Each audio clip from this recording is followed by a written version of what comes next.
でもみんなで挑めば不可能だって可能になる。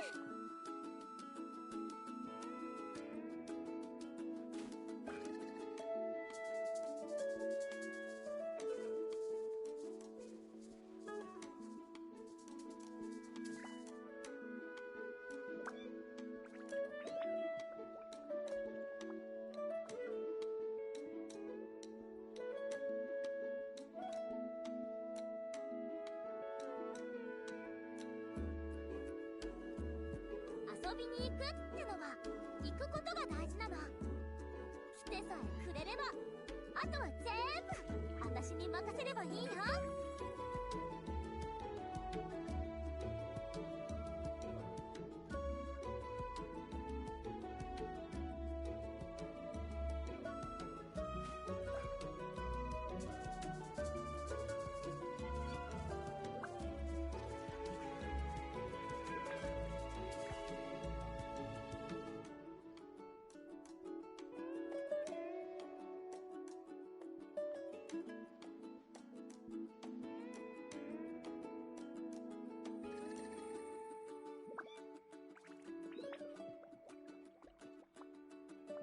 一人で何かに挑むとき不可能なことはいっぱいある。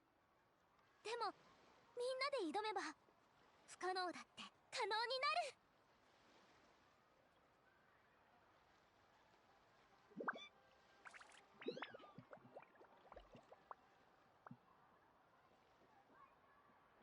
ふわーぷよーんぷよよーんふわーとっとっと。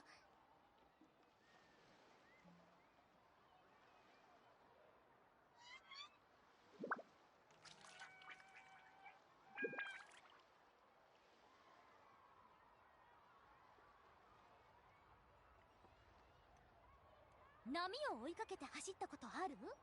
やってみたい？やってみようよ。ほら今すぐ行こう。一緒にいい感じの海辺を探してあげるよ。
ぽよよんわあとっと。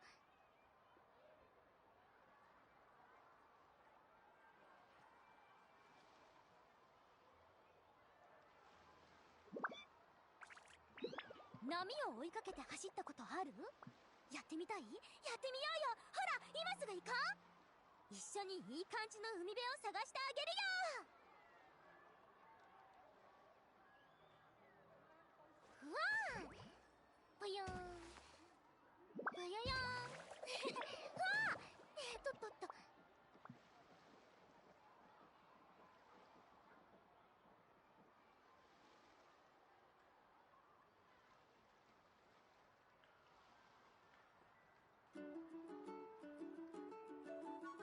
一人で何かに挑むとき、不可能なことはいっぱいある。でもみんなで挑めば不可能だって可能になる。うわあぽよんぽよよんわあとっと。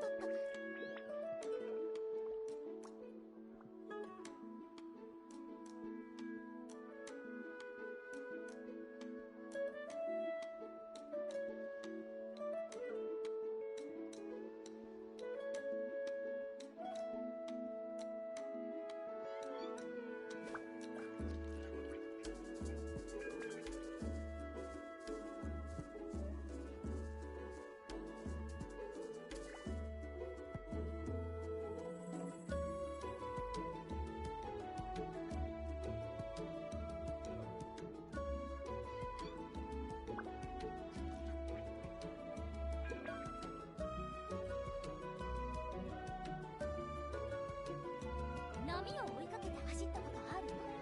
やってみたい？やってみようよ。ほら今すぐ行こう。一緒にいい感じの海辺を探してあげるよ。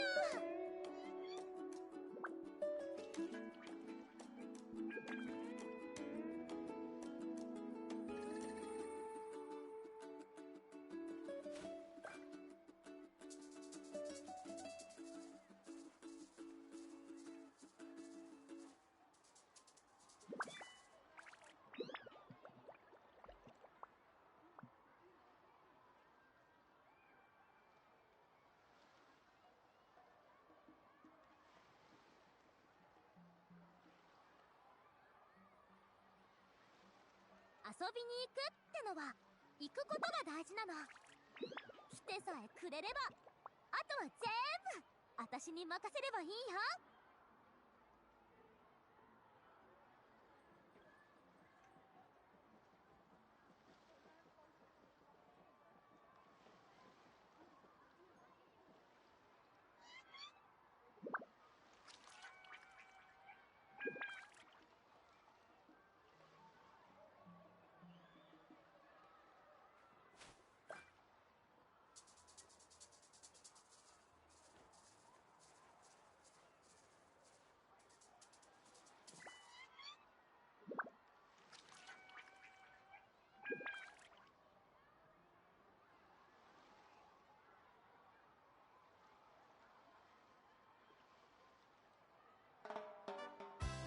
波を追いかけて走ったことある？やってみたい？やってみようよ。ほら今すぐ行こう。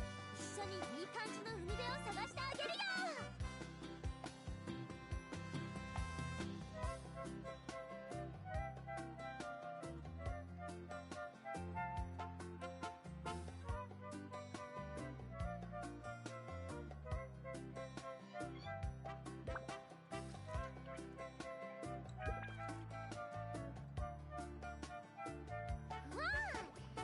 ぽよんぽよよんわあとっと。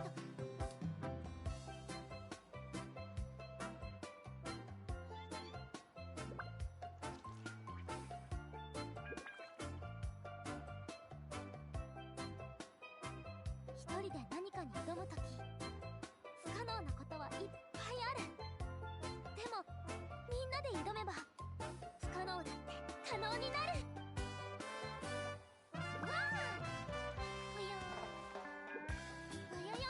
Okay, I'm back. I think since I'm capped on resin, I will do a few weekly bosses real quick, and then do my first Natlan dailies ever, and then get onto the Archon Quest, maybe. Well, not maybe, I will definitely do it. But I'm going to be on my treadmill, so we'll see how long all the other shit takes.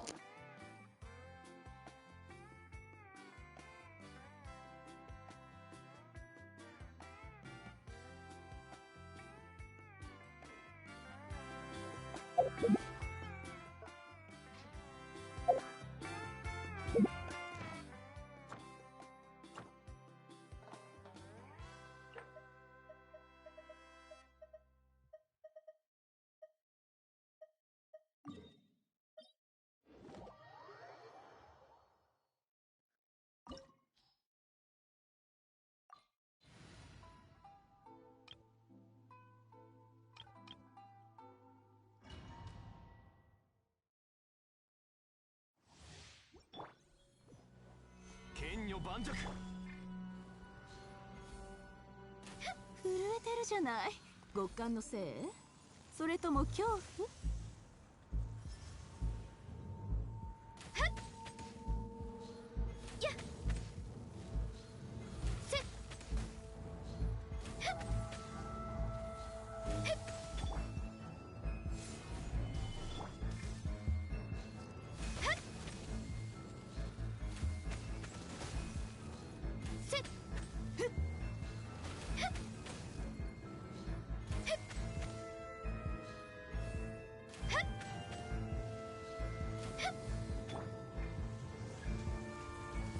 暗山八九。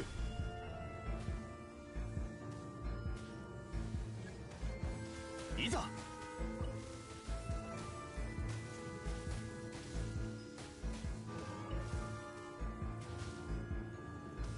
難攻不落。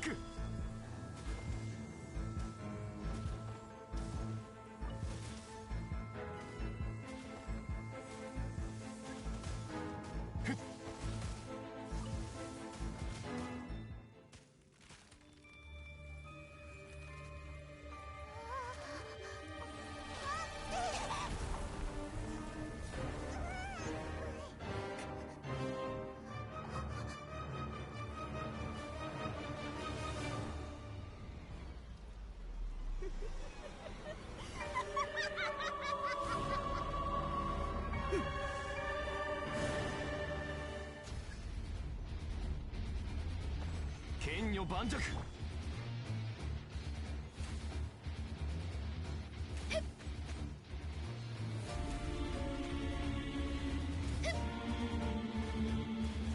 雪の縮図。岩山八九。おさわり禁止。豪華の法要。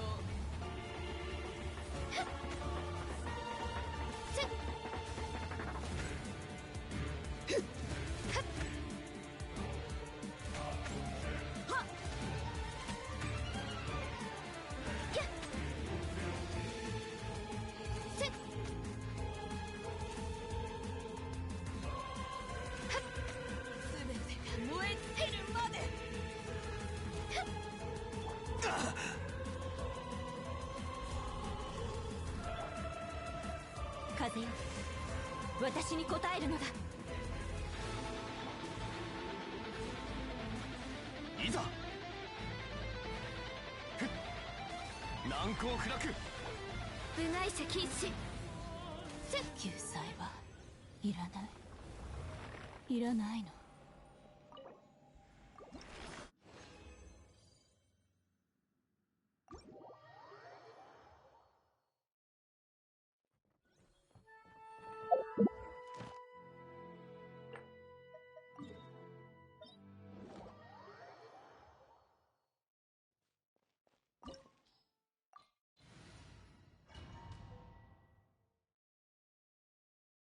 せっかくのチャンスだ。本気を出して俺を楽しませてくれ。投稿も一つの選択だよ。俺は敗者に優しいからね。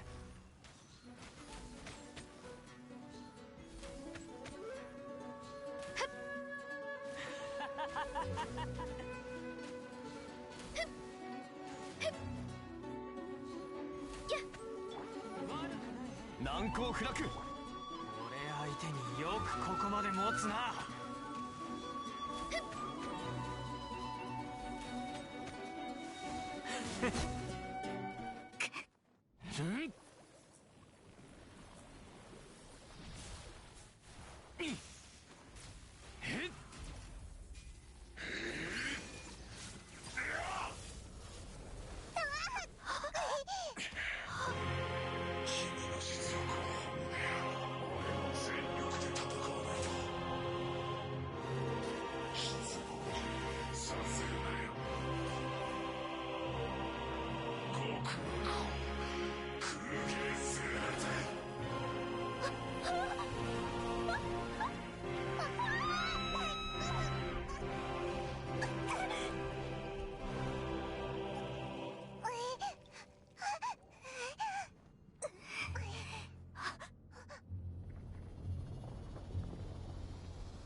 庭で雨の音を聞くのが好きですが、少し贅沢すぎますね。よっはっよっよっ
再構成します。我に光を。こ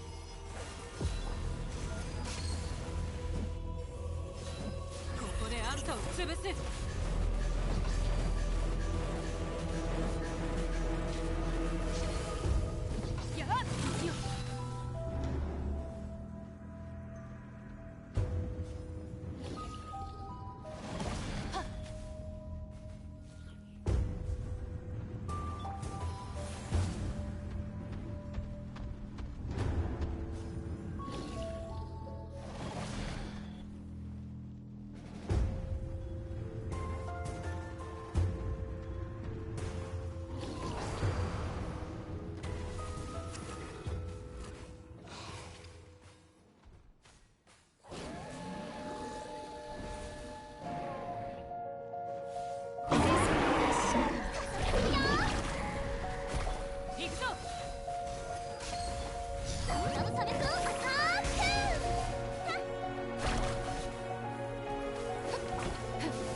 この同点。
同点についてうちに来ておしゃべりしない？温泉に浸かりながらおしゃべりするのも悪くないよ。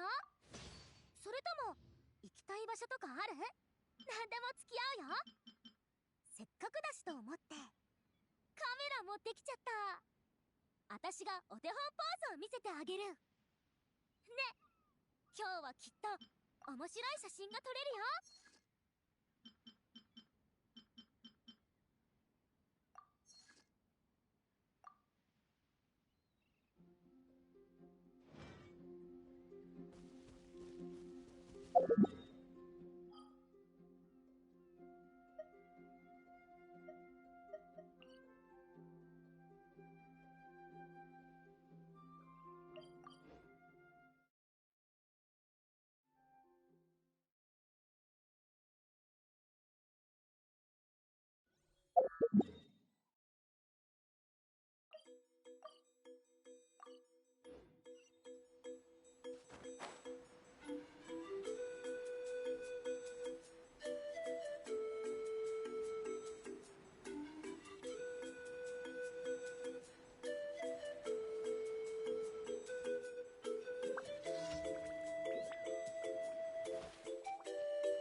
なぎましょう。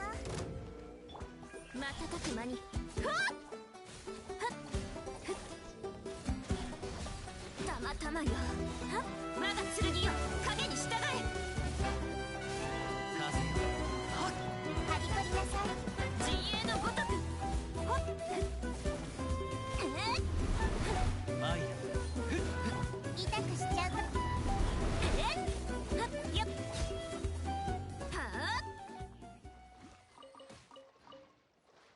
ご助力を。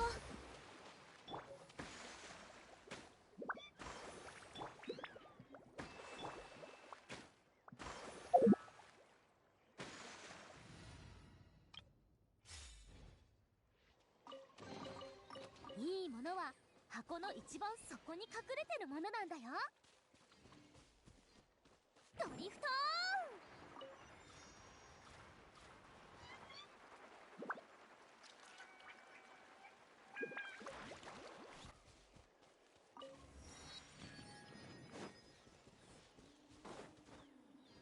加速するよ。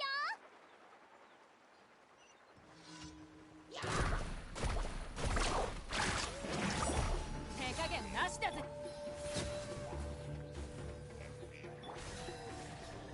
はあ、ドリフト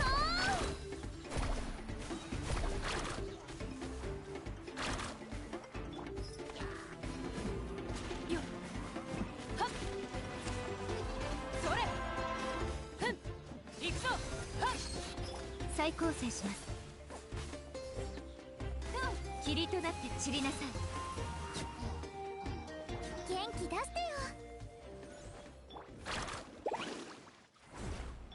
やっやっせいやっ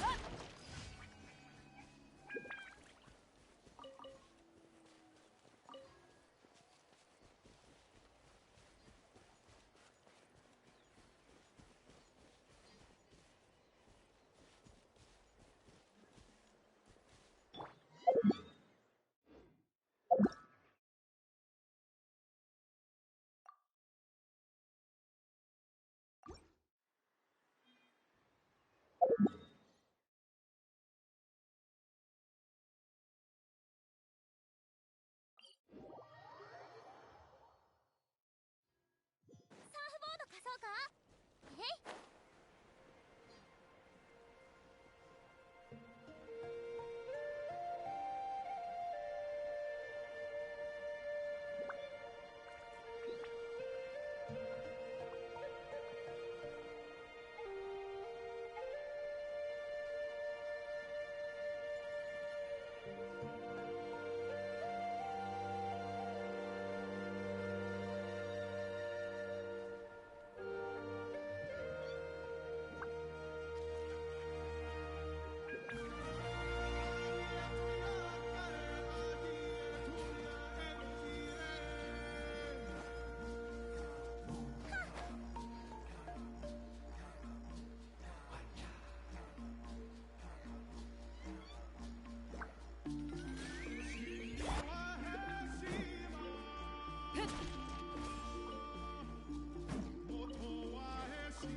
管理します。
Okay, so I did observation, so it's probably gonna be another quest or a separate side quest for doing the other one.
星と深無事今日の依頼星と深夜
ドリフト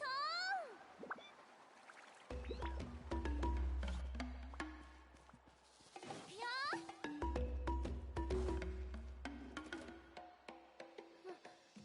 まだ戻ってこない。師匠に何かあったら見ろ、泣いてる子がいるぞ。何かあった声をかけてみようぜ。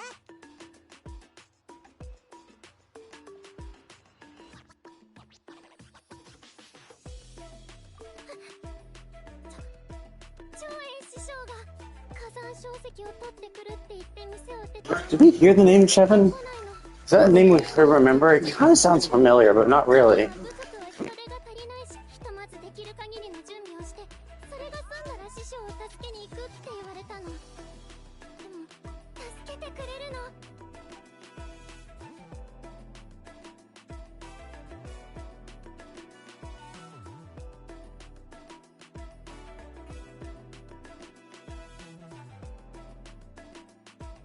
ここに長英師匠がしばらくいたんじゃないかっておじちゃんたちが言ってた。も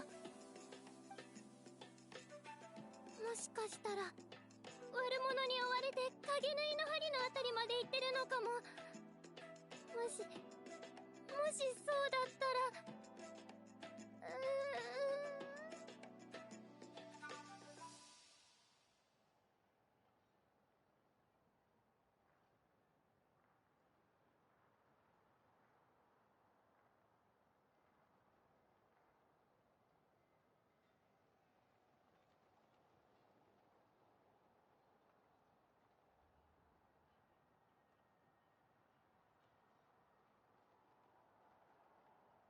お姉ちゃんお願い、長英師匠。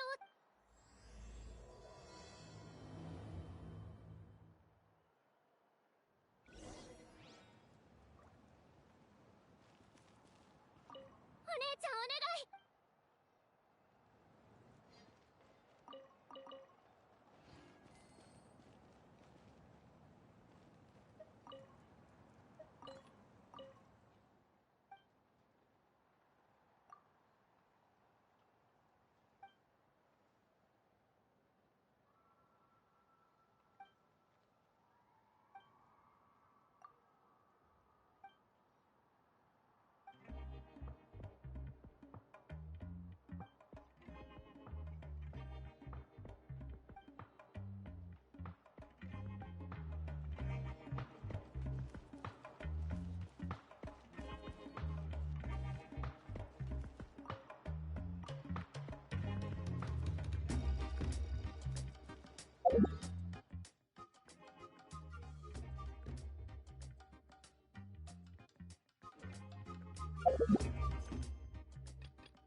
加速するよ。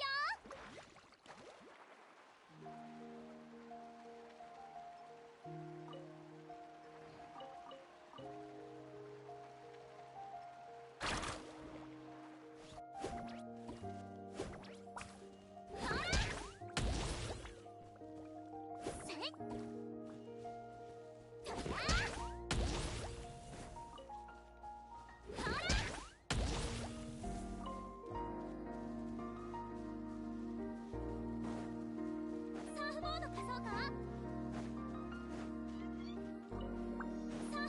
そうか。清掃を開始。行くぞ。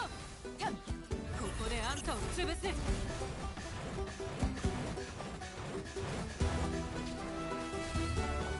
福育の語り。準備できたかな。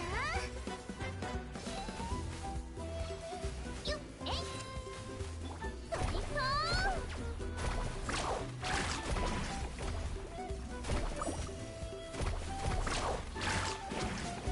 手加減なしだぜ。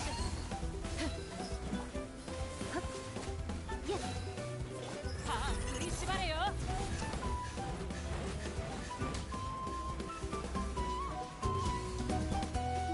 加速するよ。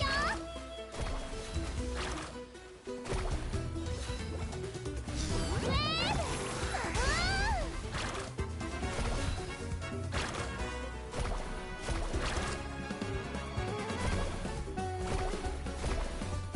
行くぞ。やばっ。再構成します。元気出してよ。とはっえい。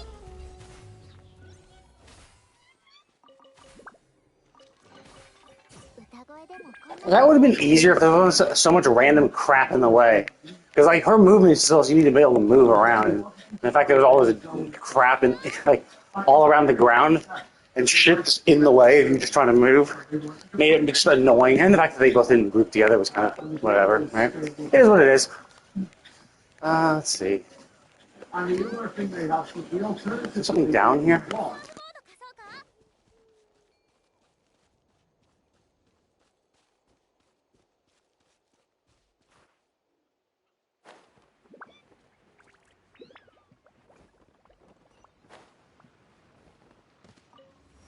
出発。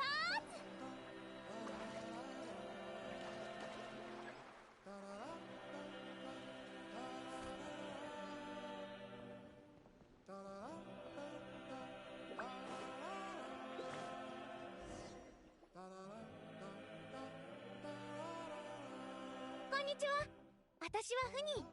お姉ちゃんたちは竜の赤ちゃん。俺はトバ。俺の勘が正しけりゃ助っ人ってのはお前たちの。友達を呼んで手伝ってもらうことにしたって山下おじちゃんが言ってたのに。なんかよくわかんないけど勘違いして。勘違い？まずいふにきっと騙されたんだ。あのメガネやっぱ嘘つきだったんだよ。じゃあ竜の赤ちゃんたちは。一旦落ち着いてくれ。最近集落が物騒でね。パパの竜に不幸な。でもその出来事の後に赤ちゃんたち。お父さんの竜か。パパは集落で長老のような役を任されててすぐに見つけられると思ったのに、さっきおじちゃんにあれこれ聞かれたせいで。くっそー、あのメガネ。そうカッカすんなって。あんま手間のかかることじゃなさそうだし。痕跡をいくつか見つけたから。そうだと。本当に？へへ、崖は結構険しいから気をつけてくれよ。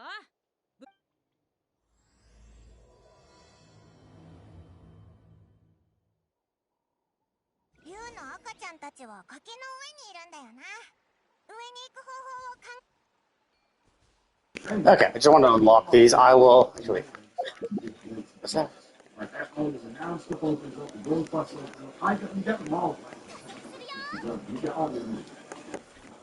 Wait, where's the? Oh, I see. The camera's probably down then.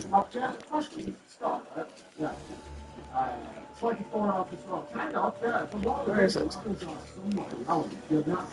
Oh, is this cult? Is this cult? Or is this? Oh, okay. Those are explosive things. Got it.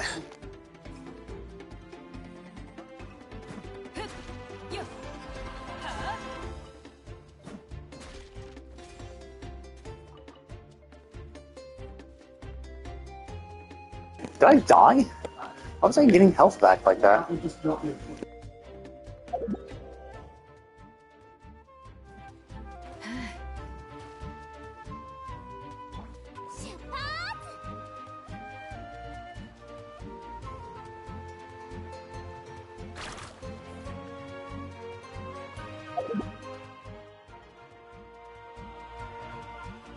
I have no clue what the fuck I'm supposed to do then. Where is the stupid thing?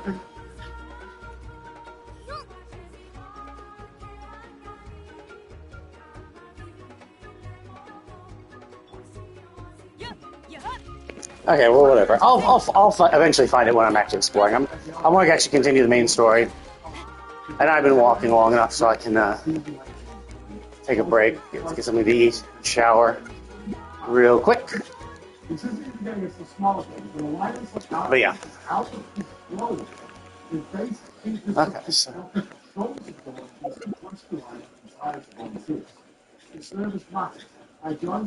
Okay, I'm just gonna chill here for a bit.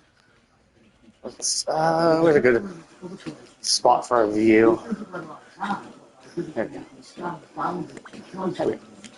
Alright, I'm gonna take a little break. Be right back. Gonna stay streaming. I shall be back shortly.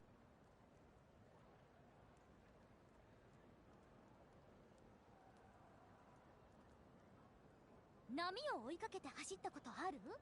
やってみたい？やってみようよ。ほら、今すぐ行こう。一緒にいい感じの海辺を探してあげるよ。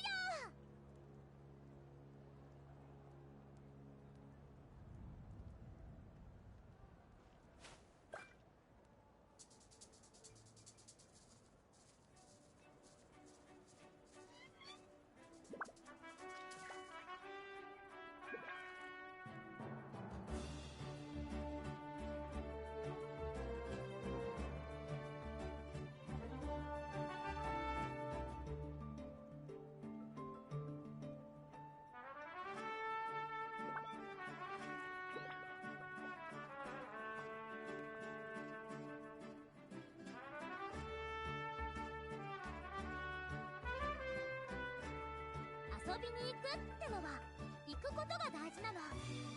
来てさえくれればあとは全部私に任せればいいよ。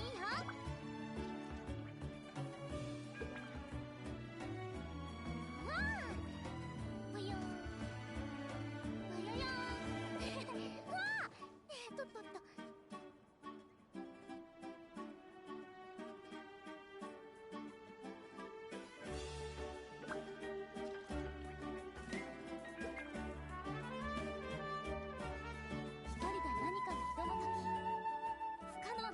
いっぱいある。でもみんなで挑めば不可能だって可能になる。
波を追いかけて走ったことある？やってみたい？やってみようよ。ほら、今すぐ行こう。一緒にいい感じの海辺を探してあげるよ。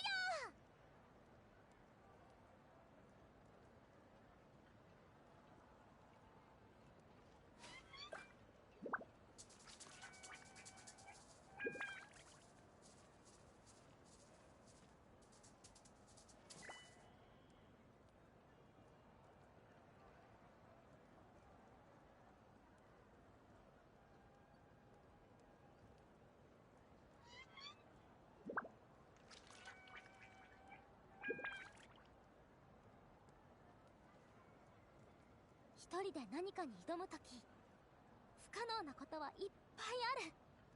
でもみんなで挑めば不可能だって可能になる。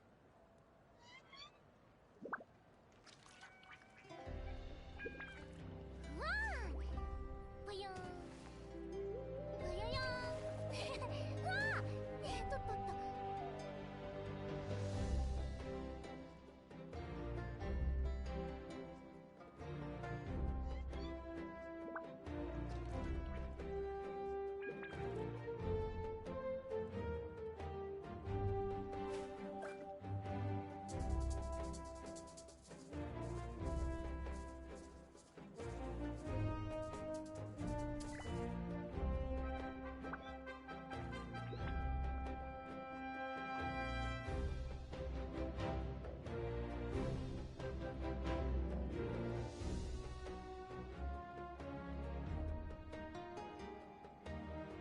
遊びに行くってのは行くことが大事なの。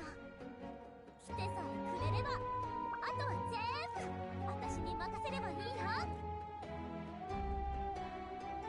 うわーぷよんぷよよんうわーとっとっと。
ぷよんぷよよんうわとっとっと。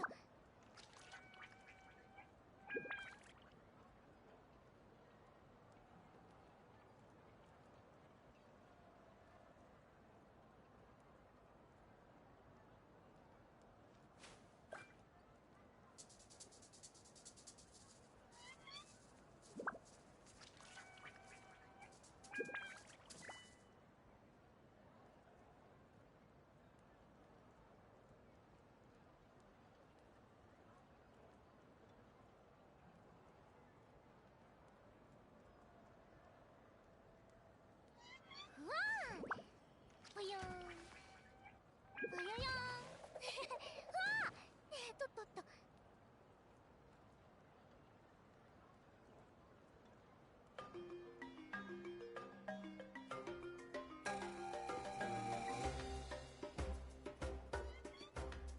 波を追いかけて走ったことある？やってみたい？やってみようよ。ほら今すぐ行こう。一緒にいい感じの海辺を探してあげるよ。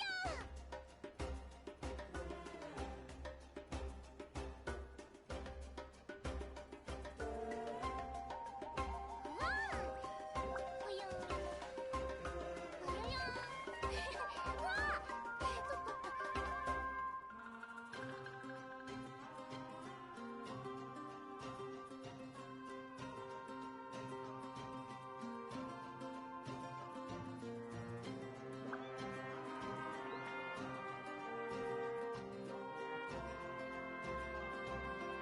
一人で何かに挑むとき不可能なことはいっぱいある。でもみんなで挑めば不可能だって可能になる。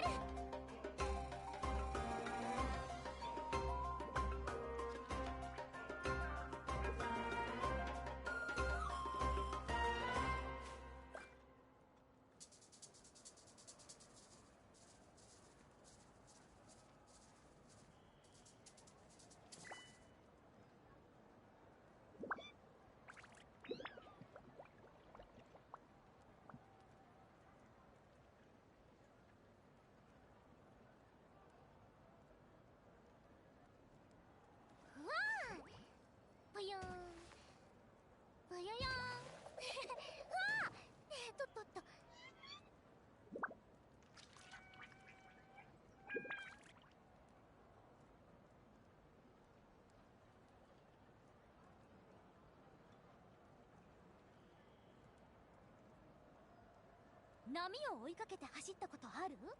やってみたい？やってみようよ。ほら今すぐ行こう。一緒にいい感じの海辺を探してあげるよ。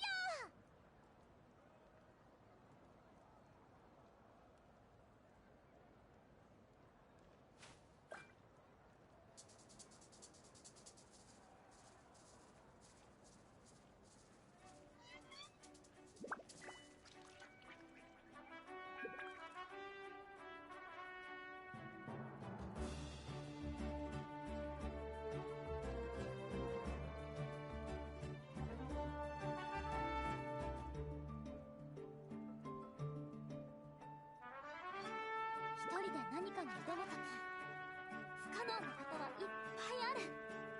でもみんなで挑めば不可能だって可能になる。 If you two want to offer me the best viewers, you're going to have to fight it out. Whoever wins will actually have the best viewers.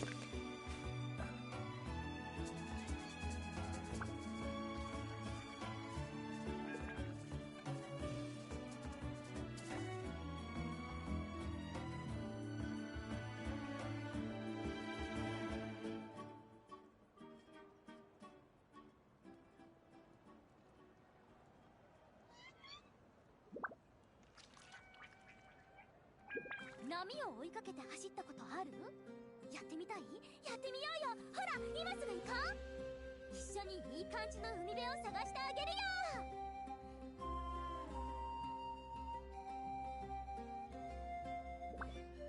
うわーぽよんぽよよんうわーとっとっと。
ぽよんぽよよんうわーとっとっと。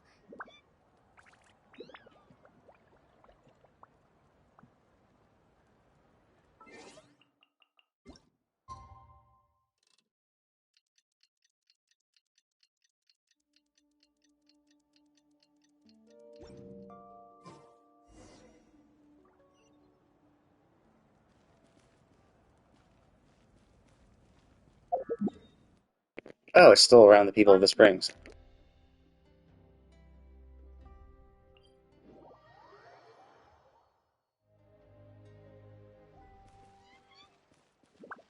ドリフト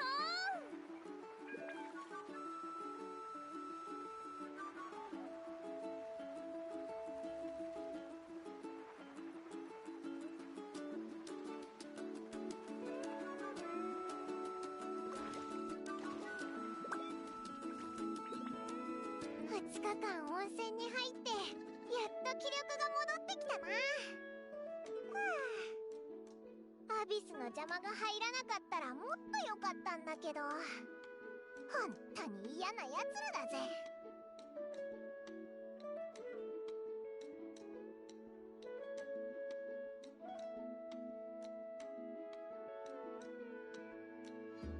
でもあの後はポフォラリウもお利口さんだぞ。おいらしょっちゅうアテアが焼いてくれるお菓子も本当に美味しいよな。今朝もおやつにって持たせてくれたんだ。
会った時と特に変わりないぞ。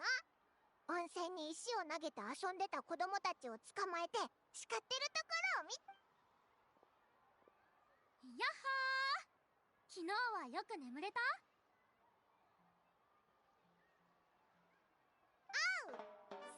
それはよかった。ねえ、後で海釣りに行こうよ。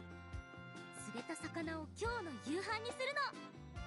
釣れたての魚を焼くと香ばしくて最高に美味しいよ。ムアラニさん、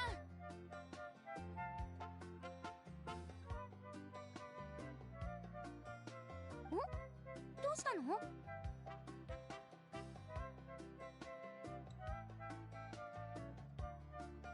たった今預順者の戦争に出向いたチームカチーナちゃん。それがカチーナ。でも最終的に彼女のチームは勝ったので。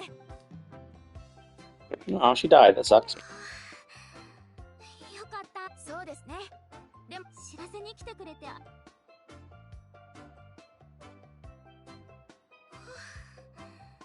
慌ててるように見えたから何かあったのかと思ったよ。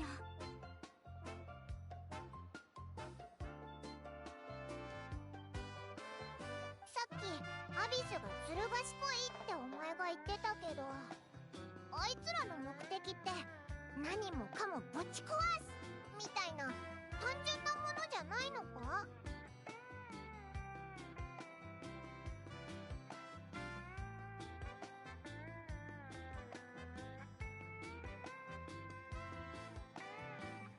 だって流線の衆を襲撃するより預順者の戦争により多くの魔物を放って部族と戦わせた方があいつらにとっては都合がいいはずだよな。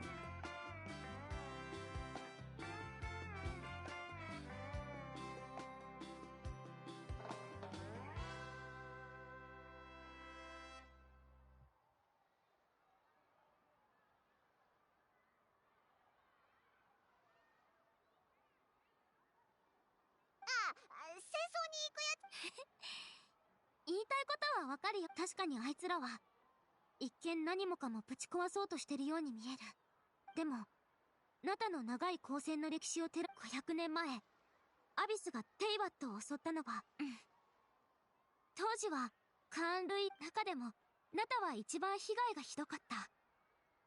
当時のエンジン様と各部族の英雄たちが、でもアビスが残した影響はその後何百年もの歳月を経て、ようやく少しずつ、当時流星の州の水は汚染されたし、小玉のこの地下からは全部まるでそれ、私たちも最初は原始的な破壊症だから、アビスは八神の国に侵入してナタの記憶を常に読み取ってるんじゃないかって私たちは考えてる。 I mean, I think that's survivorship bias. It's like, oh, like they knew our tribe so well. It's like you live on the water, you live on the beach. Like contaminating the waters of people who live on the water is obvious. Like no shit. That's what you do. Like you don't. It's not even like, oh, they have to know your tribe. It's like, oh, they'll live on the water. What's the easiest thing to do? Well, let's contaminate the water. In fact, contaminating the water anywhere would still be a good idea because everyone needs water. And like the cliffs and stuff, it's like, well, what's most prevalent around heavy cliffs like that? Well, wind, because it's just going to be a windy place in general. So what they're doing is just they're contaminating the most prevalent element where you live. Now, not surprising, like you're like, oh, well, they were tailored suited. It's like, no, they just got to corrupt the most common element in the area. The most common element around the people who live by the water is the water. The most common people who live on cliff faces is the wind. You know, like just like how the most common element around people probably for the echoes is like fire. If there was some like corrupted lava or something, you'd say, oh, it's tailor-made. It's like, no, that's the most prevalent element in each one of your tribes. So they just got to corrupt that. Like I think that's assuming a little too much. It's like it's fairly obvious. Like you don't need to know much about a water tribe to know corrupting the water is going to affect them.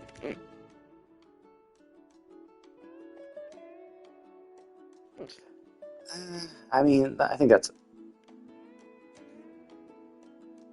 the Night Kingdom. The Night Kingdom, was that Kanya? Kanya, isn't it? I mean, yeah, they could read the memories of the land. I mean, maybe, but like, maybe they could just read the flow of elemental energy. So they're like, oh, okay, there's a lot of water energy here. Let's just, corrupt it. Like that's what seems more logical. I mean, it's the whole Occam's razor, right? The simplest solution is often the correct one. It doesn't mean that they had intelligence and they are able to read the memory of the land, but it also could just mean that this is the most prevalent energy, and what the Abyss is good at is corrupting elemental energy, right? Like that's how they got Dvalin, right? They put the spike in its neck and corrupted him. Like, so, like, I mean, that Atea got stabbed, and she was being corrupted by Abyss energy too. It's just, it seems like the Abyss is just a corrupting influence. So maybe it might not even be they did it intentionally. It could be just their presence there corrupted the land, and that corruption was more noticeable in elements that are more prevalent, which is water for you guys, wind for them, that type of shit. So yeah, obviously it's a stretch at the moment. Maybe, I mean, obviously they've been fighting for a long time too, so maybe they have more knowledge about it than I do. But I do think that they are assuming a little too much based on what they've let on so far. そうだね。これだけの年月を経てなお奴らを根絶やしにできて、幸い各部族に残されたアビスの爪痕は歴代のエンジン様がかき消していったおかげで、今はどの部族も栄えてるし、全て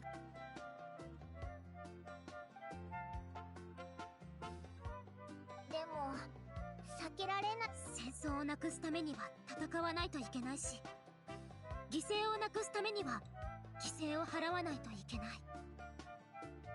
長い戦争をいつの日か必ずアビスを殲滅して、もしかしたらその時のナタ人の歌に。Also, one thing I found a little weird about this game is how they don't ever seem to like these countries all exist, but they don't ever seem to exist with each other, right? Like they allude to the fact that there's trade between countries, right? Like they had Mondstadt and Liyue trading shit. They had Liyue and Inazuma. Like they do this stuff, but it seems like no one ever helps each other out, right? Like I mean, I get that they're city-states, so they're independent countries, but like it seems like everyone 500 years ago got fucked over by the Abyss. Natlan is continuously fighting the Abyss. Like, why has Natlan not asked for help from other countries, right?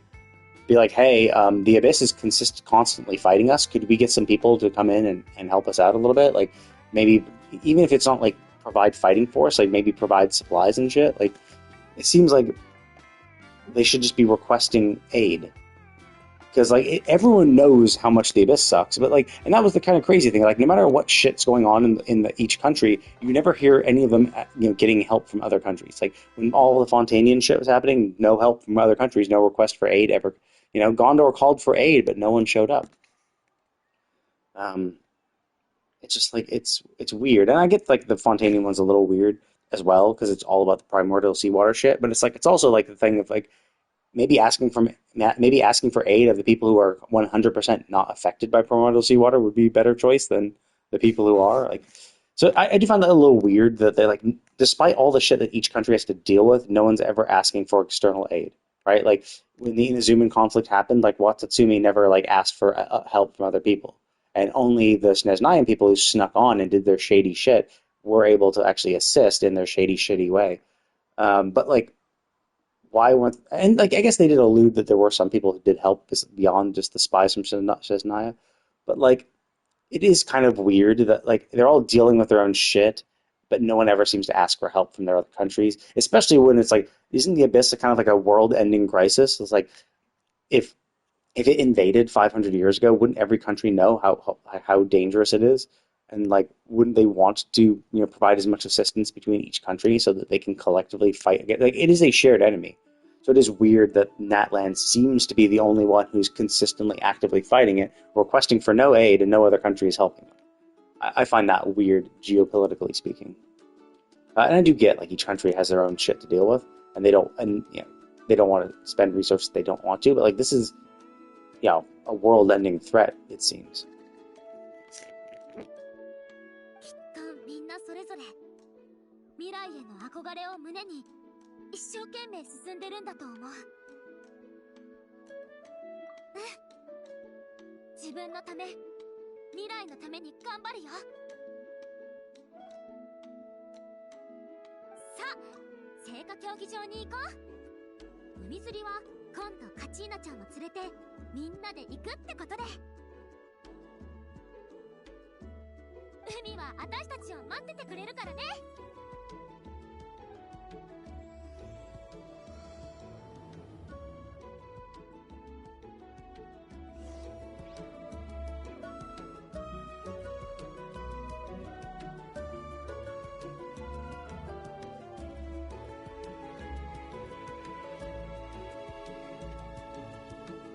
Okay, so that's the volcano, so that's probably going to be the next area, maybe, or at least it's going to be. So where is that? Okay, so it's right here.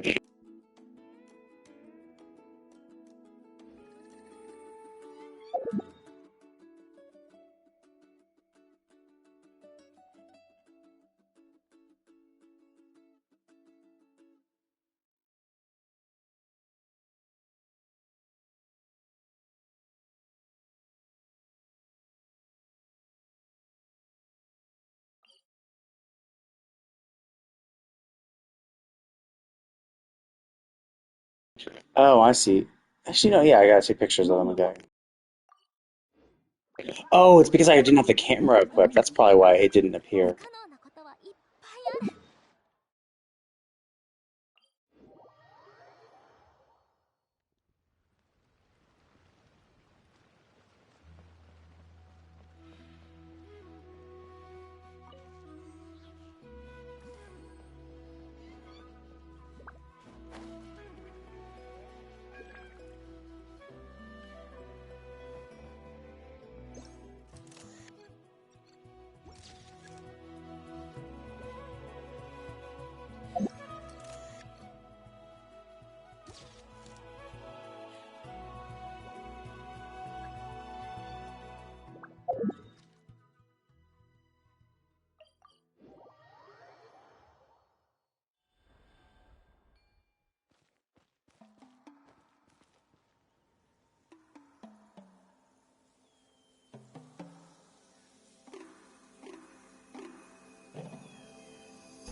英雄の帰還を迎えるカチーナちゃん、きっとガチガチに固まっちゃうんじゃないかな。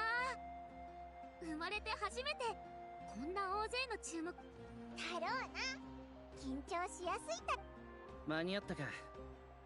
時間もちょうど良さそう。ああ、依頼の処理に思ったより時間がかかったが、なんとかな。幸い大事に至らずに済んだよ。この新しい友達。おい見ろ、もうすぐ始まるんじゃないか。そうみたいだね。まずさ、よく見える場所を探すから高いところにいれば。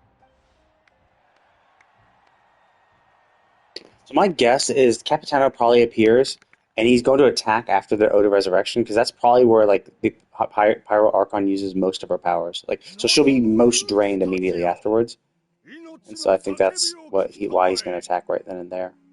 Well, we'll see. I'm also curious, like, why didn't they bring her body? Didn't they need her body to like resurrect, or are they just going to like spawn her from nothing?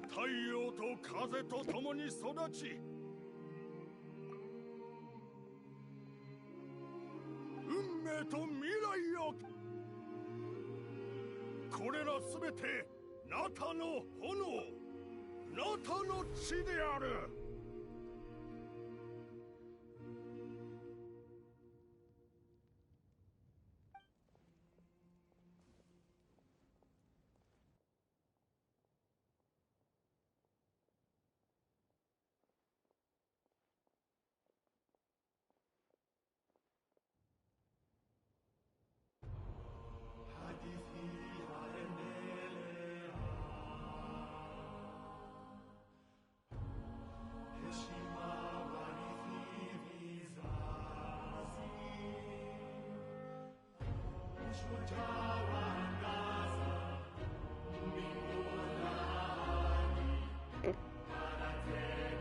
Wait, did he recite what we're going to sing? How the hell do we know what they're singing?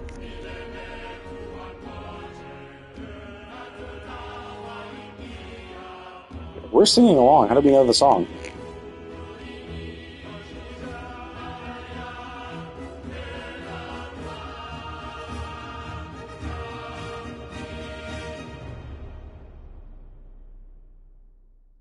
Can you like pop out of there? Wait,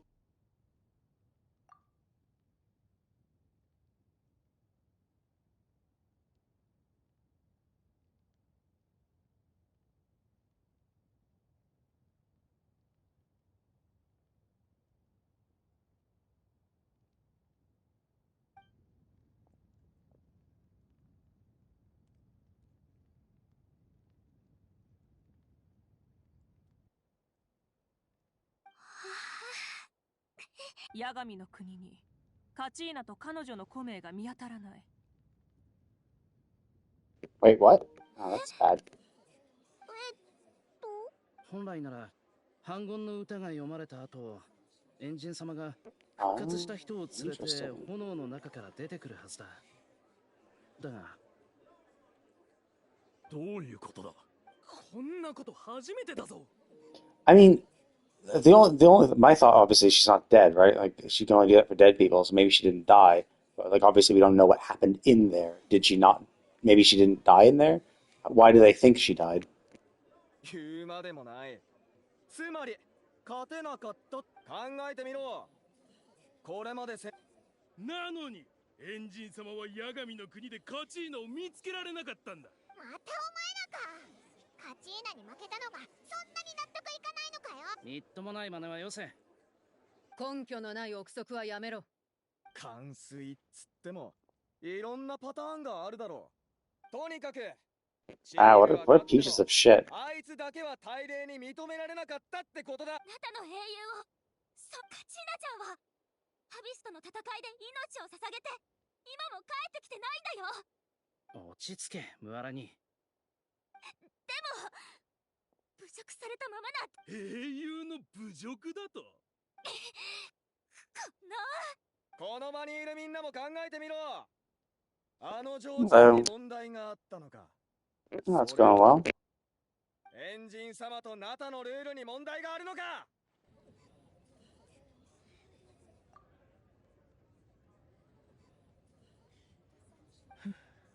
確かに反言の歌でもしかして。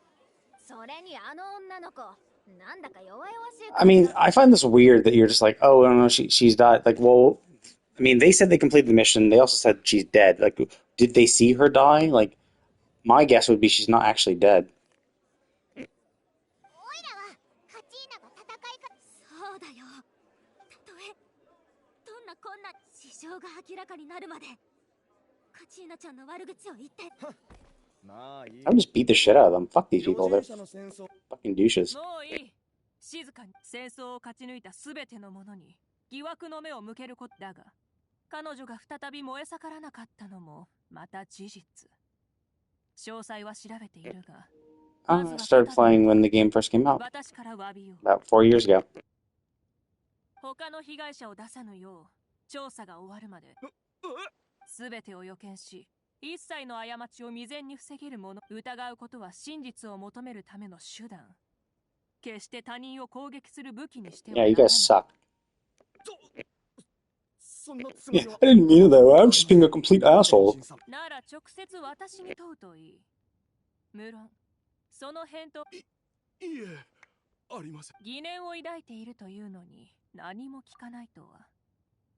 君たちにとって真相などさほど重要ではなかったようだな。 I assume you're an artist. I'm not interested in any art services at all. I don't need anything. I'm perfectly fine the way I am. But thank you for offering. こ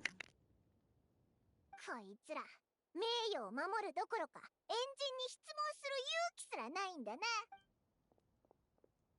エンジン様、質問。私の友達は無礼を承知で申し上げますが。現時点で把握していることはすべて伝えた。もしどうだ。はい。よろしい。私たちも行こう。ああ、せっかくの機会だ。もし旅人も都合がつくなら談義室で少し話せるだろうか。Oh, we're special. 調査に進展があれば各部族の長に伝えよう。皆安心してくれ。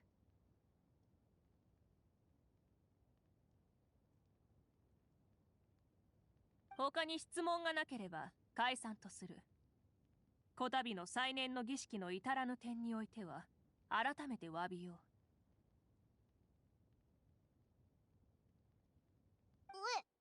さっきエンジン様がああい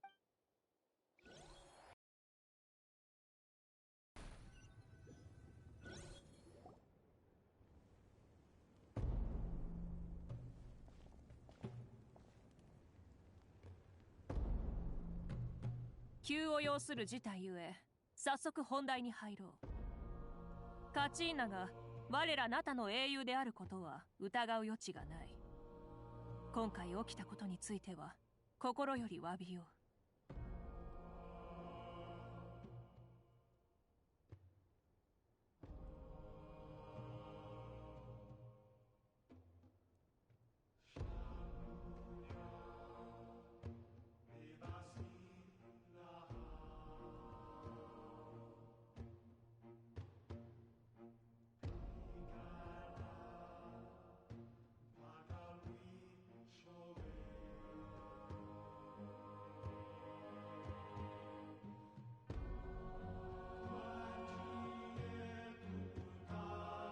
ヤガミの国で原因不明の騒動が起き、カチーナの行方がわからなくなった。私も彼女の居場所をつかめていな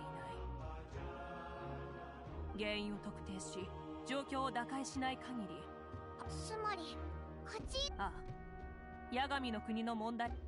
しばらくって具体的なことを。カチーナちゃんはずっとあの子は絶対に稽古に疲れて二人で一休みするとき、あの子はいつも困難を乗り越えた後、ここに帰ってきてみんなと抱き、あの子を応援してきた人たちは安心して彼女の帰りを言い過ぎだ。構わぬ。君の怒りと悲しみはできれば私もいち早く今直面している難題を詳しく説明しよう。先日流戦の衆が襲撃された件と照らし合ルールを。周知の通り、成果はナタがアビスに抗するための根幹だ。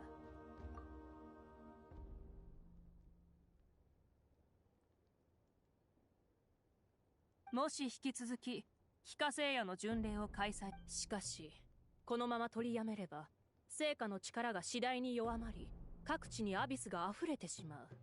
両者を比較すると後者の方が悪い。こんな無情な話はしたくないが、事実の残酷さを十分に理解してこそ。だがこたびの災難の当事者であるムアラニにとって、なら私が帰化聖夜の巡礼を中止にしようがしまいが、君の苦しみは変わらない。そうだな。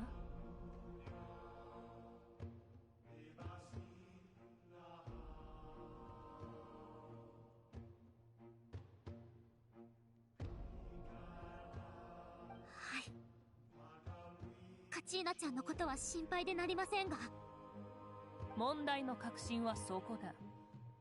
私がどの選択をしようと、そのような疑惑が浮かび上がれば、団結してアビス。あの者らの最終的な狙いは反言の歌に関するルールを乱すことだけでなく、故にカチーナのような2人目の犠牲者を出さず、かつその上で成果を盛り返す方法を模索し、ここまでの話でエンジンがここまで丁寧に説明してくれるなんて。I mean, if there's something wrong, can't we just go to the Night Kingdom and fuck around, like, just fuck shit up and get Kachina back? Like, if there's something in the Night Kingdom that's, interfering with her ability to find them, then we just gotta go into it and fix it. 先ほどは感情的になってしまい、成果の力を維持することが問題なら、余準者の戦争だけを一時中止にする。And Cheska's pretty hot. She's one of the, like, I don't know actually Layla's age, but yeah, like, it's Layla and her are the only actual adult, like, elf-like things. I kind of wish they would let us know, like, why they have those ears. Layla's hangout event was more about her and her second personality. So I'm kind of hoping that when Cheska becomes a playable character, that her character quest, because I'm pretty sure she's gonna be 5-star, right? She's pretty hot. It's obviously gonna be a 5-star. So I'm hoping that her character quest delves more into her lineage. It's the kind of thing it doesn't have to. Obviously, it could be more about her as a person, the life she's led, and maybe her. I don't know. Is that a race? Elfie race? Because like they exist. There's just not that many of them. But like Klee, presumably her mother, Layla, her. Nahida technically, but like Nahida's kind of weird in and of herself because she's an offshoot of a god. So I don't think. I mean, are all elves? Was there like one god elf, and like was there one elf god, and that's why there's just not many of them because like their race has slowly been dying out, or maybe it's atavism that like has a pop up every now and then. I'm curious. それも考えたが、長きにわたり両者は切っても切れない関係にある。余準者の戦争が中止となれば、非化聖夜の巡礼をそれに伴って各地区の炎の量が減っていく。カチーナちゃんはアビスに人質に取られたので、他の国でも地脈という概念、短い間なら八神の国に滞在しても特に問題は、個の存在が飲み込まれる速度が上がり、一杯の水を川に注ぎ込み、そして再度すくい上げても元の水とは異なる。それと同じ理屈だ。これが彼女の直面している先ほどエンジン様がおっしゃったカチーナちゃんを探すことは。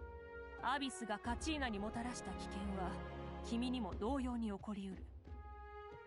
二度と戻ってこられない可能性が高いが、カチーナちゃんが助けを待ってる。余順者の戦争で彼女を守れなかった私の。オイラたちは。了解した。では君たちの行動を全力でサポートしよう。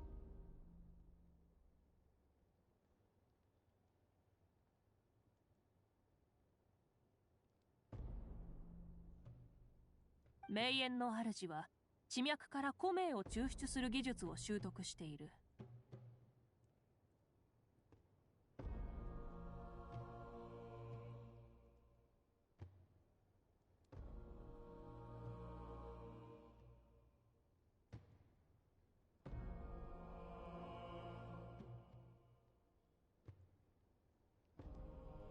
カチーナの古名が見つかれば、私は両者のそしてその次が最も困難。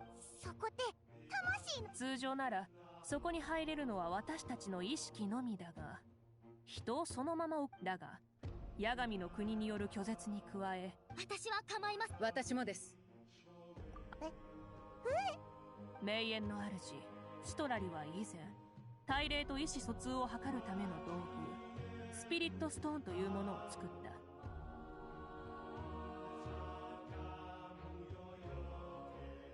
本来は部族の長が儀式で使う道具なのだが、その原理からして古名を探すのにも適している。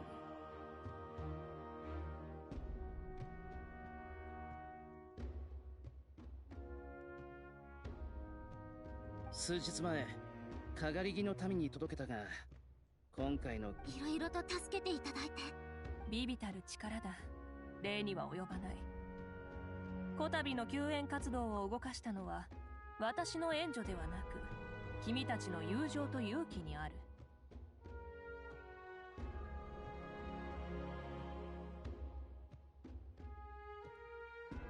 むしろ助かったのは私の方だろう。君たちがいなければ、君たちと初めて言葉を交わすというのに、図らずも重々しい場面になってしまったな。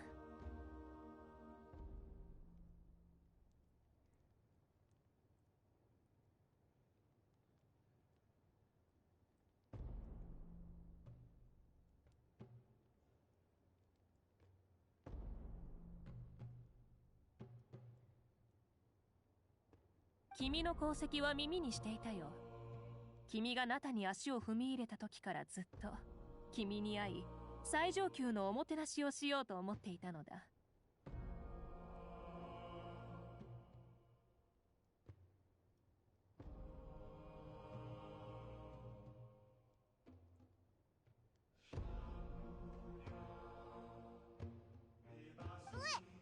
なんでだと？他の国でもそのような待遇を受けてきたのではないか？最初はそうでもなかったけど。何しろ君たちは運命を。機会があればまたゆっくり語らおう。緊急事態でさえなければ。そうだ、エンジン様、この中には私の思いと意志がこの日がこうも早く訪れるとは。だが流泉の州の温泉で直接手渡ししてほしかったな。安心してくれ。これは私にとって大切。帰化聖夜の巡礼を中止にしたのは各地区の炎。ああ、そもそもとっくに足りていないから。アビスの侵食が進行したことで炎元素力はひどく、帰化聖夜の巡礼が何の役にも立たないなら、いっそのこと。カチーナが八神の国に迷い込んだのもアビスの最悪の表彰に過ぎない。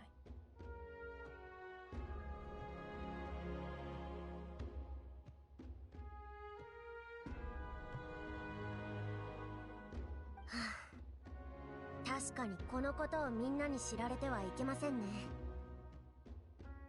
ああ。 Oh yeah, of course, yeah, she's another elf. 大きな混乱を起こしかねない。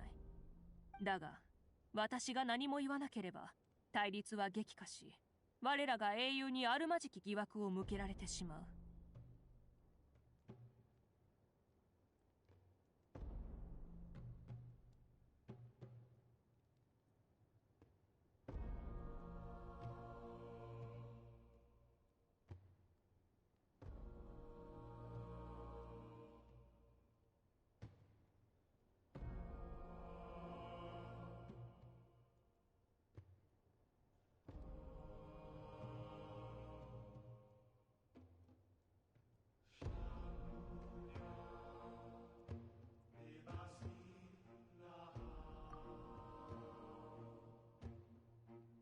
また二択の問題ですね。私はただ犠牲者が行こう。まだ対策は取れる。もしかして。あ、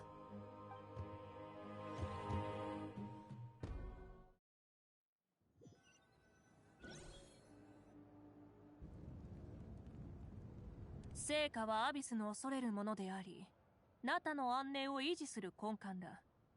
我らが英雄の準備が整うまで、私自身の力を持ってと。しかしその方法で気をせいて本末転倒になって大礼に選ばれし者はすでに運命に定められた冒険の道を歩我々にできるのは。だとしてもエンジン様自ら犠牲になるのはこの身は強大な力を持つが、それは決して好機を意味するわけではない。私は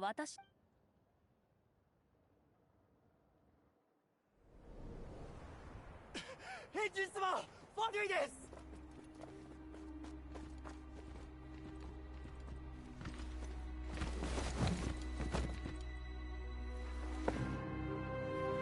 す。さすがはナタの神。その名に恥じぬ手腕だ。地脈の秘密については存じている。とうに運命は破滅を示唆しているのだ。なのに500年前の約束は未だ果たされていない。お前が神の心を持っていたところで何の役に立つ。その口ぶり、女皇の命以外にも来た理由があるようだ。気球の時には誰かが救世の責務を果たさねばならない。お前の計画が滞っているなら、俺がナタのために新たなルールを作ろう。だが神聖の前には破滅が必要だ。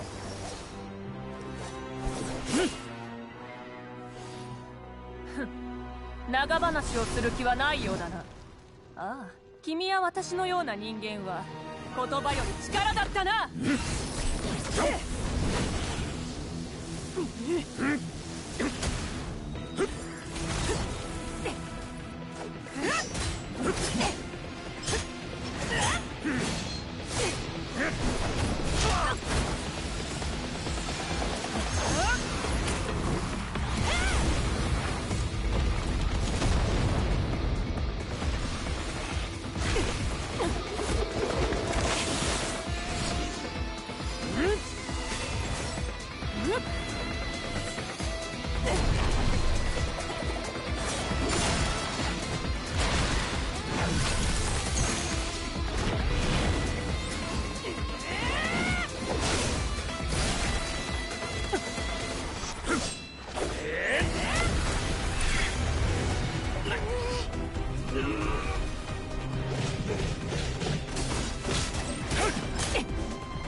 Ah, he ran like a bitch. 永遠の主か。命令だ。隊長とその幇助者を全て見つけよ。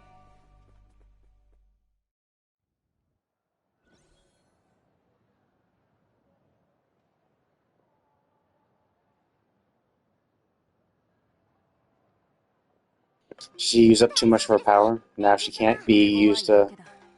さすがファトゥス第一位だけの。エンジン様に匹敵する人間が、彼はスネージダイヤの徐行のために来たんでしょうか。確かに。彼はナタについてどれくらい知っているのでしょう。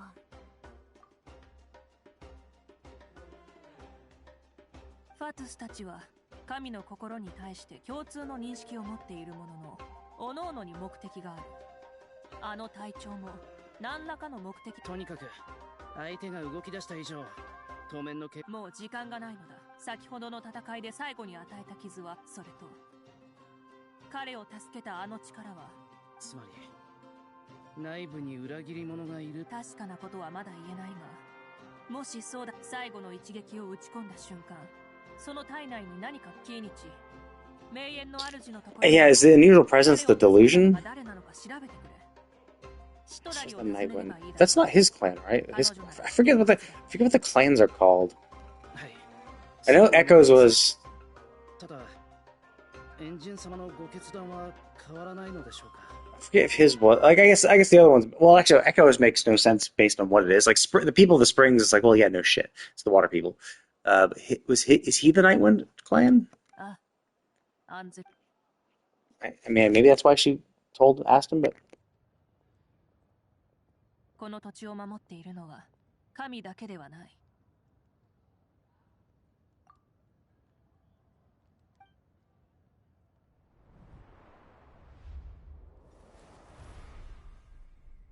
私たちが信じるべきは、皆で共に見つけたナタの未来へと通じる唯一の道だ。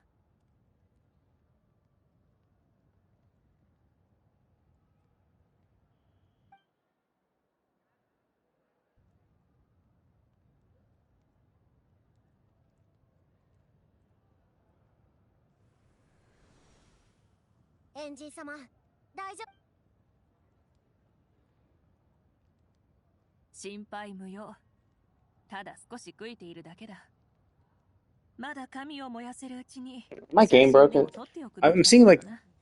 Is that supposed to happen? もう手遅れだ。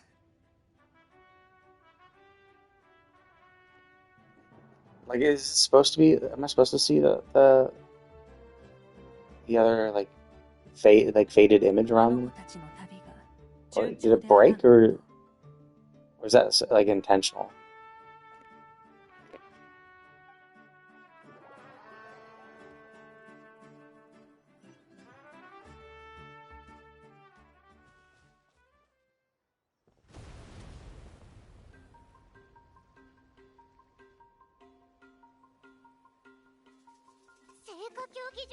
We're normal, so maybe not. どうやらエンジン様が手を下されたみたいだ。相手もかなりの強者だったと伺える。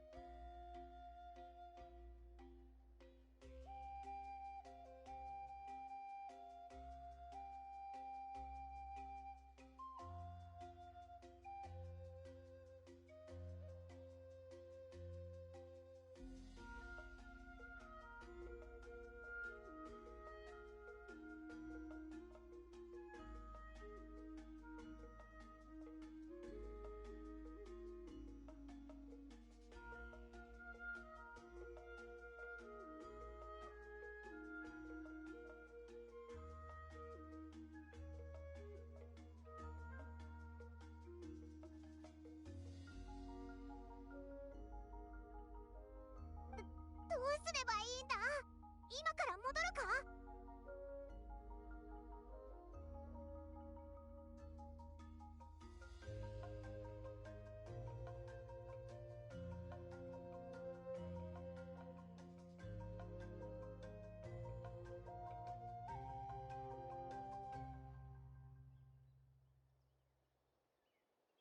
エンジン様を信じ、こっちの剣を。そうだな。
波を追いかけて走ったことある？やってみたい？やってみようよ。ほら今すぐ行こう。一緒にいい感じの海辺を探してあげるよ。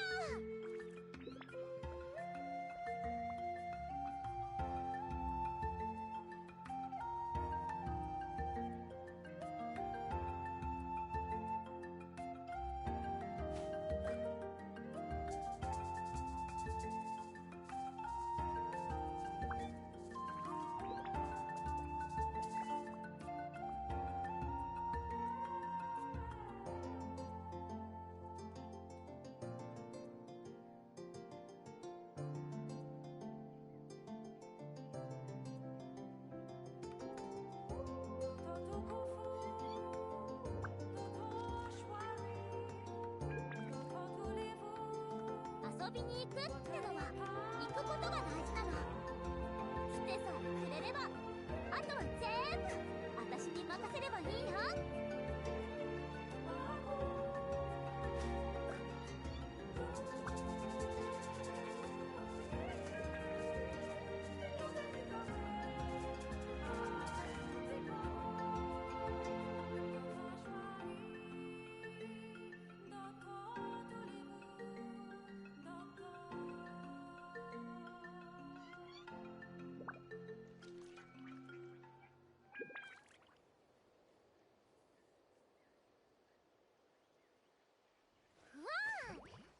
ぽよーんぽよよーんうわっとっとっと。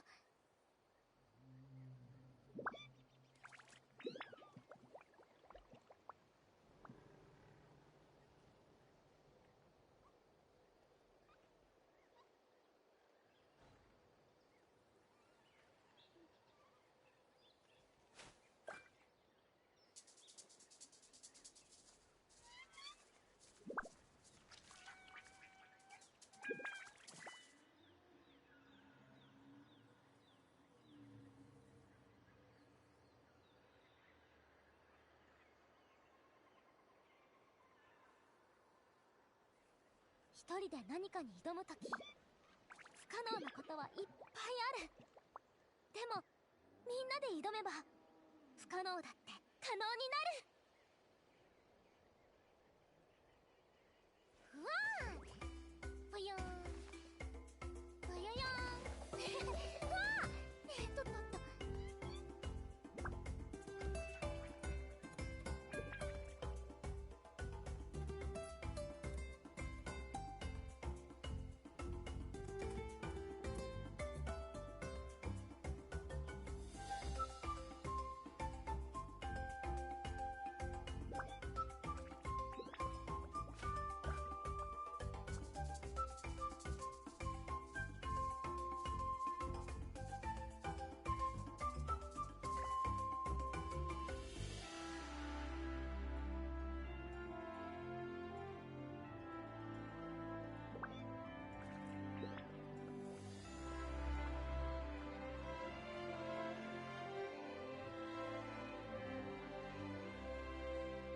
波を追いかけて走ったことある？やってみたい？やってみようよ。ほら今すぐ行こう。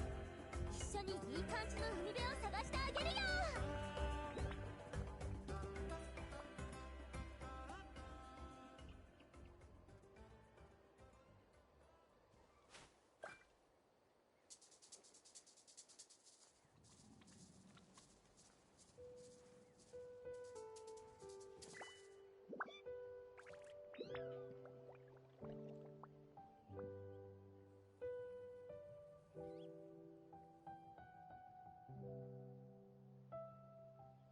一人で何かに挑むとき、不可能なことはいっぱいある。でもみんなで挑めば不可能だって可能になる。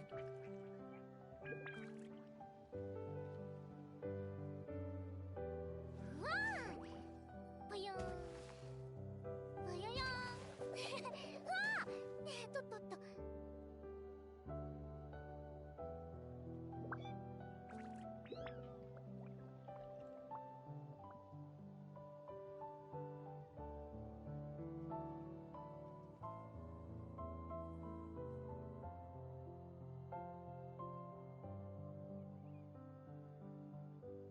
びに行くってのは行くことが大事なの。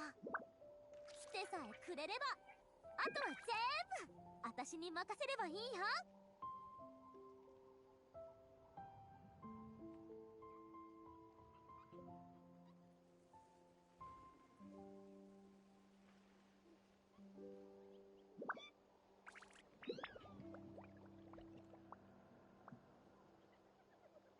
波を追いかけて走ったことある？やってみたい？やってみようよ。ほら今すぐ行こう。一緒にいい感じの海辺を探してあげるよ。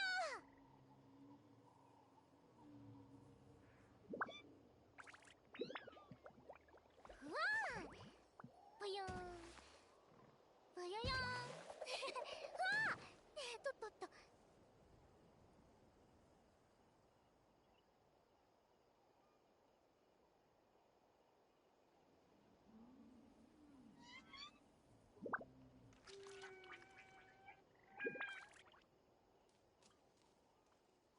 遊びに行くってのは行くことが大事なの。来てさえくれればあとは全部私に任せればいいよ。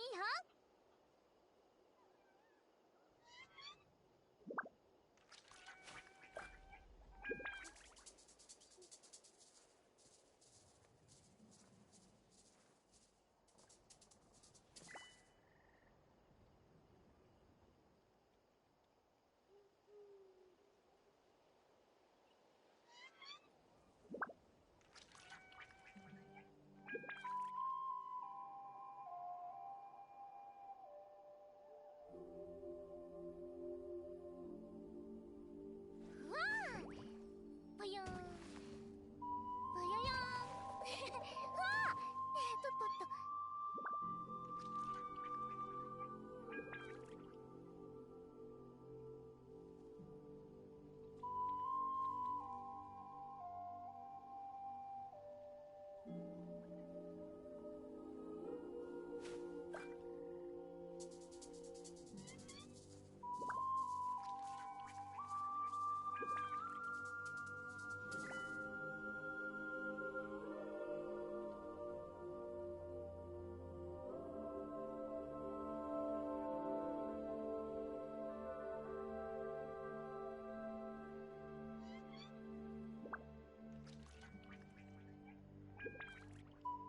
波を追いかけて走ったことある？やってみたい？やってみようよ。ほら今すぐ行こう。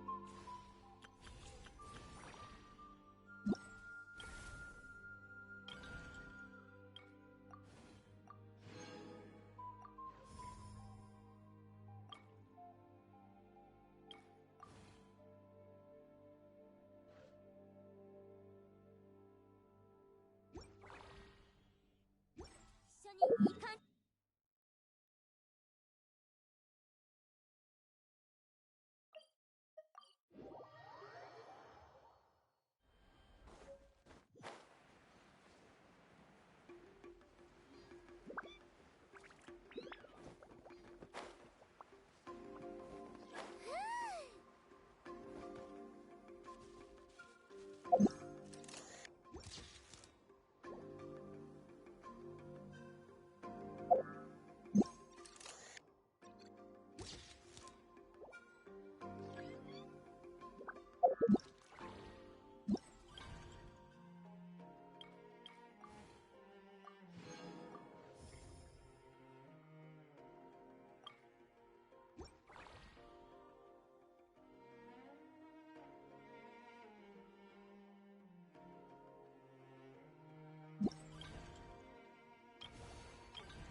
びに行くってのは行くことが大事なの。来てさえくれればあとは全部私に任せればいいよ。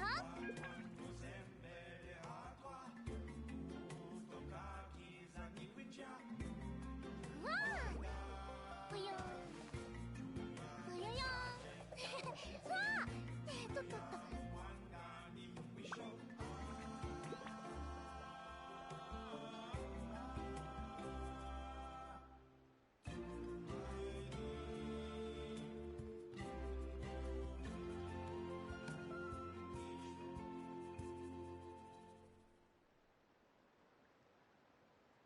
波を追いかけて走ったことある？やってみたい？やってみようよ。ほら今すぐ行こう。一緒にいい感じの海辺を探してあげるよ。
遊びに行くってのは行くことが大事なの。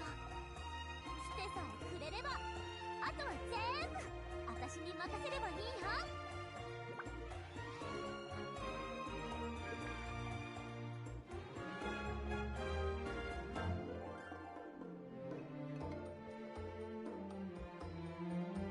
わあぷよんぷよよんわあとっとっと。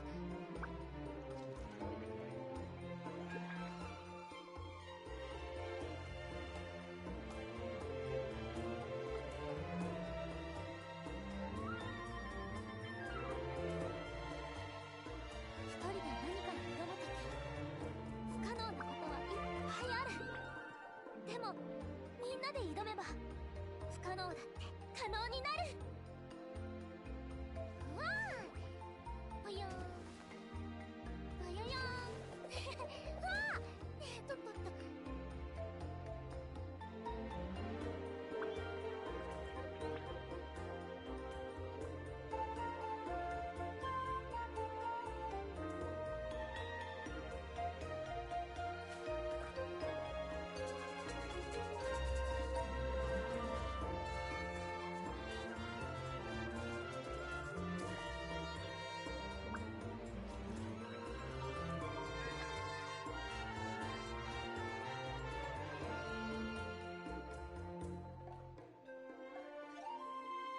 波を追いかけて走ったことある？やってみたい？やってみようよ。ほら今すぐ行こう。一緒にいい感じの海辺を探してあげるよ。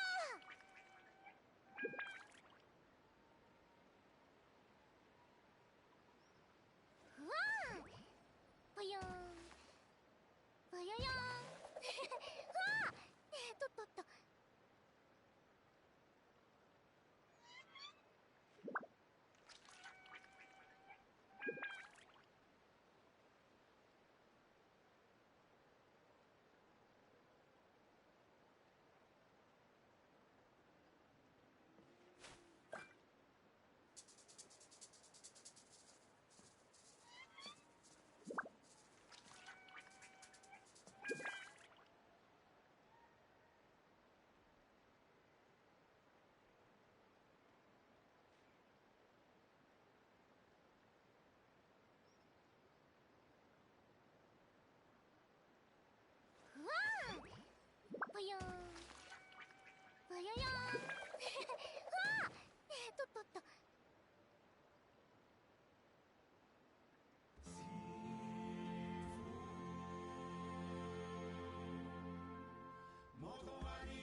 ワイナはあそこだ。行こう。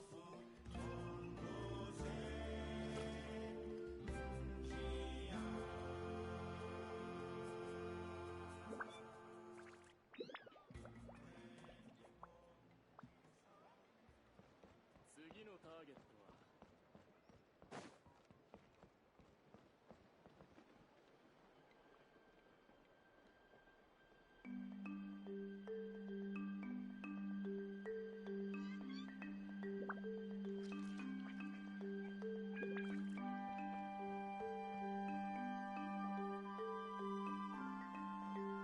おお、チャスカじゃないか。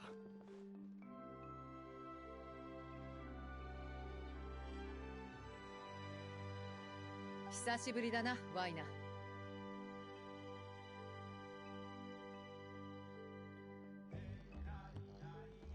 挨拶は省かせてもらおう。スピリットストーンを貸し。待て待て、せめて何。友達のカチーナちゃんが助けるって。いや八神の国か。あそこは戦場では一瞬で状況が変わ。気遣ってくれてありがとう。でもま、そう言うと思ったよ。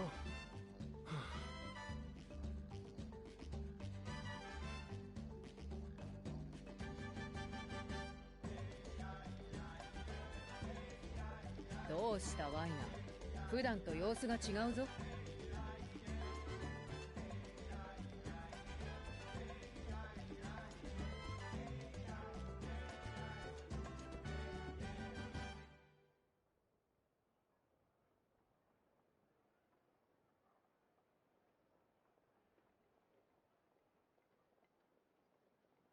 冒険のない人生なんて不完全な人生だってのがお前の口癖じゃないか。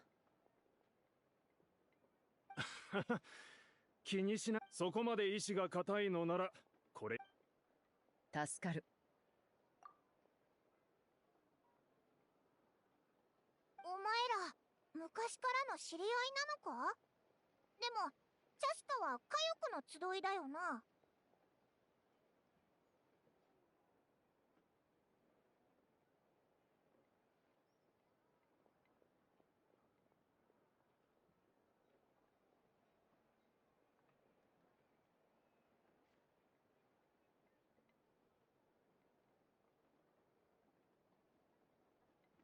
チャスカは名の知れた調停者で、どの部族も。それにチャスカには妹がいてね。クイクって子なんだけど、よくうちの部族に遊びに来ていろいろと手伝ってくれてるんだよ。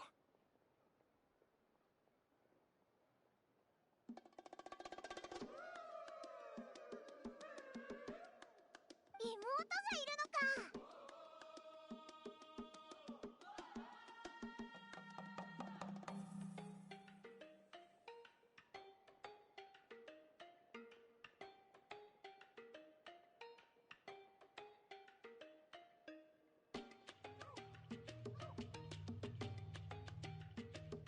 ああ、機会があれば紹介しよう。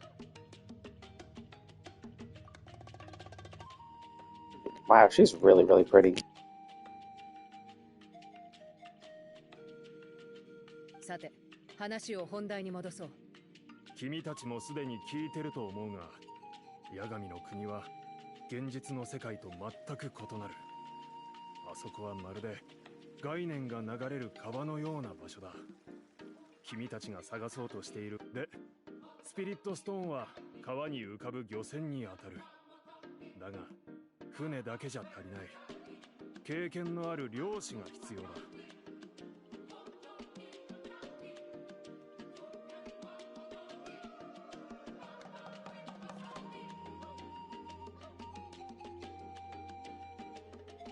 私がその船を操縦したらダメなの？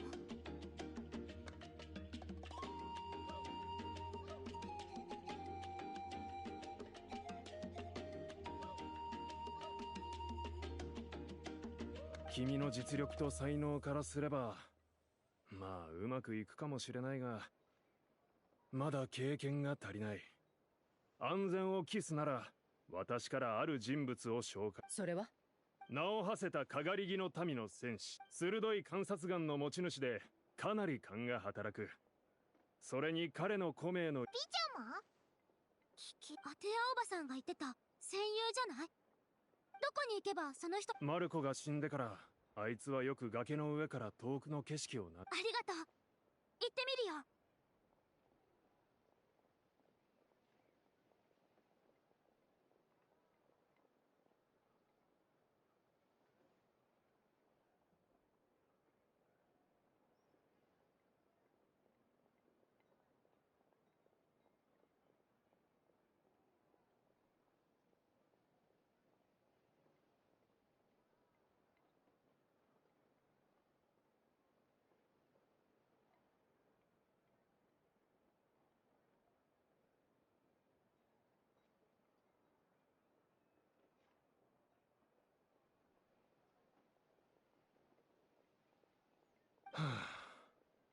なあ、うまくいくことを祈ってるよ。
加速するよ。よっ。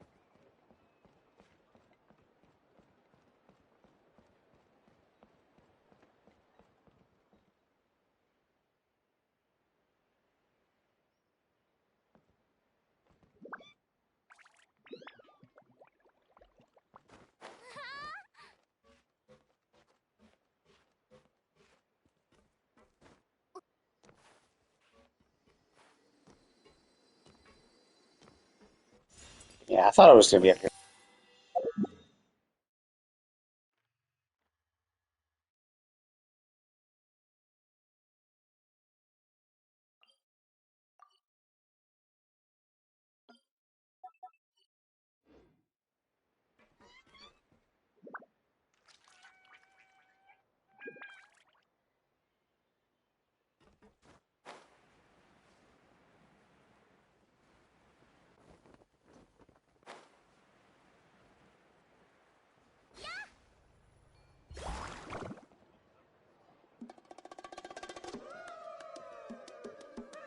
崖の上から景色を眺めてる人。あ、いたぞ。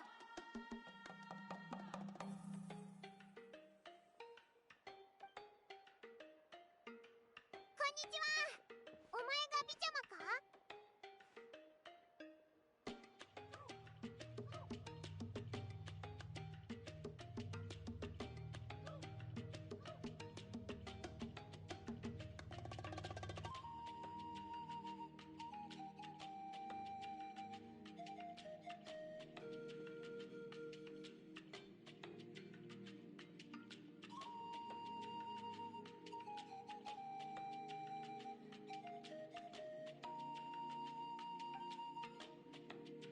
そうだが、何か用か？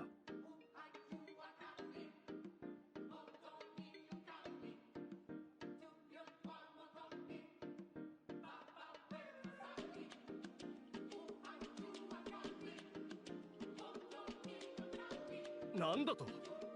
じゃあ八神の国に取り残されたその友人は生きて帰れる可能性があると。そんなことあり得るのか。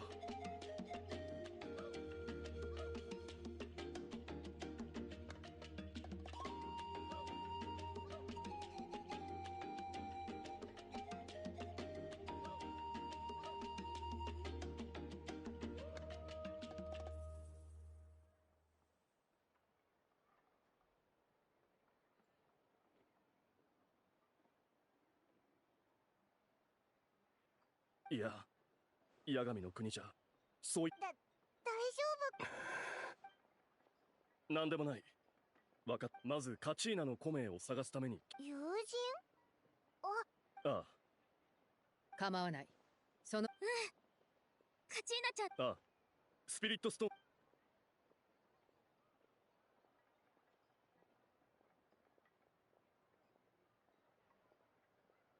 It's a weird stone.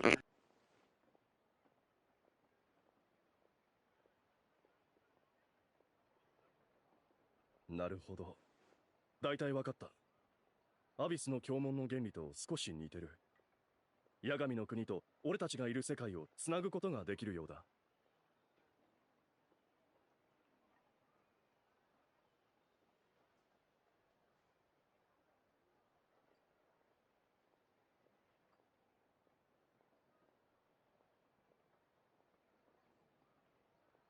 一旦つながれば餌の匂いを追いかける魚のようにアビスが湧き出てくるだろう。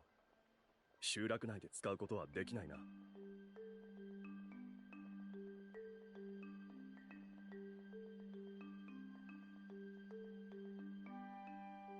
お、すごく詳しいんだな。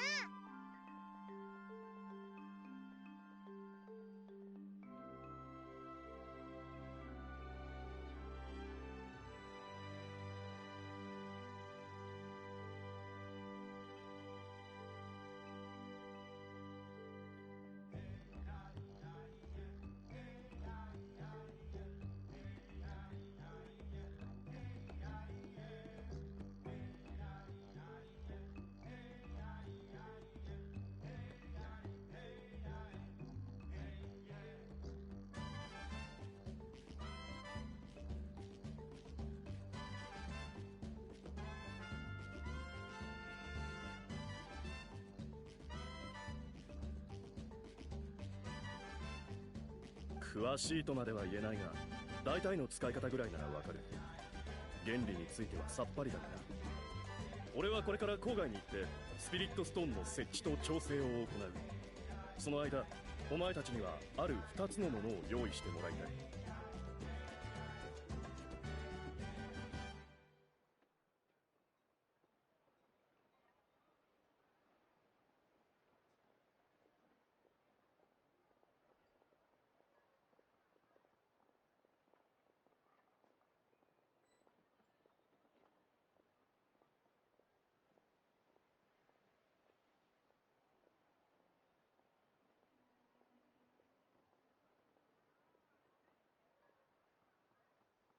何が必要なの？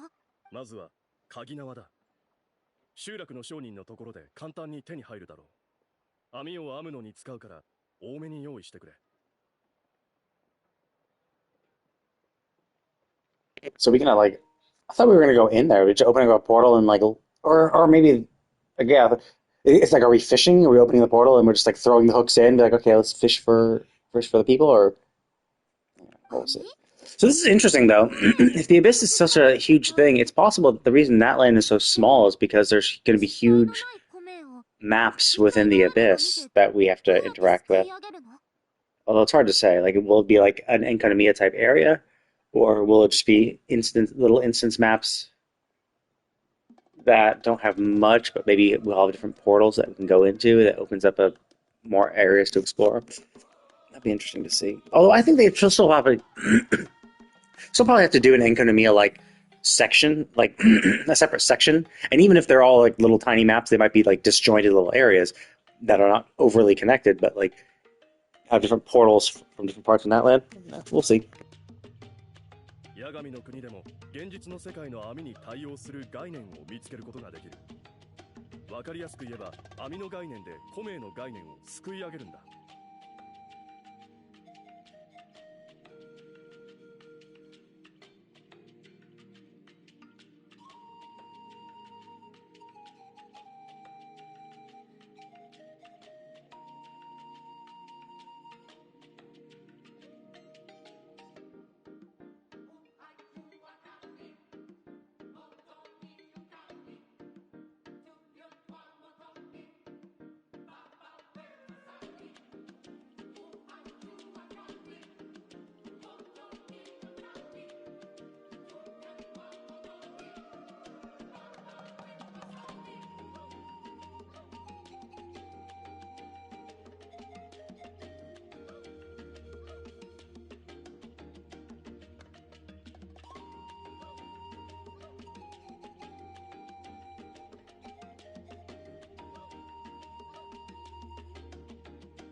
なるほど。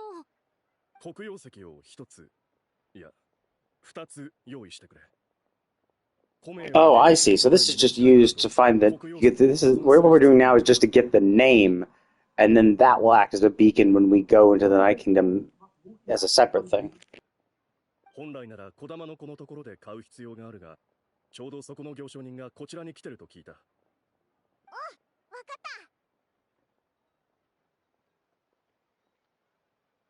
た。では、しばらく別行動だ。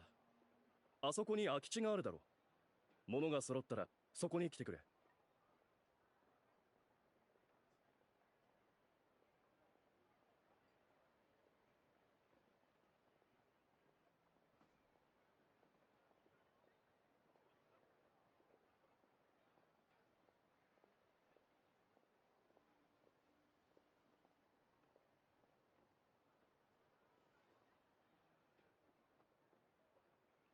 そうだ。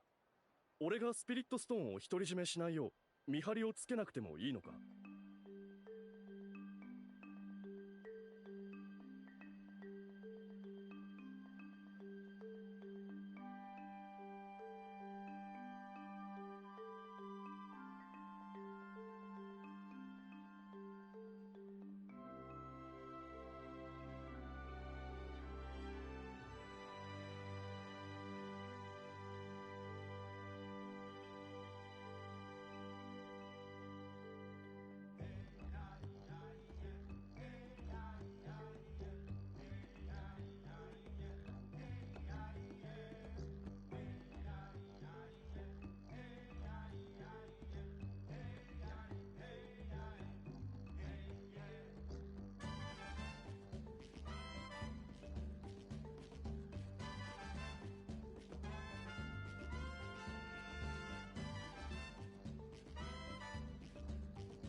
シャスカはどう思う？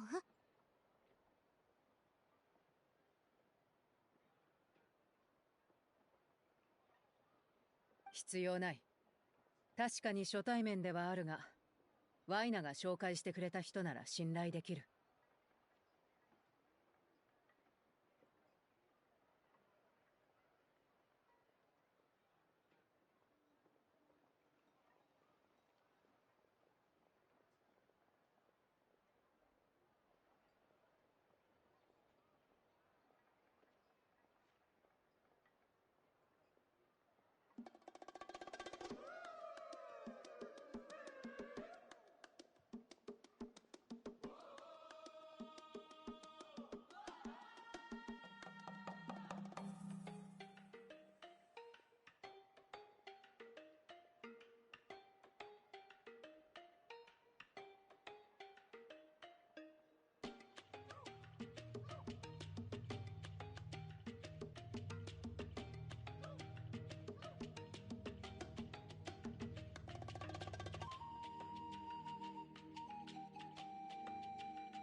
ありがとう。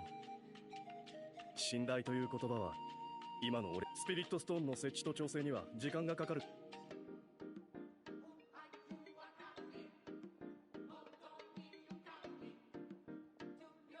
変わったやつだな。なんか疲れてるように見えたけど、スピリットストーンの話になった途端、私私もちょっと気になった。とりあえず言われた通り鍵縄と黒曜石を用意しよう。カチーナちゃん、もう少し待ってて。必ず助けに行くから。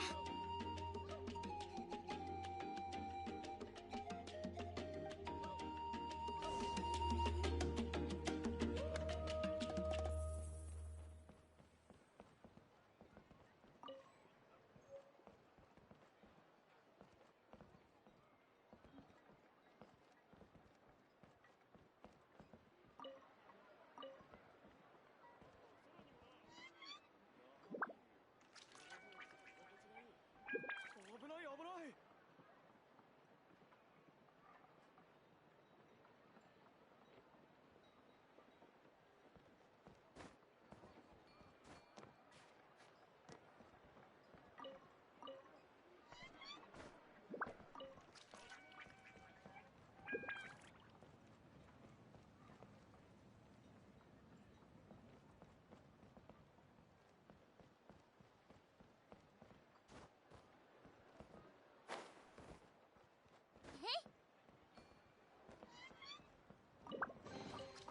いいものは箱の一番底に隠れてるものなんだよ。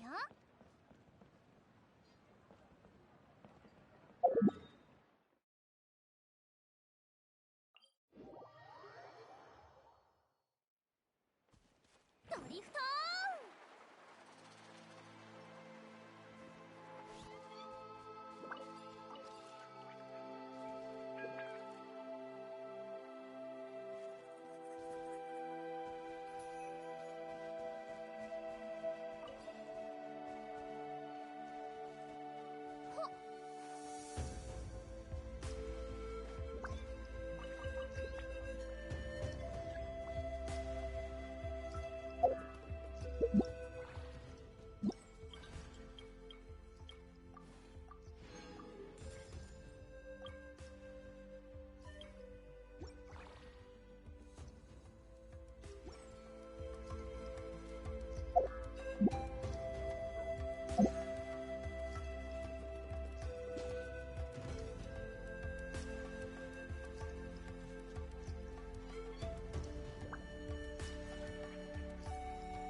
Oh, I see. Is he gonna force us to get into one of the Saurians and actually like get up here the long way?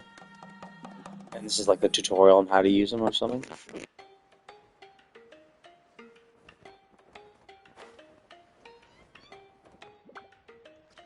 Oh wait, no, it's even south. It's even below this location.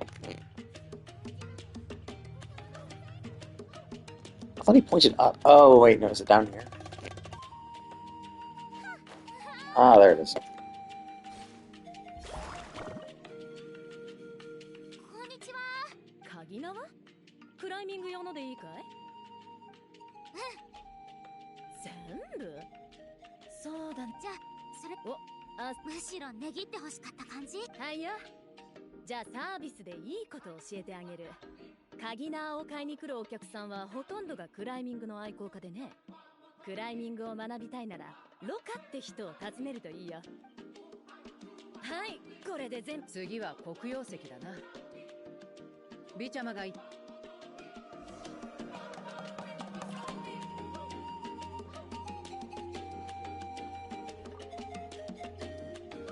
にちは。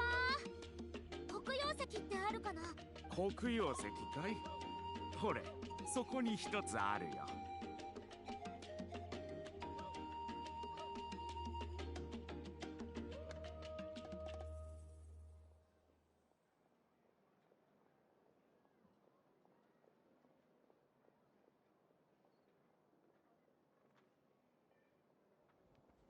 よかった。まだある？2つ欲しいの。参ったな。今持ってる雑貨の中にお願い、探してくれる？ここで待ってるから。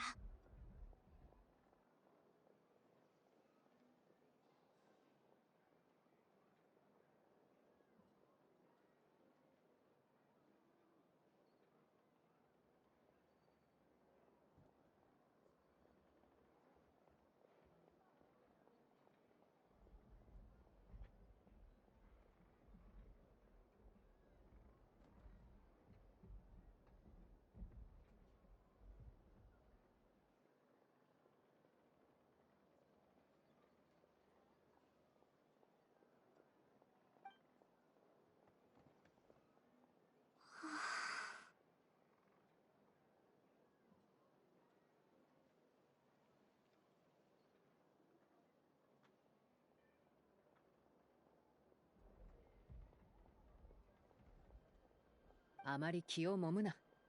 今のところ順調だ。そうだね。さっきリチャマのカチーナちゃんっていつもキラキラした石をたくさん持ち歩いてたんだ。もしあったあった。お嬢さん、これでいいかい？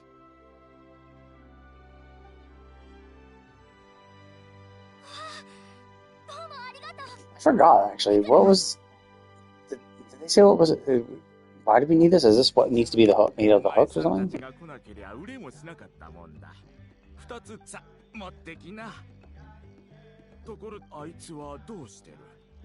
マルコ。あいつのことよく知ってるってわけじゃない。ある日酒を飲んでたら偶然耳に、戦闘が得意なマルコは数人の大男を片手で倒せるほどの手だれで5年前またもや帰化聖夜の巡礼を勝ち抜いた。しかし出発の前夜、かがり火の民がアビスのそれでどうなった？同じチームのメンバーが訪ねてきて話し合っビチャマ自身も足を引きずりながら前線に出たところでチームの荷物になるだけだが、その時に限ってアビスの魔物の数が予想をはるかに上回っていてな。ビチャマは全て自分のせいだと自ら追い込み、そうだな、人が後悔する理由は行動を間違えたからだけじゃない。何もできなかった自分を責めることもある。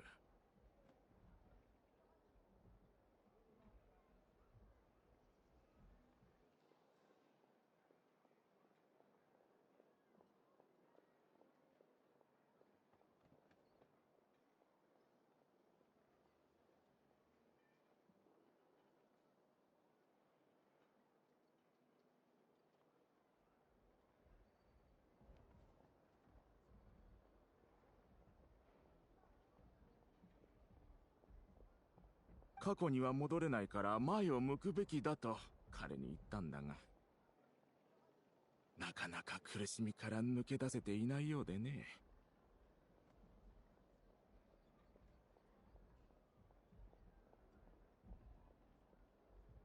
わしらはアビスのせいで多くの苦しみを強いられてきた。永遠に癒えようのない傷を背負って生きる人もいる。彼の傷が癒えたらいいんだが、話はこの辺にしておこう。もし機会があれば。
頼んでたものは揃ったか？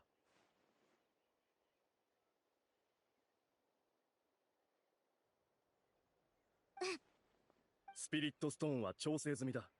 すぐにでも始められる。約束通り、まずカチーナのコメイを見つけるのを手伝おう。ああ、なんだ。ああ、マルコが死んだ後、戦場を見てきたんだ。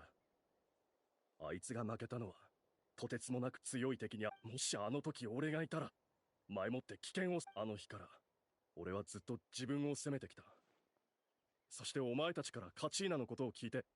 I mean, except isn't the whole thing is it's not an actual location. It's like it's a place where your sense of self is constantly being eroded. Like 5 years in there is what are the odds? I mean, obviously, he's just grasping at straws, but still. でも、もう何年も前のことだって聞い Oh た yeah, Hyman brings up the correct question.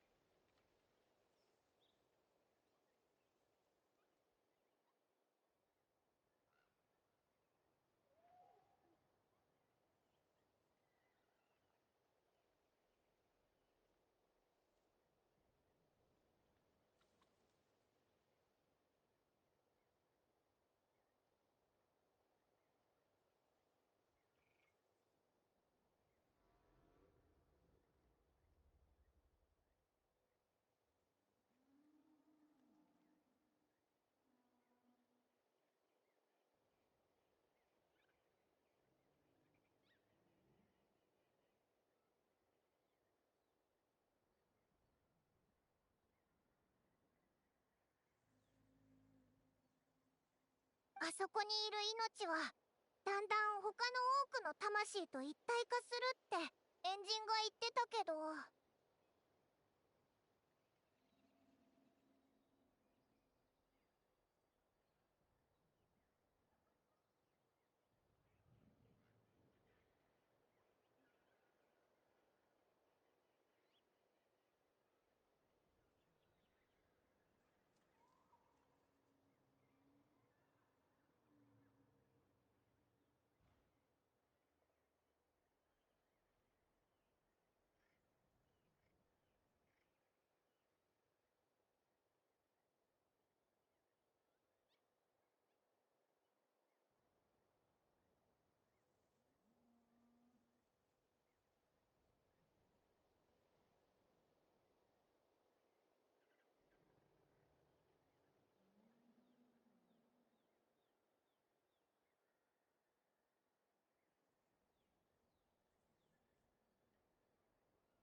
いくら小さな可能性でも試してみたい。あいつと約束したんだ。アビスを相当できなくとも最後の瞬間まで共に戦おうってな。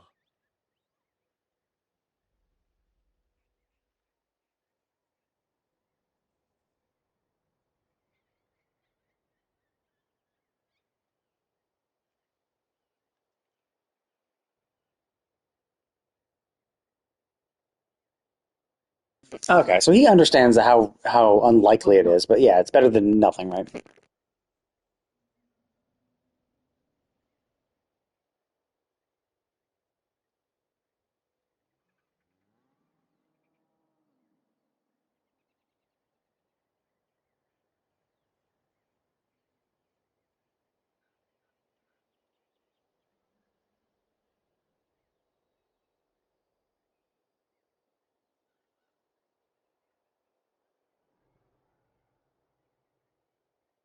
話はここまでにしよう。急がないといけないんだろう。概念としてのコメイを捜索してる間、周囲にかけらが散らばるかもしれない。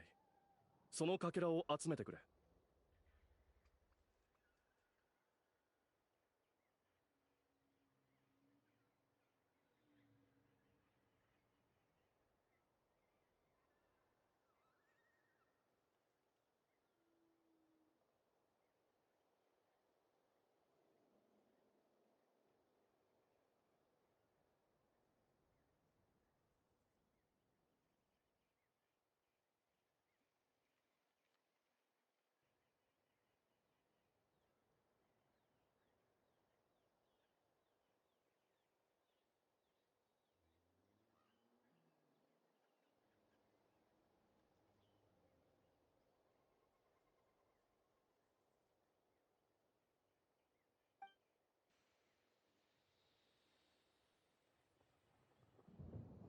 それから戦闘の準備もしておけ。さっきも言った通り、スピリットストーンによって現世と八神の国がつながればアビスの力が湧いてくる可能性がある。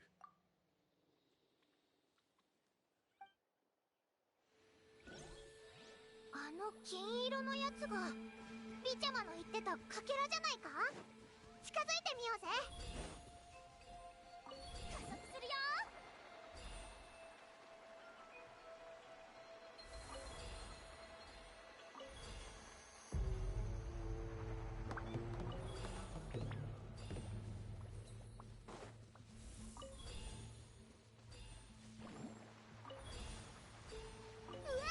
本当に魔物が現れたぞ。気をつけろ。耐えられるか。よ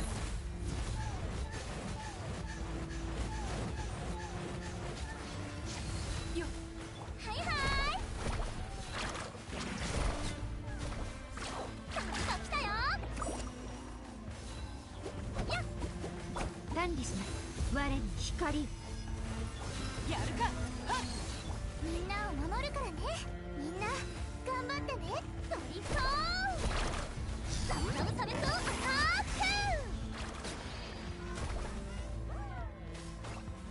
ク。よっ、それ。よっ、それ。せい。ビちゃま、まだか。もうすぐだ。もう少し待ってくれ。出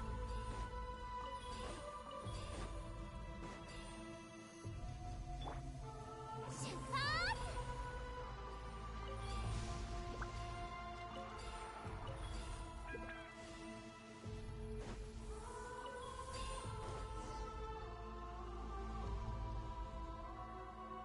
ビちゃま。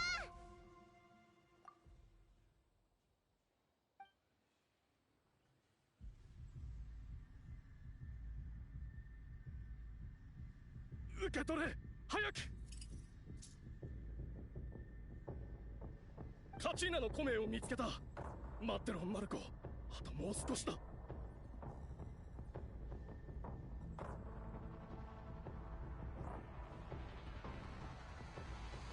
おかしい。アビスの力がどんどん強まってる。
彼の体がアビスに侵されてる。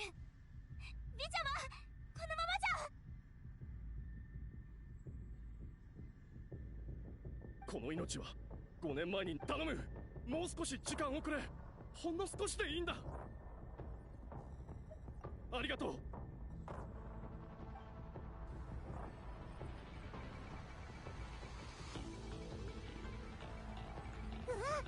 なんてアビスの力だ。気をつけ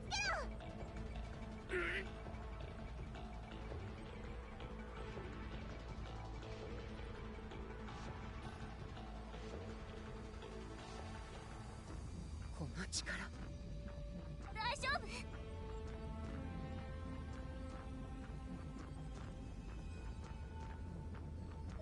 マルコ、くそ、なんでこれ以上待てない。ムアラに試したけどアビスの力がしつこくかって。仕方ない。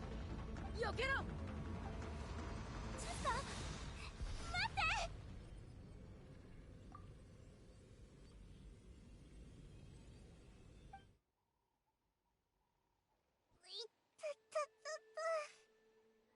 何が起こったの？あのまま放っておけば暴走していただろう。他に止める方法もなかった。お前たちは爆発の衝撃で吹き飛ばす。次からは何かやる前に一言言ってよね。さっきはすぐに避けろと言ったろ。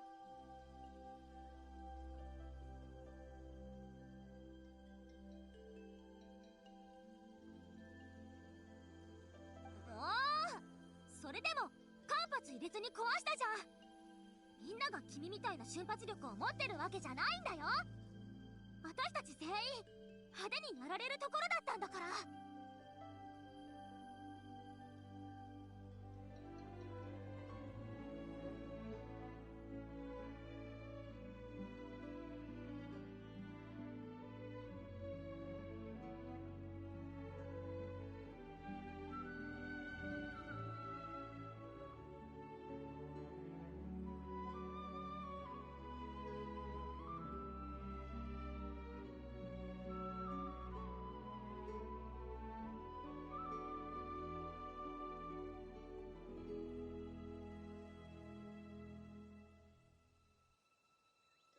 次から気をつける。にしてもカチーナちゃんのコメイが無事でよかった。ビジャマ。ビジャマ。結局マルコのコメイは見つからなかった。もう消えちまったのかもな。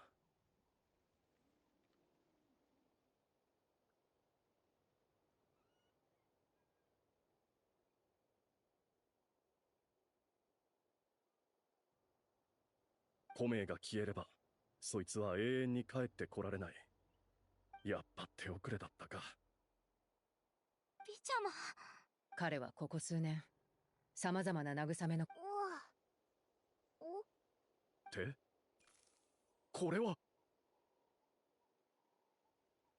Oh, I see. That's the obsidian. They put the obsidian in there and it gets inscribed with their name.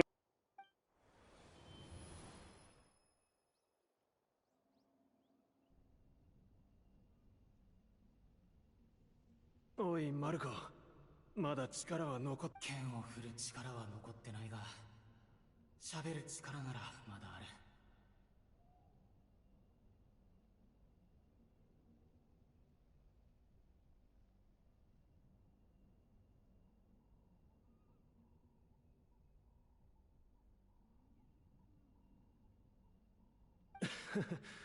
喋れたってしょうがない。本当にここで死ぬのか。その点俺ピサックだね。厄介事を人に押し付ける癖、いつになったら治るんだよ。最後の最後まで俺に見送れっていうのか。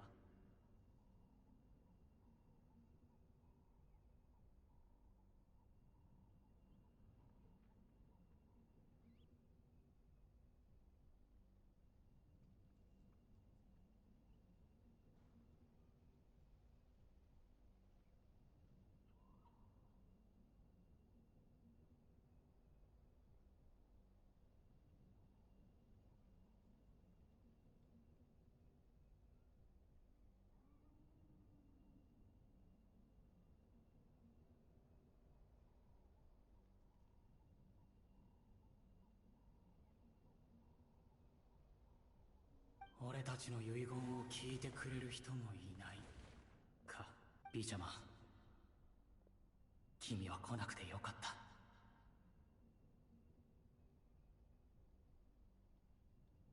た。悲しむ必要はない。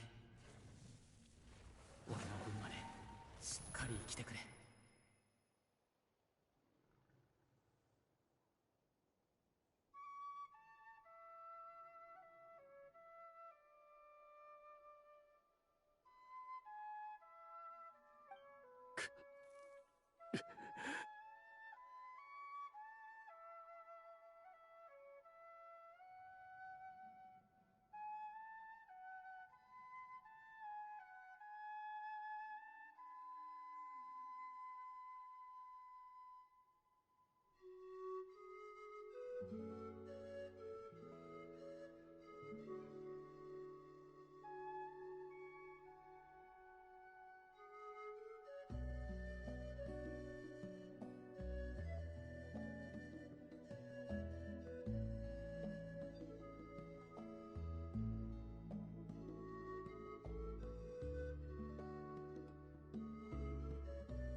今見たのってもしかして。今回の釣りは収穫が皆無だ。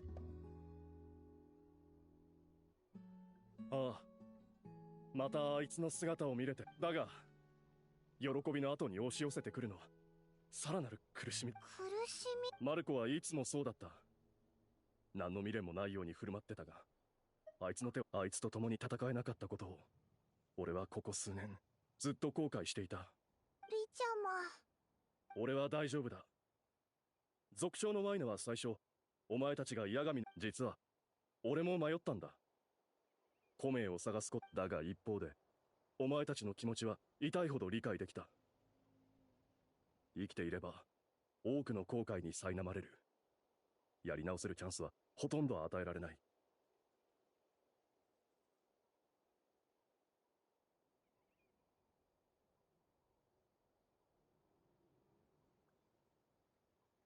罪悪感が心の中で膨らんでいけば、戦士にとって何よりも貴重な資質が奪われちまう。なら最初から最も勇気のいる道を選んだ方がよっぽどマシだ。もし過去に戻れるなら俺は絶対に前線に行く。怪我をしてたとえ結末を変えられなくても、あいつと最後まで。今になってようやく分かったよ。だがお前たちはまだその選択の岐路に立ってる。俺と同じような悔いを残してほしくない。ありがとう。君の言葉のおかげでより決心が固まったよ。安心して。必ずカチーナちゃんを連れて帰るから。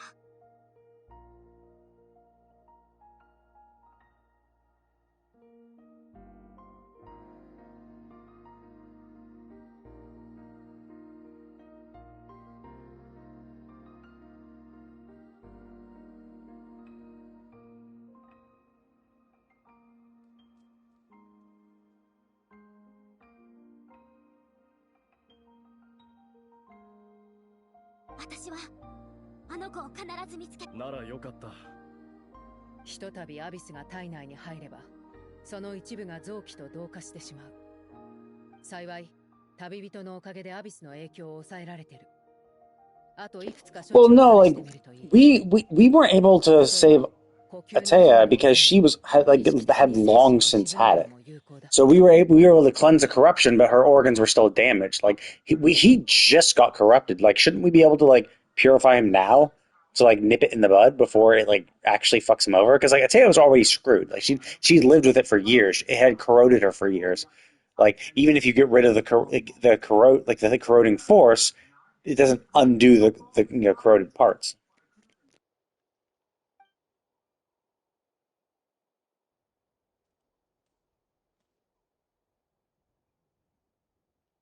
That's very pretty. だいぶ良くなった。かなり詳しいんだな。ただの経験談だ。とりあえずカチーナちゃんの古名を手に入れたから、スピリットストーンを破壊するしかなかった。 Is that what are we actually gonna save her this patch? Like, I mean, I guess I've been going slowly. Like, actually, I don't know. Like, the Act 2 was the fight with Capitano. Then there's this. Like, are we gonna like go to the abyss in this patch? Like, or that's. I'd like to resolve that at the end of Act 2. But I can also see them saying, no, that's Act 3.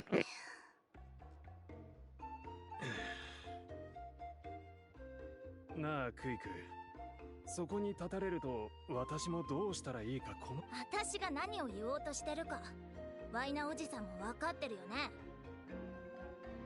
She looks unique enough. Is she gonna be a playable character too? 君たち二人は本当に懲りないね。なあ、戻ってきた。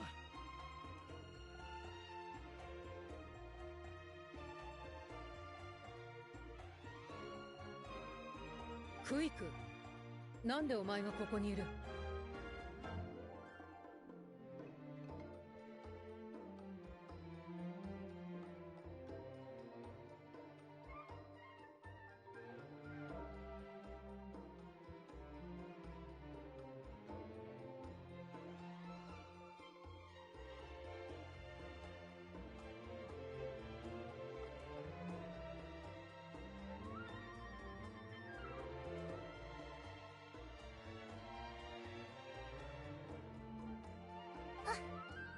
白を切るつもり？私がなんでここにいるかお姉ちゃんも分かってるでしょ。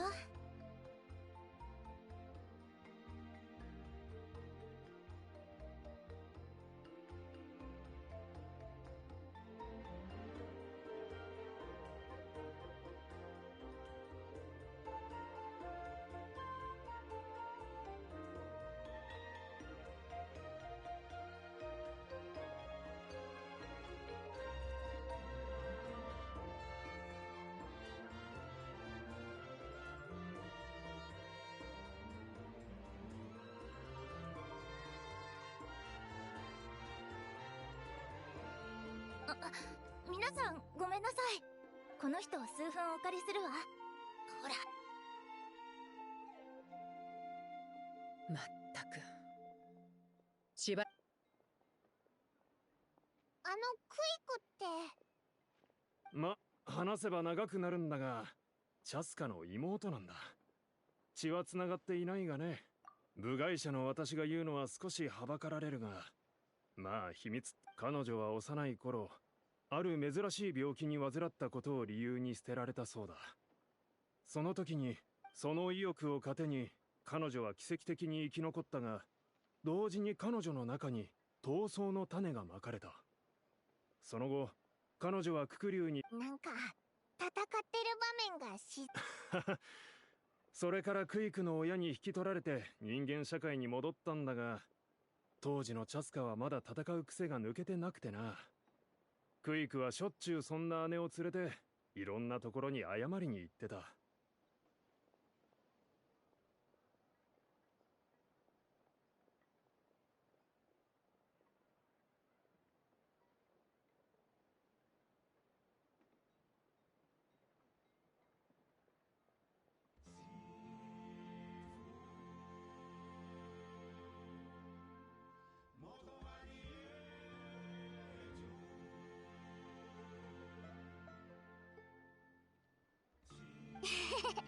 懐かしいな。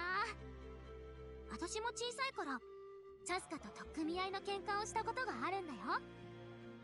彼女との仲はまさに雨降って地固まるってやつなんだ。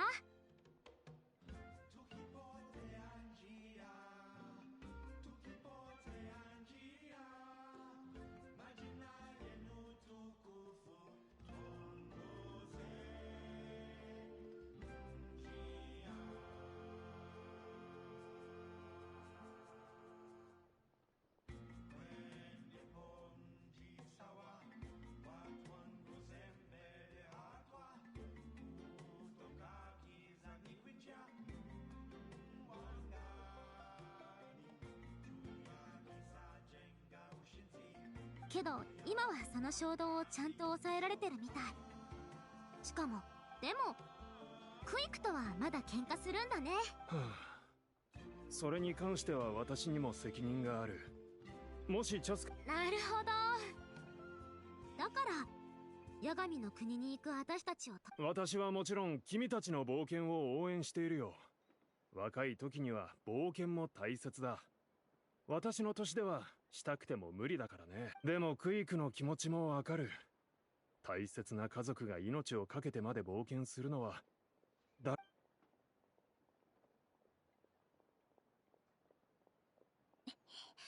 ここなら誰もいないわ。さあ1分あげるから何も言うことはない。たとえ認められなくても私はただやるべきことをやるまでだ。クイクも知ってるだろ。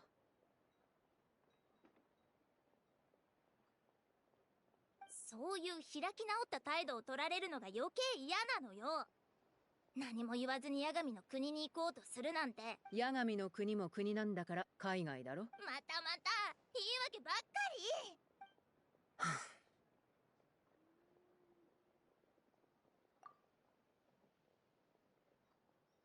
り。まず一つ約束したよね。危険レベルを4段階に分けたでしょ。不可避な場合を除いて危険レベル2まで。私からすれば八神の国は危険レベル4。正々堂々と競技を勝ち抜いたわけだし、それにこの件は自分にも関係してる。2つ目、ワイナおじさんを買収したでしょ。お姉ちゃんを止めて。ワイナを問いただす気か？だが彼では私の考えを変えられないし、どんなほらフォロー出したわ。やっぱり今回の件に関してはクイクが私の立場。私は私、お姉ちゃんはお姉ちゃん、ごっちゃにしないで。私は後方勤務の医者よ。お姉ちゃんが危険を顧み。ああ、わかった。まだあるか。I see. So it is about her. That's what she knows. As someone who's lived with the abyss corruption for that long, she knows that this is how to deal with it.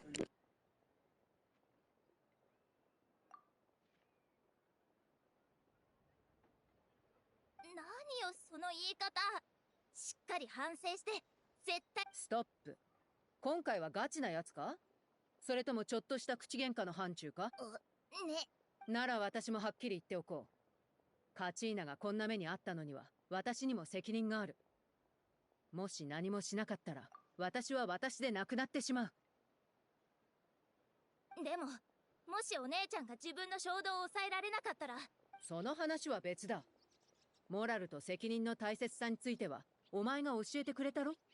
自分自身の置かれた状況を正しく把握すること。どちらかを諦めないといけない時だってある。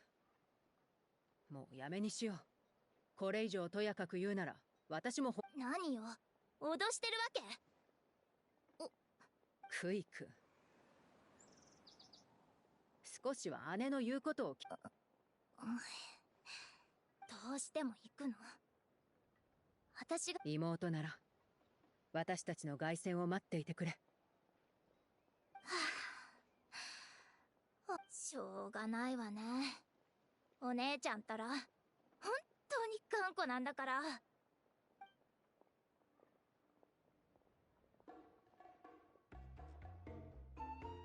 まったく頭が痛い。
何か言いたいことでも？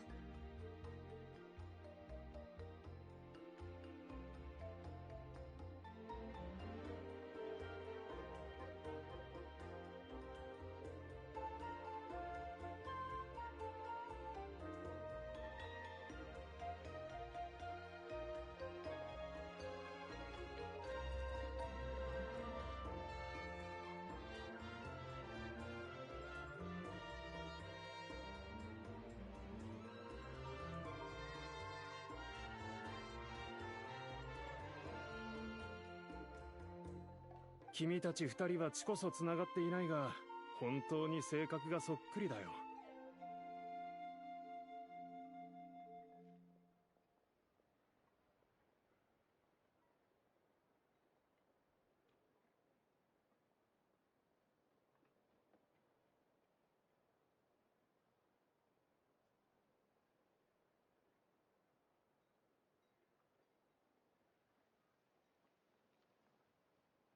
そうか？前にクイクにも同じことを言ったら、彼女もそうかなとさ、言うことまでそっくりときた。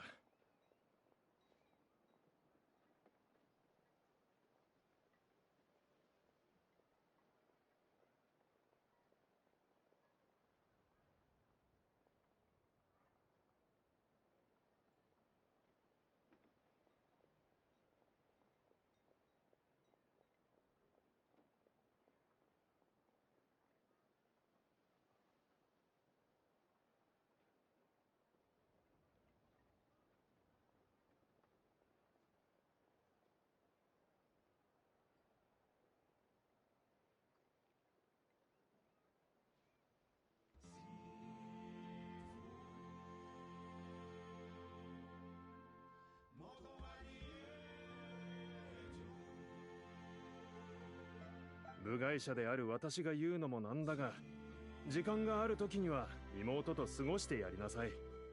君たちは二人とも強い子だ。だが強さは孤独に耐えられることを意味している。ありがとう。気にするな。さて、儀式の道具だから私のとこ。実はその借りたのは1個だったが。ん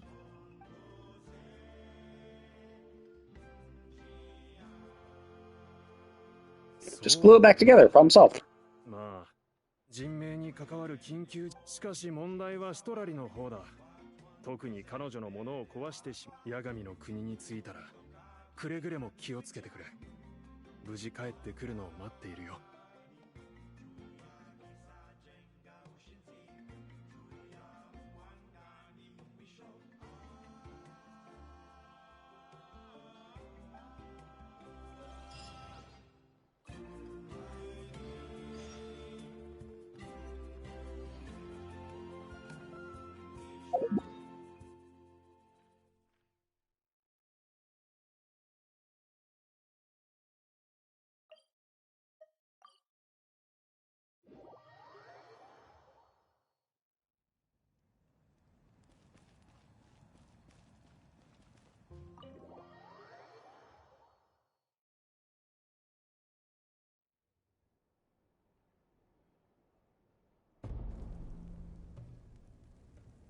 ってきたぞ。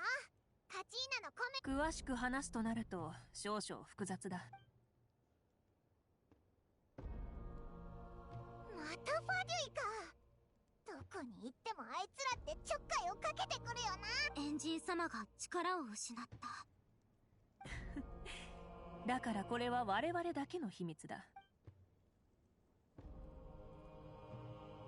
君たちを安心させてあげたいのは山々だが、様々な勢力に追われている今、とても心を休められるような状況ではない。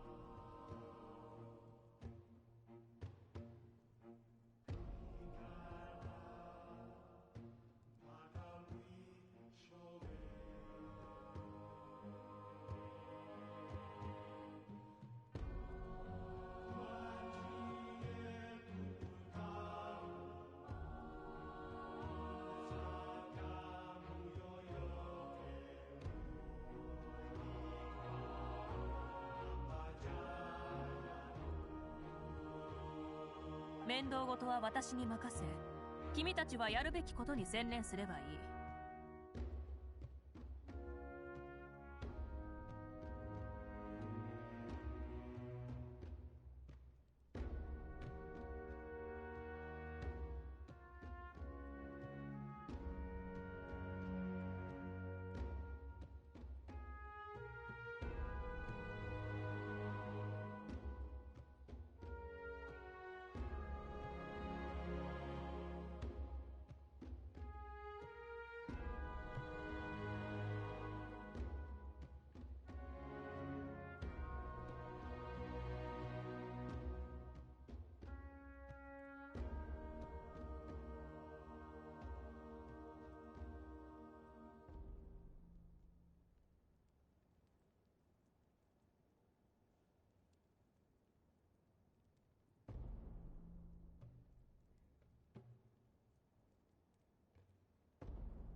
じい様を支えて私も力を貸すぞ。大した力はないけど謙遜しすぎだ、イアンサ。北条の国の誇りである君の実 Oh, okay, so she's a lecturer. 誰もが知っている。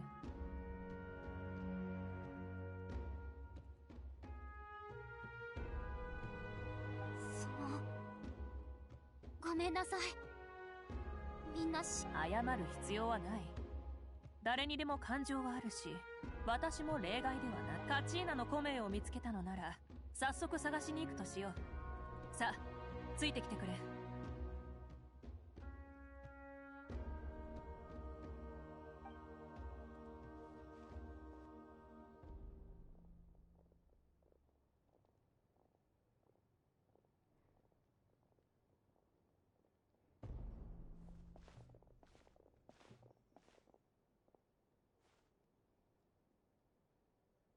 That's a pretty cool room. ここあれってよく気づいたな。ここは私が様々な記念品実際に見るのは初めてです。すべての部族のものが揃っていますね。集めるのにさぞ苦労されたことでしょう。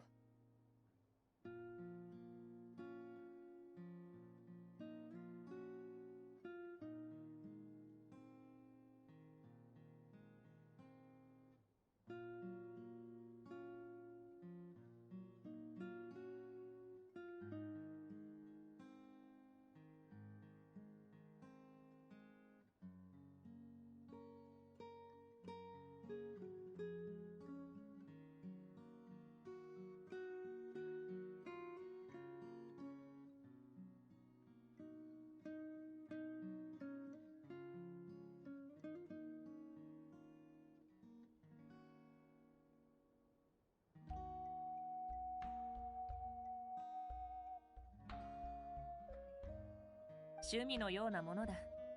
ナタでは誰もが英雄の物語を。ものは記録を残すのに優れた媒体だ。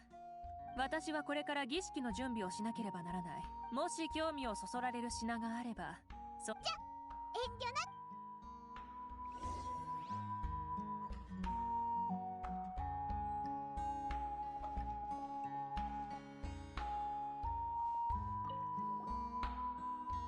これはアテアのお守りだな。君たちも知っての通り、このお守りはアテアの人生。いろんな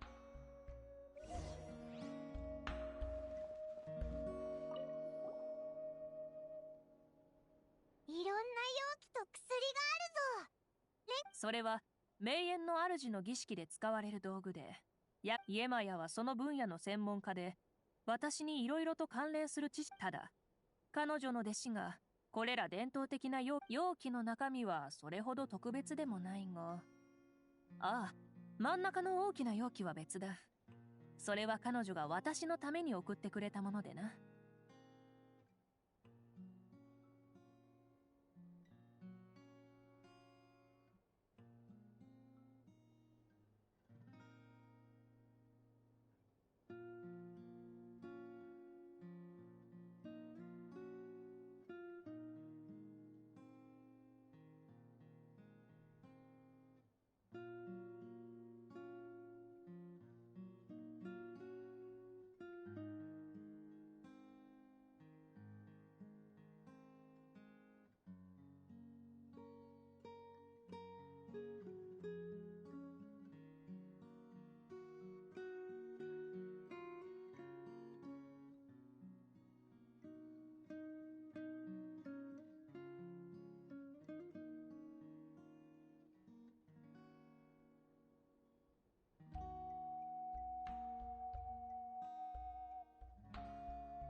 おお、きっとすごいものなんだな。なんだ。ブドウジュースだ。全然すごくない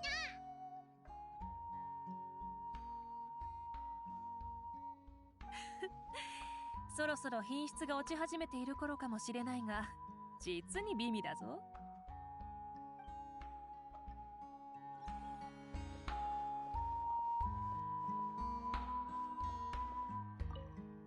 持ち上げるときは気をつけてくれよ。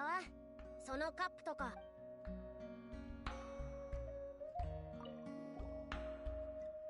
うわ、でっかいベルトだな。オイラの顔よりも大きいぞ。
北条の国には体を鍛え力を競い合う風習がある。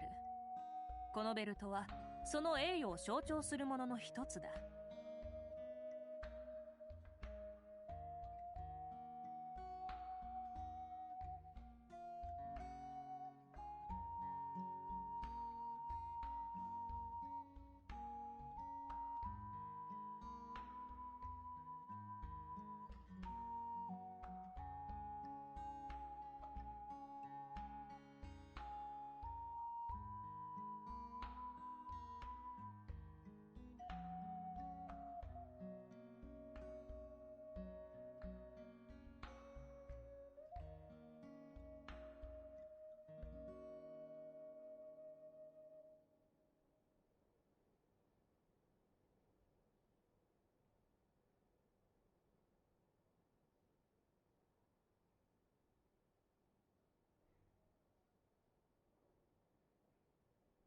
元は2人でも持ち上げられない。ただ問題はそのベルトをつけているといかにたくましい戦士であっても重さにやられ息が上がってしまうことだった。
それでこのベルトの持ち主であるキテラは職人に頼み、彼は訓練の旅、このも本当はそのベルトを自慢したいだけだったんじゃ。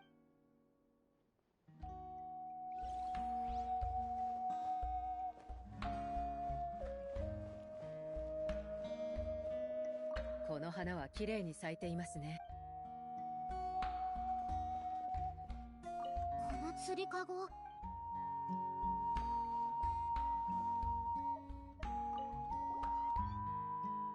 り竿まであるぞ。これはああ、その釣り具一式はマタバルという伝説の漁、彼とは酒場で知り合ってな。当時私はその目に戦意と渇望を見た。それでそいつの計画は再び会った時、彼はひどい怪我を負っていた。獲物を仕留めはしたものの重傷を負ってしまい、マタバルに聞かれたことがある。エンジン様、勝ったとオイラは思う。私もだ。彼のその経験にこそその後彼は釣り具一式をってことはお前も機会があれば腕比べしてもいいぞ。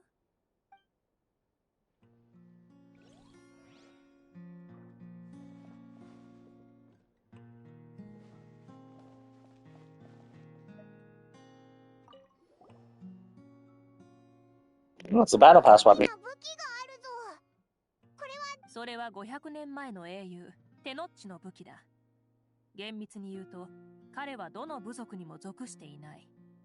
アビスの災いが起こる前に彼はある理由で追放されたのだ。追放？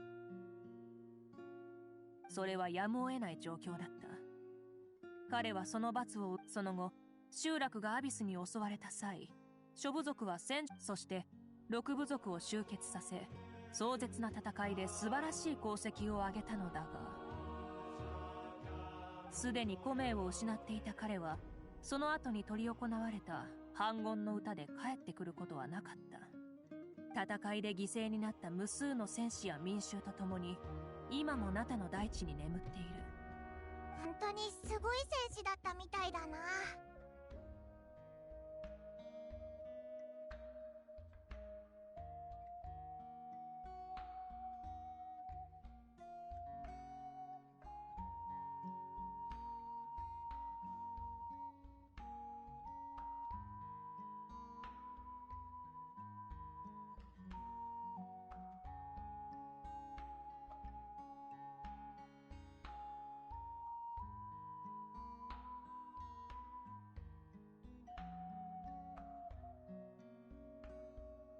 ああ、今でもテノッチの物語は語り継がれているよ。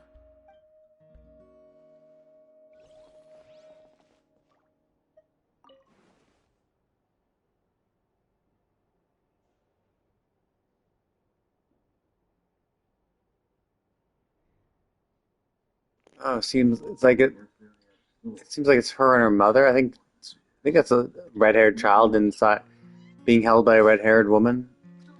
Unless the red-haired woman is Mavika. I'm not sure. I'm not sure how like the passing of the torch essentially for the fire archon works. Is that like reincarnation? Is it the same person? Phoenix rising to the ashes type thing? さて、一通り見た感想はどうだ？ナタの文化をより感じられただろうか？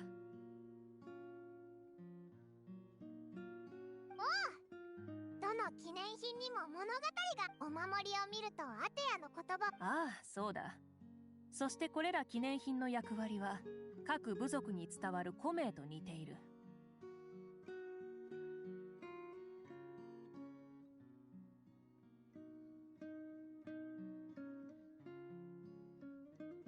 我々に我々は時間を一本の線とし、それに沿って進むことしかできないと直感的に捉えている。だがもう一つ別の解釈が存在する。同時？言い方を変えよう。君たちが旅の終点にたどり着いても、旅で経験したことはそのうちの一つでも欠ければ君たちは別の選択を取り、一方、まだ訪れていない未来にも同じことが、無論、一部の優れたものは未来を予知できる。彼らはそれを運命と称す。そう言われると確かに理解しやすいな。人間は現在を感じることにしか長けておらず、過去をすぐ、そして非化星夜の別の時空のナタ人が団結することで、アビスのような難敵にも立ち向かえるのだ。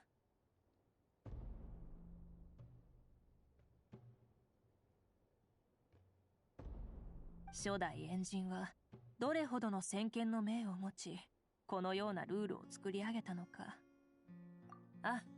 初代エンジンもかつて人間だった。Oh, yeah, the guy with no power. カムクラを利用することで天空から力を借り、 Interesting.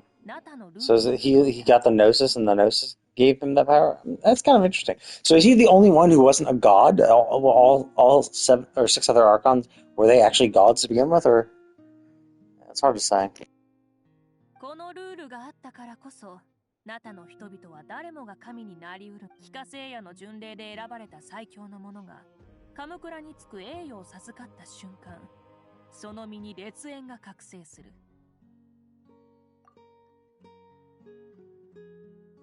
また同時にナタに関する様々な知識や記憶を得るのだ。なるほどな。カムクラとルールのあれ、これって家族の絵か？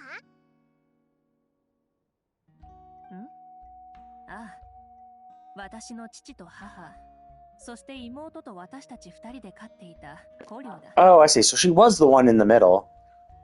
But the mother is off to the right. Interesting. I assume all of them are dead, except for her, obviously. 父の革鎧から一部を切り取りキャンバスにし、腕のいい画家に描いてもらったものだよ。か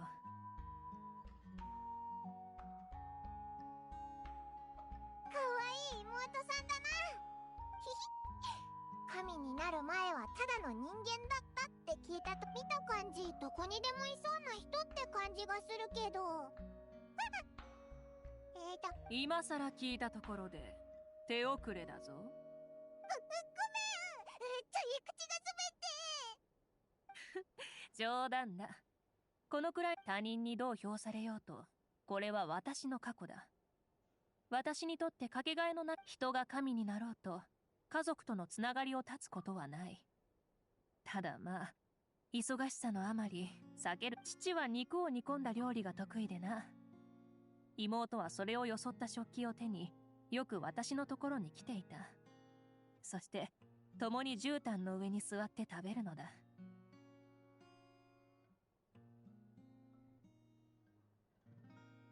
だがある日、ドアを閉め忘れ、コリョたちが入ってきてしまった。すると妹は大泣き。そのいたずらっ子供は肉を食べようとする手を止め、身じろぎ一つできなくなっていた。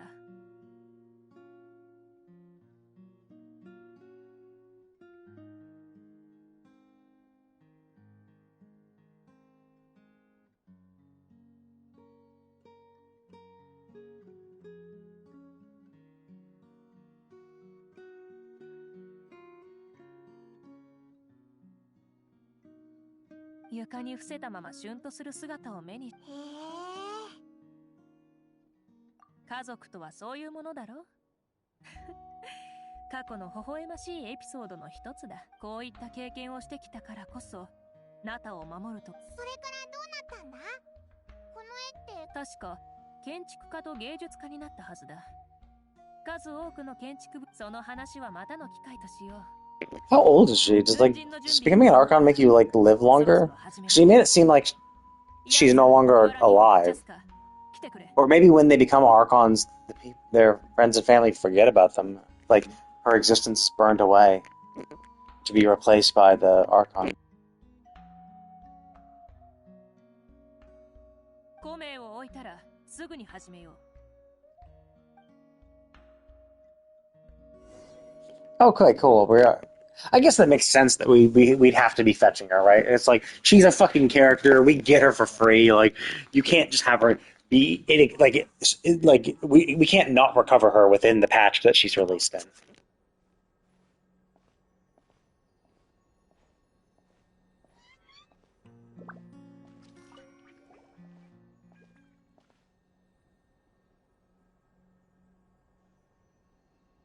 天地に通ずる生命の小玉、絶えぬ物語の伝承よ。古の名、この声に運命のものを答えさせよ。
また幻覚。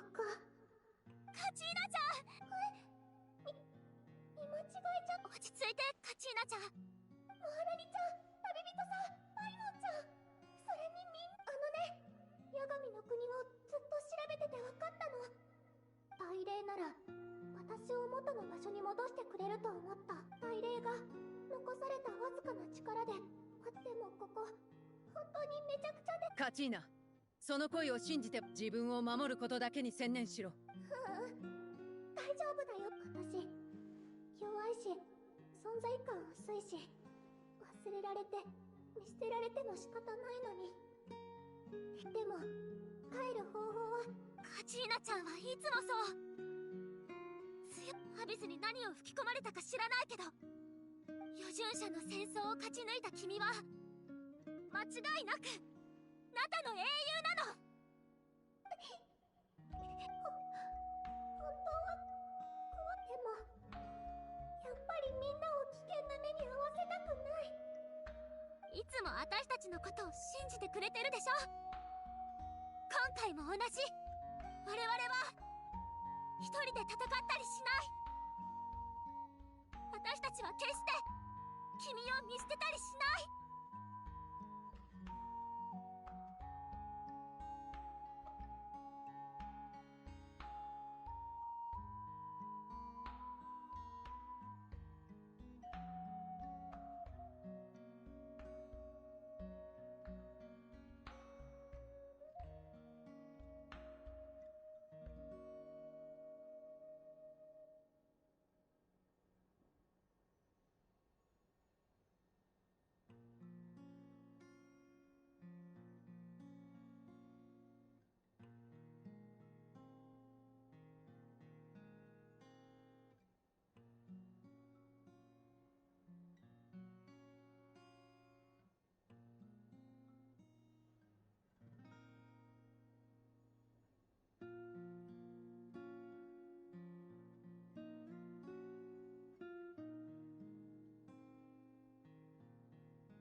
そうそう、ここまで来て諦める。リカと気をつけて。通信はここまでか。さて、ヤガミの国に通ずる入り口はアビスが侵入してきた際に残した。はい。ああ、成功を祈っている。I'm curious if are we like do we have the power to resist purify corruption because we're travelers? Is that just a natural thing? I wonder if our brother has that ability too, or if that was lost when they became part of the Irminsul.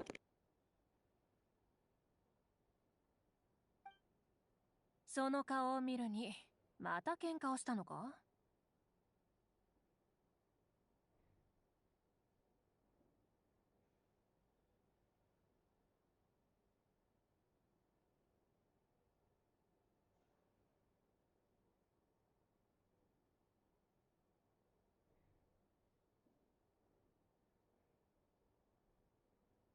心が痛いです。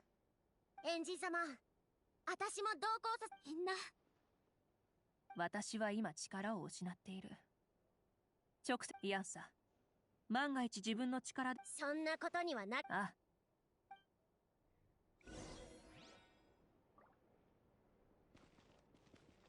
くれぐれも気をつけてくれ。Like, she gave her powers to the flame. Like, it's like, well, when she doesn't need to do that, can she take it back? Or she's essentially powered by that same flame that she, like everyone's fighting and stuff, and that, flame inside people's hearts is what used to power the Fire Archon, and the Eternal Flame, is she essentially powered by that? And so if that's losing in power, she loses in power.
Why is that unmarked? So I guess it's not part of a quest or anything.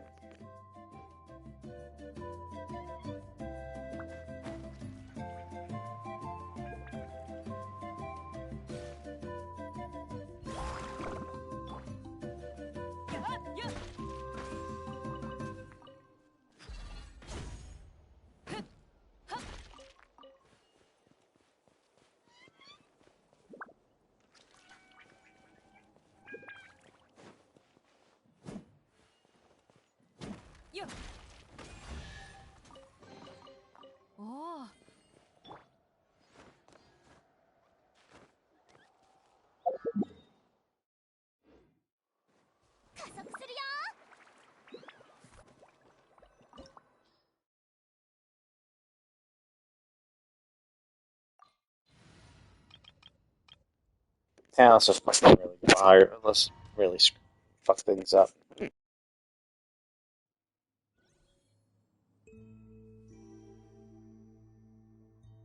Yeah, so it is kind of interesting. So it's like, I presumably like the Arlecchino is what she's affected by is also kind of a corruption or a curse from the abyss too, one that they've just managed to, I don't know, not die from, or I'm not even sure. Like, because it's like I guess the other ones go corrupt the internal. Like maybe she's just is dying. I mean, oh, is my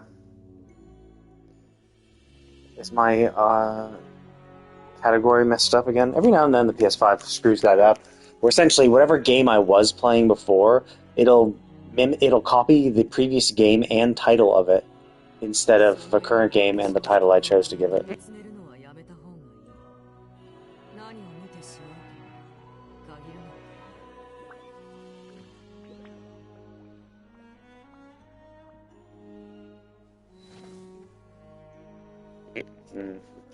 Oh yeah, I can see that. Yeah, I don't know why. It's like it's not all the time. Like if it was consistent, then I'd be like, oh okay, that's just. And like I did go from like one game right into the next. So like I logged out and then like less than 5 minutes later I started this.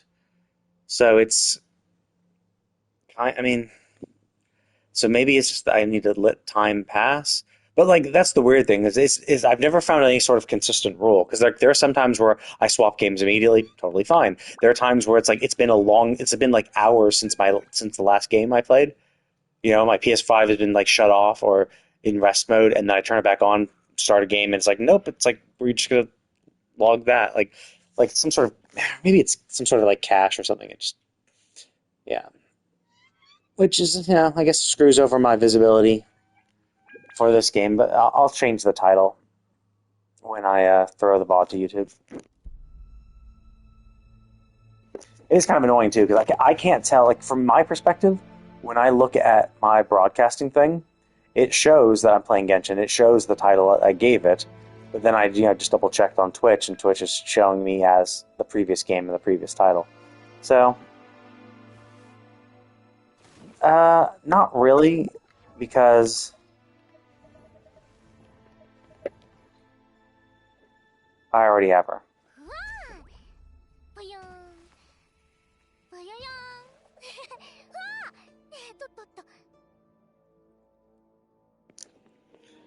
So I don't really need to pull for anybody. Yeah, her artifacts are crap. I need to actually farm for her shit, but because like she's brand spanking new, I don't like all my resin has been going into actually getting her ascension materials and her talent. So I already got her talent mostly up. There we go. Now all 666. Yeah, I had been farming for so I got Emily, and I had been farming for her stuff, but hers is like absolute dog shit. Like this is just terrible. This is okay because it was offset. This is kind of crap too. I mean, it's crit damage, so it's whatever. But yeah, like so I was farming her a lot, like before Natlan, and I just got absolutely shit luck. I actually haven't farmed at all for Mualani's stuff because I didn't even bother. Like it came out. Well, actually, no, I did bother. I did run a few runs with Arlecchino for that domain, and then I was looking at a build guide for her, or I was looking at videos about her, and they were saying that like just the Gladiator 4-piece was like it's not as good, but it's like only like 5% worse or something like that. So I was like, oh, well, I have a shitload of Gladiator pieces because I've been playing the game for a long time. So I just got that. So I got her to 221 crit damage, 67% crit rate, with 2400 attack. Although actually it's slightly less attack because she's in my current party, so she's getting bonuses from the residents. But pretty good stuff. Crit damage with 11% crit rate, that's nothing to sneeze at.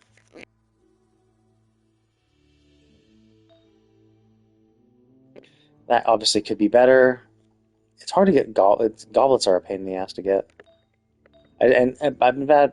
Like it's crit rate and crit damage on it. It just sucks that it rolled only into defense percent, energy recharge, and only 1 crit rate. That's just bad luck. But the problem is all my other ones also are equally shit. And these are relatively fine. Yeah, 12% crit rate. That's nice. So I got her in that, and then so that was fine. So I stopped farming, and then I got Clorind, and so I was like, oh shit, well I actually got to go get like her one. I guess she might because she might benefit from that set, but I was like, yeah, screw it. I'll actually farm for her set properly. So I actually did get that, and then actually I've been improving her. I've been improving her bit by bit because like when I started farming for Emily.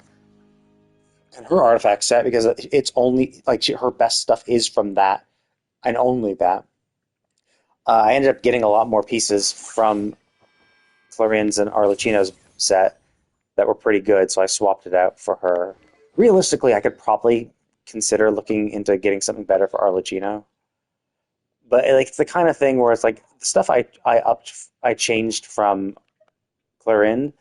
I'm like, I don't want to use it for Arlecchino because it's not great. Like, I guess 21% crit damage is pretty good, but like, this has crit damage and crit rate. Like, this has crit damage and crit rate, but like, this doesn't. My Navi is ridiculous. But it's also I don't have her with her set either. I went lazy. So it was during the summer event I pulled for her. And it was also when like Emily came out that patch, so I was like, I don't want to farm for her. So I was like, fuck it, let's just see what I got. And she's an attacker. I was like, screw it, I'll just go two piece, and then go for that. So that's kind of what I focused on mostly. So, and because I can like mix and match, Jesus Christ, this is bad. Yeah, like so, even Jesus, that is actually terrible. I usually do, yeah. It's because like if I'm gonna play the character, one, I want them to uh, be the best they can be. Like if I'm gonna get a character, I kind of want their weapon as well. And two, because usually it just looks the best on them. So it just looks so cool. And so that's what I end up doing. Obviously, there are like for 4 stars, they don't have their own weapon, so I try to get ones that look good on them and also are then also are kind of good for their effect. So like some of them, I won't bother too much. Like yeah, purple doesn't really match with him. I kind of wish I could keep it the blue from before it evolved. But like, and like Arlecchino just looks so cool with hers.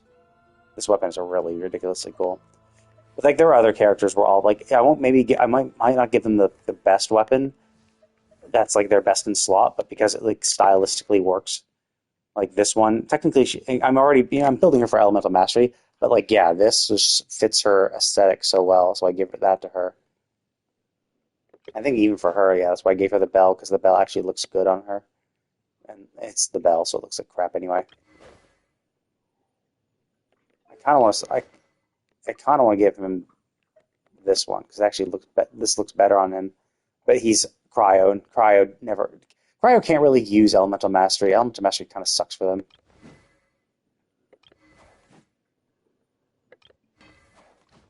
Yeah, this one looks like that one. It works. It's not. I don't think it's the best in slot for him, but like it looks really cool on him. It matches his style. Same for that one. So some of these I will go. I'll try to go as best looking as I can. Favonius, yeah, like it matches. There's a lot of ones that just match the color scheme. This one's like it's hard to match Catalyst. That one I thought the bow looked kind of good on her. I'm never going to use Farazan because I don't have anything that's good for her. Well, I gave her Night Blind. My 3k defense Noelle. That kind of works. It's also, I think, his best in slot. But Favonius is just kind of used commonly for a lot of people as best in slots for support. This is probably not the best for her, but I don't think I have a better one for her. There's nothing else that matches and looks as good. Maybe the...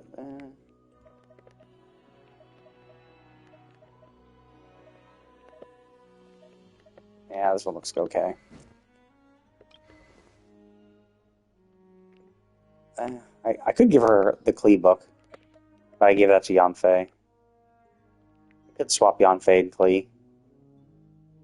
But obviously, like, she's a 5-star, so like getting her a 5-star weapon would improve her damage more.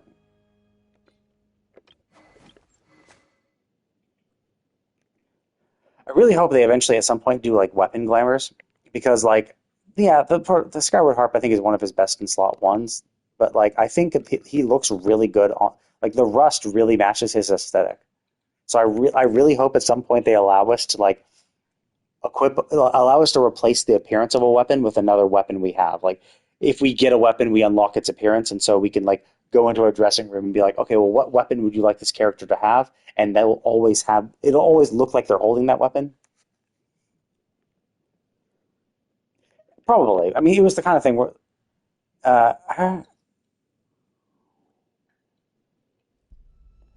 probably, but like it's the kind of thing where like Child came out ages ago, like way before Yelan ever did. So I was just saying like, this was way back. This was his best slot way back when. I mean, it's not like it wouldn't make sense. Like it doesn't really like what weapon they actually have doesn't really matter. It's not like there are a few weapons that like have effects that like are tailored to the weapon themselves, but most of the time the weapons don't really like the appearance of the weapon doesn't change anything. It's not like it's not like having this weapon versus this weapon has different shots being fired. Like it doesn't change how your attack works. So you just replace the appearance. So you look like you're equipping the rust at all times, but in reality you're equipping this or that or whatever, right? It's purely just for aesthetics. Yeah, I think this was okay, but like it just kind of matches him. I give Chi-Chi that because why not? Like Aloy and her weapon, like this is not really the best. It's not the best weapon for her. I don't think. I think there's better weapons for her. Obviously, it's a 4-star, but like even just among 4-stars.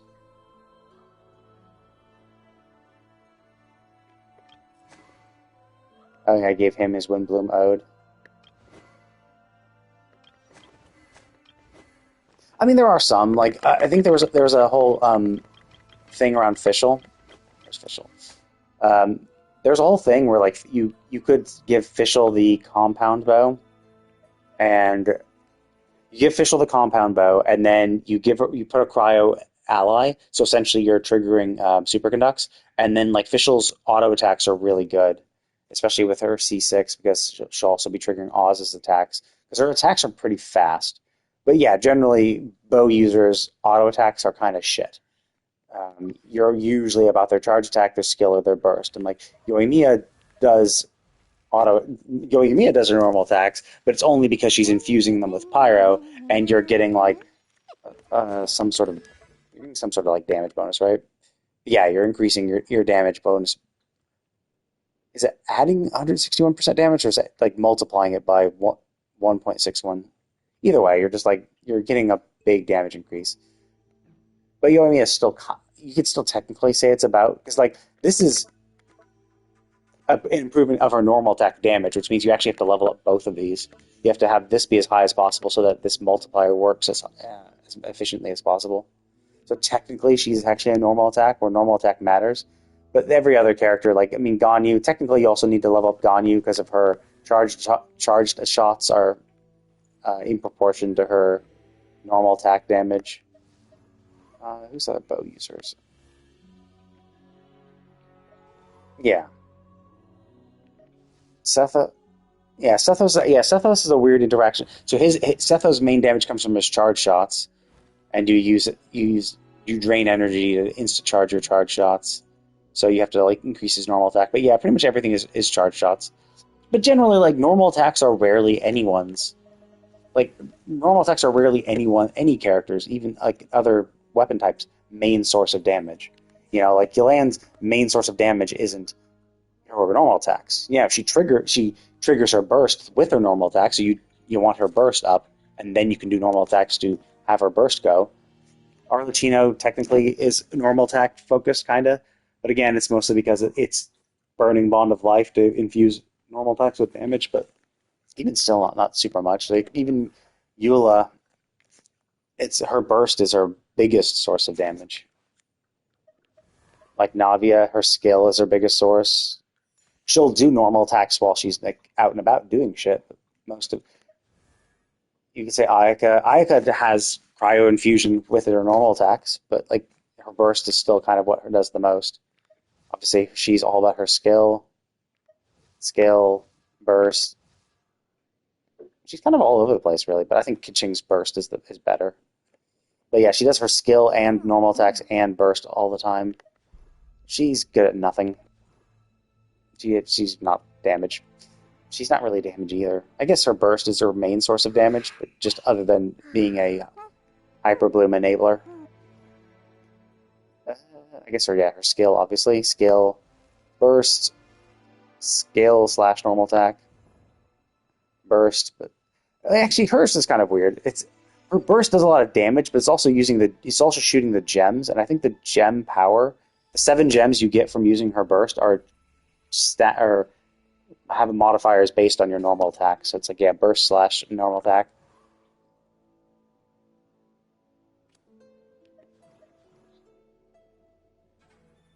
I don't even think she's good at doing nothing. I think she's pretty bad at doing nothing. She could do nothing much better. It is a shame we don't get a fire version of her yet. I'm curious how it'll shake out. It's so disappointing how her water turned out. I do like the coloration. I like the blue around. I like the blue gem, the blue knees, the blue thing on the back, the blue chest, like window, whatever. So I like the coloration of it. And so it will suck if another element is better.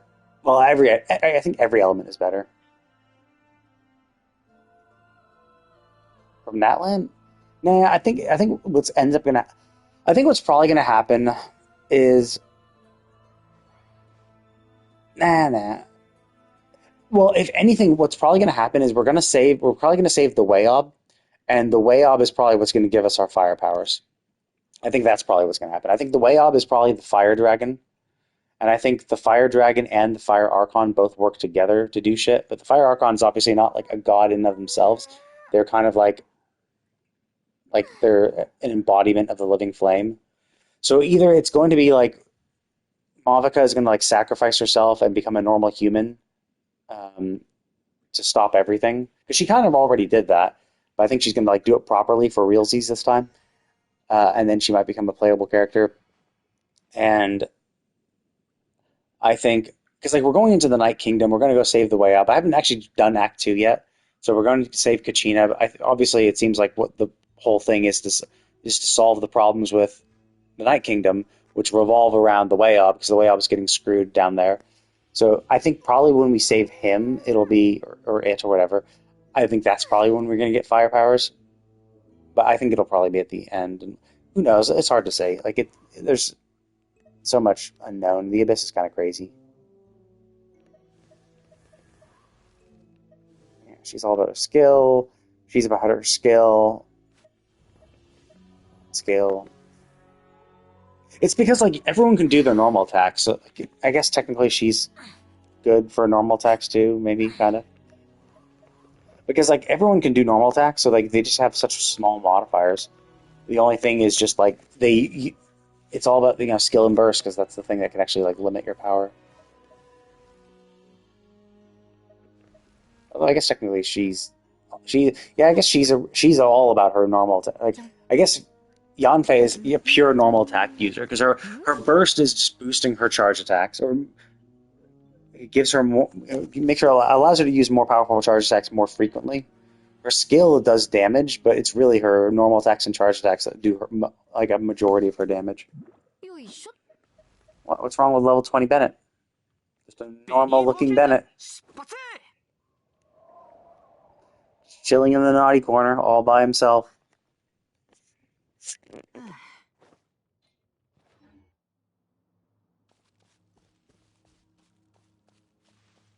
Oh, whoops, it's this way. Ooh, looks kind of creepy.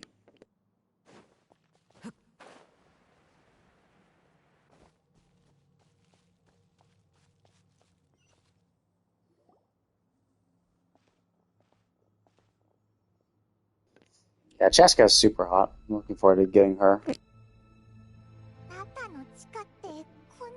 And Mavica too. Mavica and Chaska are the hottest. Definitely gonna pull them when they release. I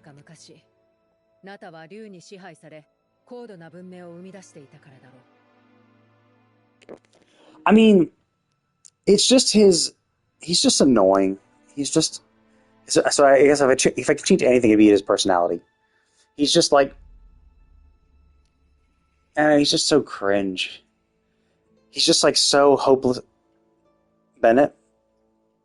If I could change anything about Bennett, it would probably be his personality, because he's just so cringe. It's just like he's just so optimistic and like upbeat when like life's shitting on him, and it's just like, come on, dude. Like it's just learn how to. It just feels like, oh, I see. I'm pulling Chaska and Mavica, or I'm not sure that's how you pronounce Mavica, but the Fire Archon and Chaska. Her, she's super hot, and obviously the Fire Archon's super hot too. Well, literally super hot.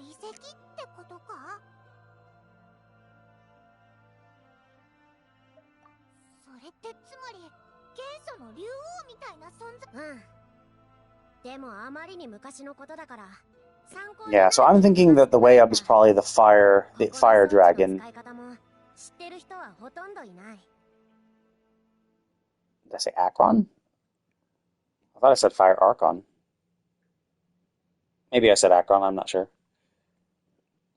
If I did, I misspoke, obviously. Maybe I got tongue-tied, or... But yeah, the Fire Archon. Movica.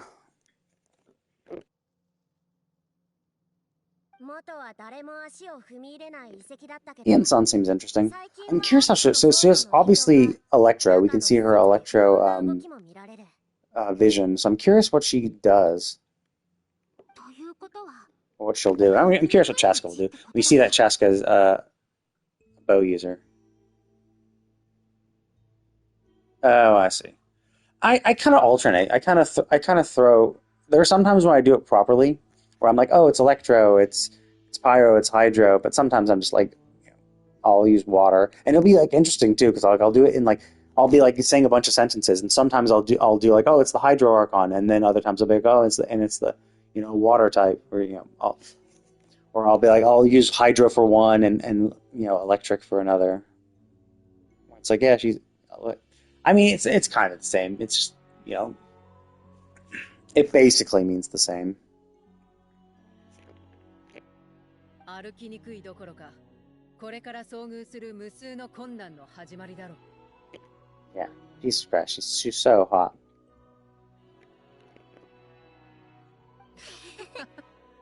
I'm really curious if they're ever gonna like talk about like the elves, because like obviously we have Iansun here, we have Chaska there, we had Layla, we had Klee. I assume Klee's mother's also gonna have elf ears, and I mean Nahida is kind of unique to herself.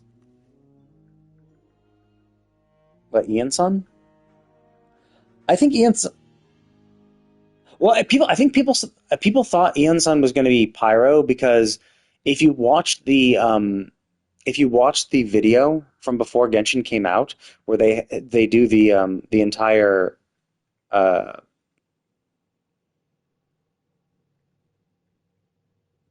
it's hard to tell because like you can see the blue in her and you can see the red in her, so it's like, yeah, she could be like she. I mean, it's also kind of like a purplish purple hair, so you could see. I could see, I could see Cryo, I could see Pyro.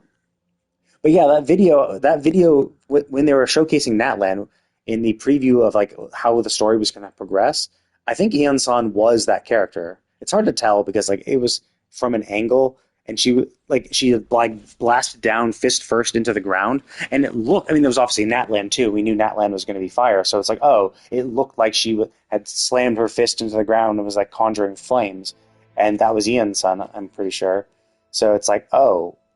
So I could understand why people would think she's going to be Pyro, because it's like if we had that as the only thing to go off of, and we would think.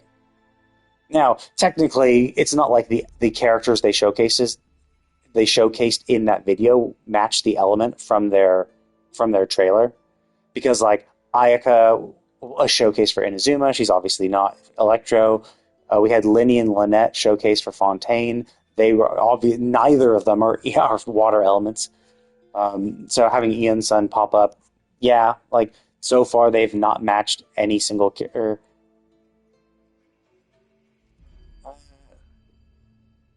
Who was the character they showed for when Sumeru was the thing? Is it? I don't think it was Tignari. I think he was called. Who the hell was it? Oh no, it was Sino. They introduced Sino. Sino was the one when they were showing Sumeru off in the very, very prequel trailer. And Sino was Electro. So yeah, no character they briefly showed in that initial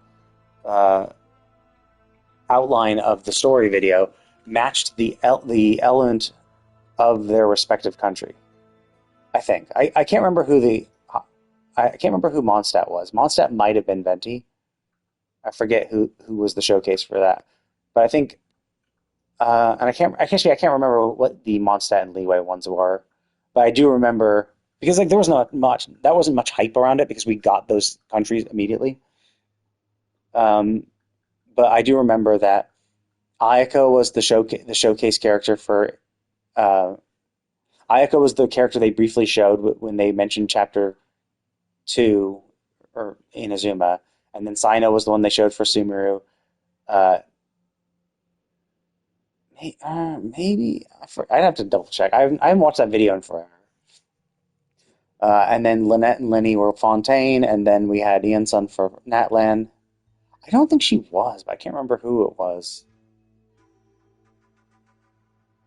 I kind of hope it wasn't Jean, because then Jean would be a matching one.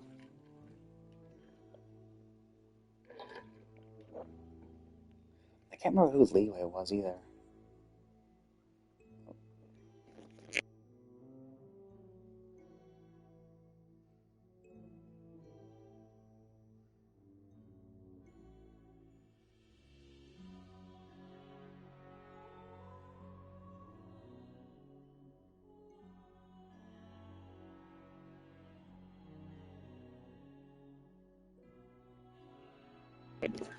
Let me just watch it real quick. Blah, blah, blah, blah. Okay, Mondstadt.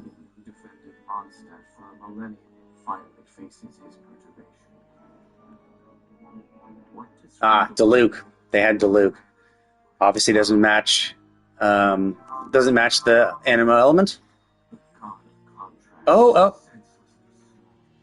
So Leeway is the only one that matched because they showed Ningguang. So there was one character whose element actually matched the country. Because Inazuma was Ayaka. Okay, so Ningguang was the only one. Yeah, because then there's Sino, there's Linny and Lynette. I mean, it's crazy to think that, like, Fontaine it took 3 years for Fontaine to come out, but they already had Linny and Lynette there. And, I mean, you can even say for Natlan as well, if Ian's son. Yeah, like, she puts her foot down, and then there's a huge explosion of fire all around her. And it's all red and shit. Now, obviously, if she's in the volcano-y place, sure, yeah, that's gonna happen. Let's see. Do they have Shinazai character? I can't remember. Oh, they just show the Fatui. Yeah, so that'll be interesting. Yeah, it's just the Fatui and obviously our brother, I think. I think we're the prince. I think Conry, I don't think. Oh, Conry, they had Dainsleif. That will be an interesting one. I'm really curious. Because, I mean, obviously, it's heavily alluding that we're going to get Dainsleif as a playable character. So I'm really curious how he's going to play. Or what element he's going to be. Because, like, he had his arm... He, like, threw his arm back and it was, like, blue flames and stuff. So is it going to be fire? Cryo? Cryo blue flames? It would be crazy. I know they will never do this, but it would be ridiculously funny if they made Dainsleif, like, a ridiculously overpowered physical user. Like, if Dainsleif somehow brings back physical damage to make it viable.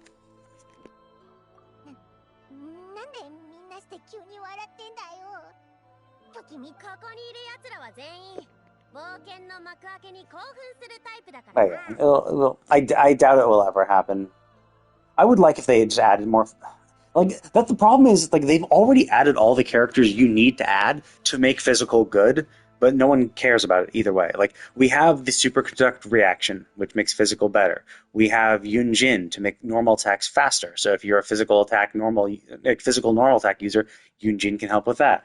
We have now, she increases the damage of normal attacks, and then Mika increases the speed of normal attacks. So we have two characters that can increase the power of normal attacks and the speed of normal attacks, and a reaction to reduce the physical damage resistance, and yet somehow no one gives a shit about physical. And we have enough characters to do it. Like, we have Eula, and then you have Yunjin, you have Mika. Actually, Mika could be the only one you need, I guess, and then you could throw in Fischl. Or you could throw in Kuki as well if you want two healers, but I guess Mika is a healer in and of himself. And like with Mika as the healer, you have the cryo resonance, which increases your crit rate. So like it makes Eula really good. But yeah, so still some reason no one gives a shit.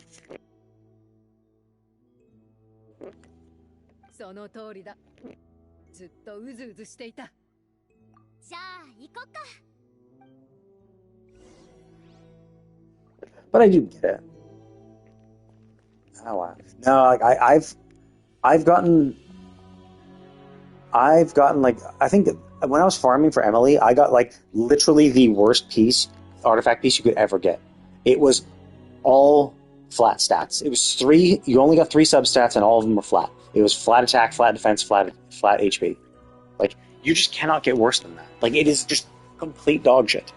And I think the main stat was also wrong, too. I think it was, like, defense percent. I was like, wow.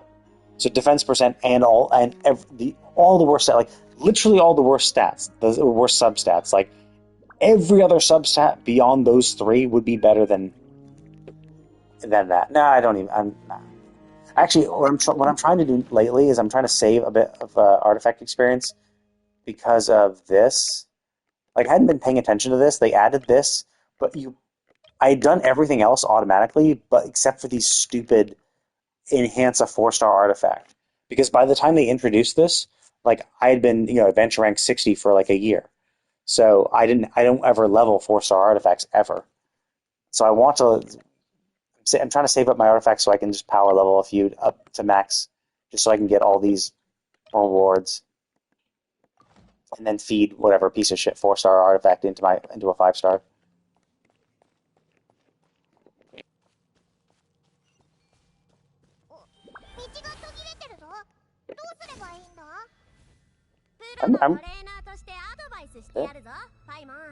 Yeah, I mean the artifact experience will be fine, like because I get enough.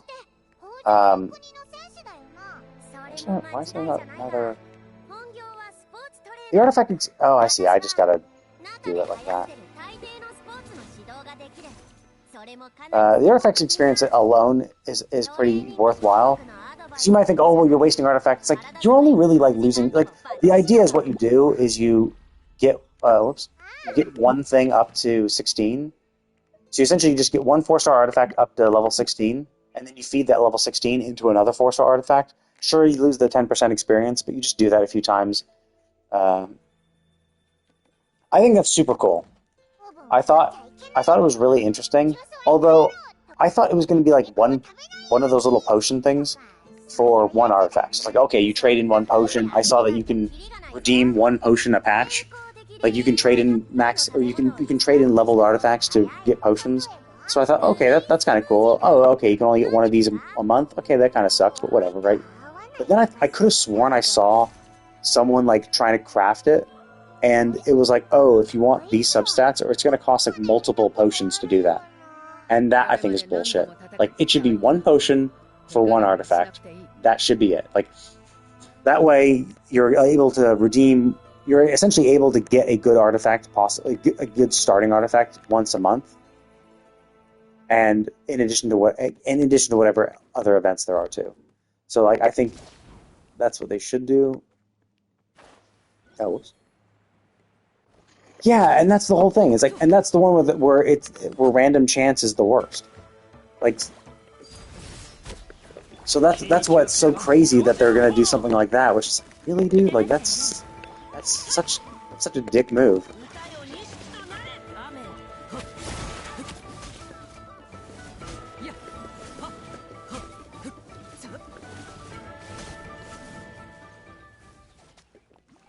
So, yeah, I just thought that was really stupid. That you need more than one. Like, what? I was expecting it was just like, yeah, just one. Because, like, then at that point, you shouldn't have a cap. You should be able to redeem a lot for every single month. Like, you should just be able to redeem unlimited potions then. Because you'll still need to spend shitloads of resin to be able to get the experience to level artifacts to something. Yeah. I think that's bad, because, like, I was even gonna say, like, even if you could do unlimited, like, even if you could redeem unlimited potions, it's mostly a whale thing, because only a whale is gonna be able to farm enough, like, you spend enough money to farm enough artifacts to level up enough artifacts to max level. Because even if you start out with, like, the correct goblet and crit rate crit damage, let's even assume that you're guaranteed to have 4 substats, and so you're guaranteed to have 2 other substats. Those 2 other substats could suck, right? Or even if they're good, they're not going to be good as crit rate, crit damage. And if they all roll into it, all the other 2, because it's like you only have a 50% chance, in theory, assuming everything equal, to even roll crit rate and crit damage. So, like, it could still suck. Like, you could still have it not be good. So it's not a guarantee. You're just increasing the likelihood of it being passable. And so that's why it kind of sucks that they're going to be like, oh no, we're going to charge you multiple, and you, like, I'm not even sure how often they're going to give you shit to redeem. Like, if it's something, if they're going to give you enough to redeem it, then that's maybe okay, kind of.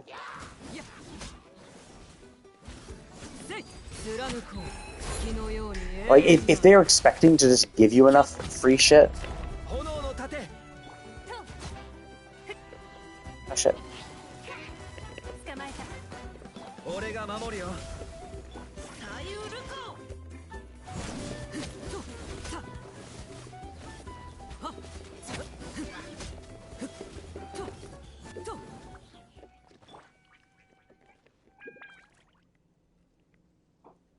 Oh, there's no treasure chest? Oh, that's bullshit. They gave me a treasure chest in the last one. Like, maybe if they're going to give, maybe like the event, like, I don't know if we have, that's the thing though, I don't even think this event, let's see, what's our reward? So, like, maybe this final one, or maybe, let's see, what about this? Did we get a potion in this one? Yeah, so, like, we don't even get a potion. So it's just like, we would need to get lots of them. Like, we'd need to be able, like, they would have to, like, I think they would need to give you enough potions so you could make one artifact every single patch at the very least. Like, they should just, and that's why I was thinking, okay, well, they should just make it cost only one.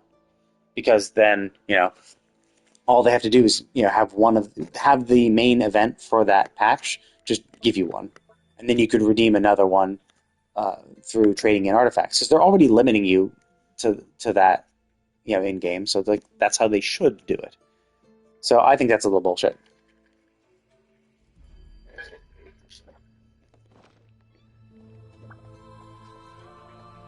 And it's already like for whales anyway, because it's like most people don't have enough like random built artifacts to like sacrifice for potions. I do like I thought I heard that it was only plus 20s that you could redeem. I'm like, holy shit, like that's a pain. That's cost so much experience. But I do like the fact that you can trade in like plus 4s, plus 8s and stuff. You get more levels of the 100 if you're if the higher level it is. But I think it's like scaled to how much experience you've already. There we go.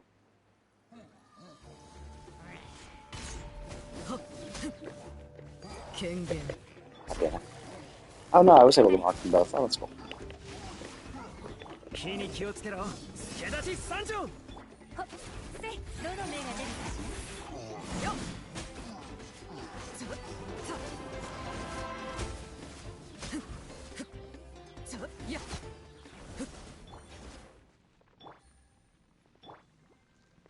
Cool, they're all max level. Nice.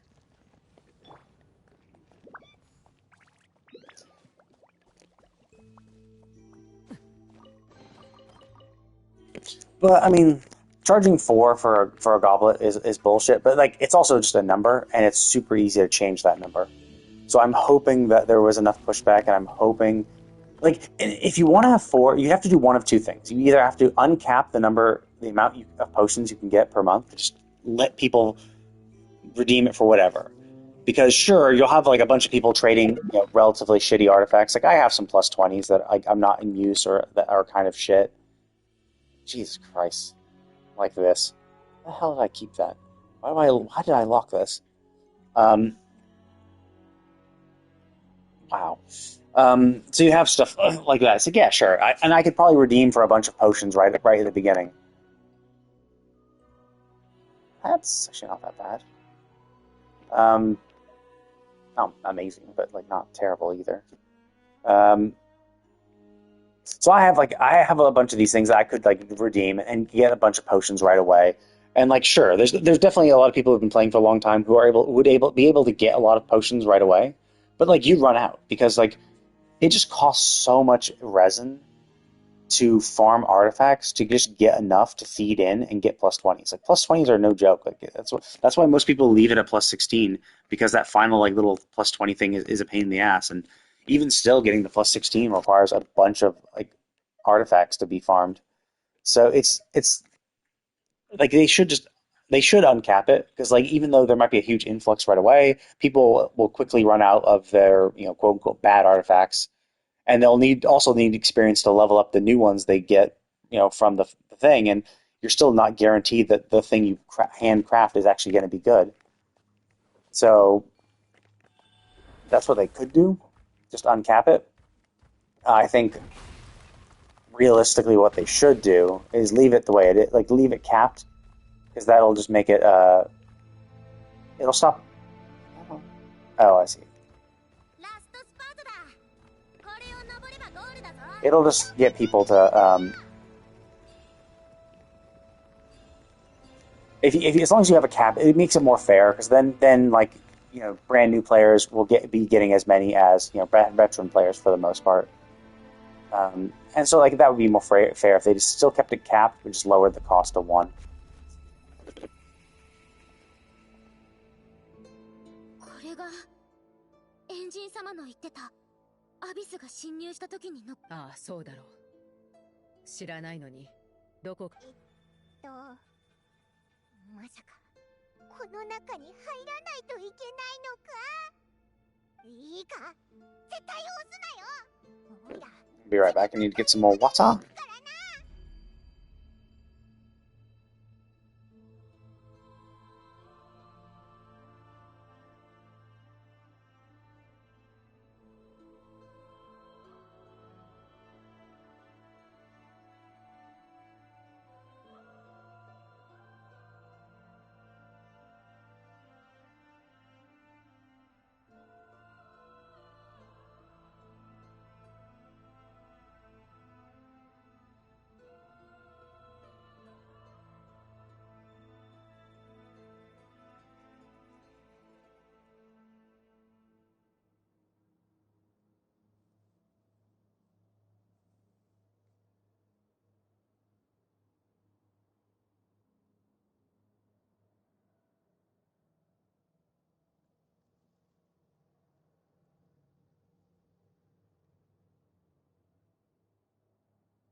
Okay, I'm back. Mm.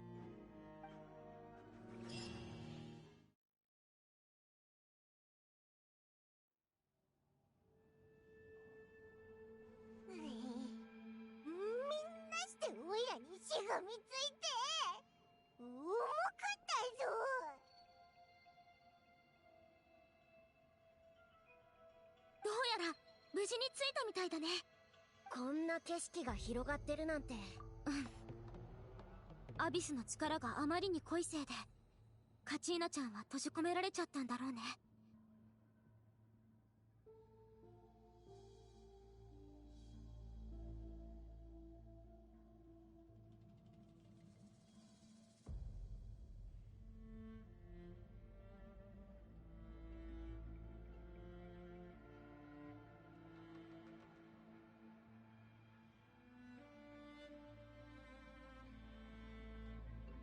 ここでは現実世界の常識など通用しない。Oh wow, look at all those どんな ghosts. ことでも起こりうる。それより一番空にある裂け目と地面に降り注ぐ光が見えるか？地面の光と空の裂け目。うわっとおいらたちあんな高いところから落ちてきたの。常識が通用しないとはこういうことだ。元の世界に戻りたい場合、再びあの入り口まで行く必要はない。それだけでいいのか？そんなつもりないぞ。おいらのこと全く信用してないみたいだな。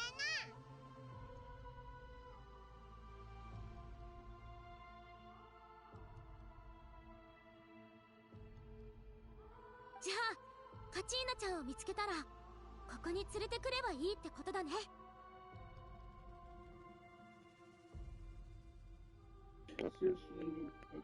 I mean, okay, so she runs away. Like, how is Paimon leaving gonna change anything? Everything's like her not being there does not change anything. この光は現実 Like, it would be nice if she like actually did something useful from time to time, but like I can't remember any time where she's genuinely been useful. Like any like guiding, like all she is a guide, and she's not even a good guide. So it's like if she wasn't there, we could figure things out ourselves. So it'd be nice if she like actually contributed to some of these adventures, like holding up holding up lights or like doing shit. So it's like, oh, okay, like that was actually helpful.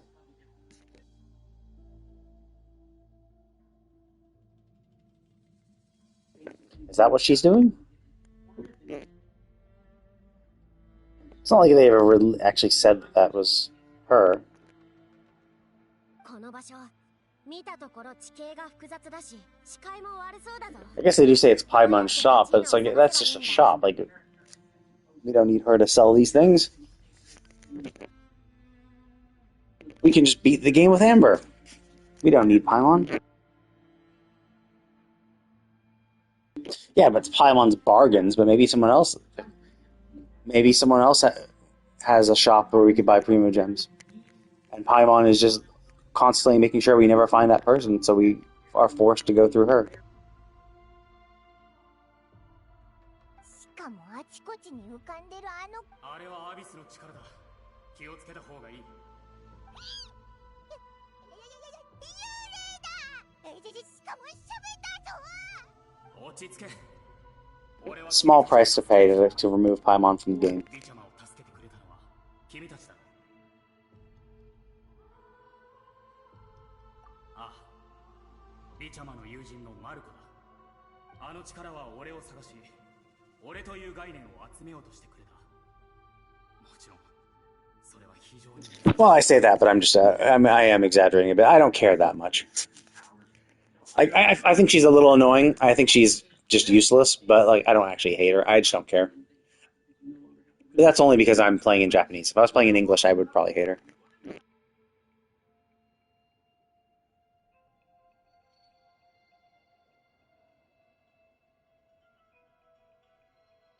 このように中途半端な姿。いや、謝るべきはこちらだ。だから無理にでも止める必要があったんだ。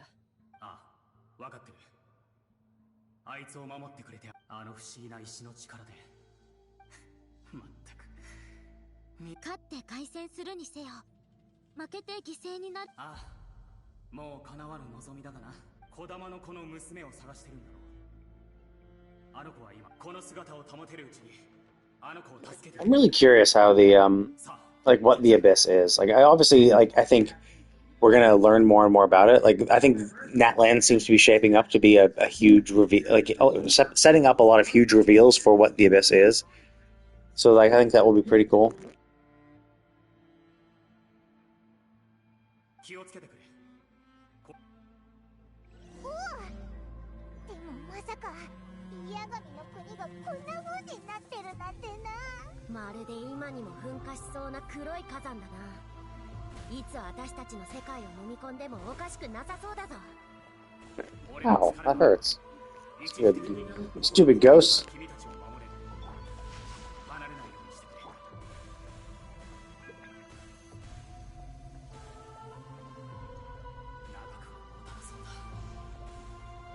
を変えよう。こっちだ。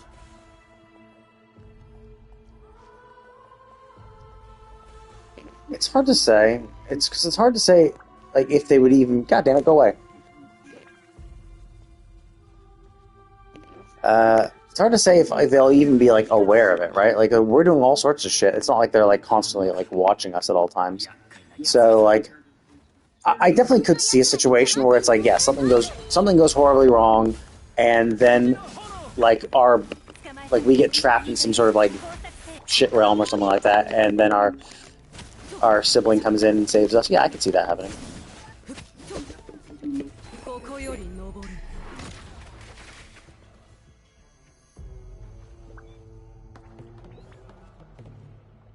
You know, I could see us like getting into a sticky situation, like maybe fighting some huge abyss boss or something like that, and then we get trapped or we're about to die, and then our brother pops in and stops it. It really depends because like we don't know the extent of what our brother is doing, right? Like we don't know like oh wow, I'm still here. We don't know like how much is he like because like he's kind of like the leader somewhat, but like is he the lead super leader? Is he like the mega leader? Is he controlling all of the abyss, or is he just controlling a small subset of like abyss monsters and stuff like that? So it's like it seems like the abyss is kind of like more of a primordial force type thing, where it's just like yeah, it just is what it is, and maybe there are some creatures that have been formed, and there are some people who have been corrupted and are still able to keep their sanity, and maybe it's those people that are the ones that are part of the abyss, or some of them are part of the abyss order, but like there could just be that general, they say that, but it's not like it actually. I mean, it's hard to say what that actually means. Like we do know. Oh, maybe our brother's going to pop up, but yeah, we do know like that like they were called that, but like was it maybe a remnant of Conria? Because like it seems like our sibling popped up in Conria.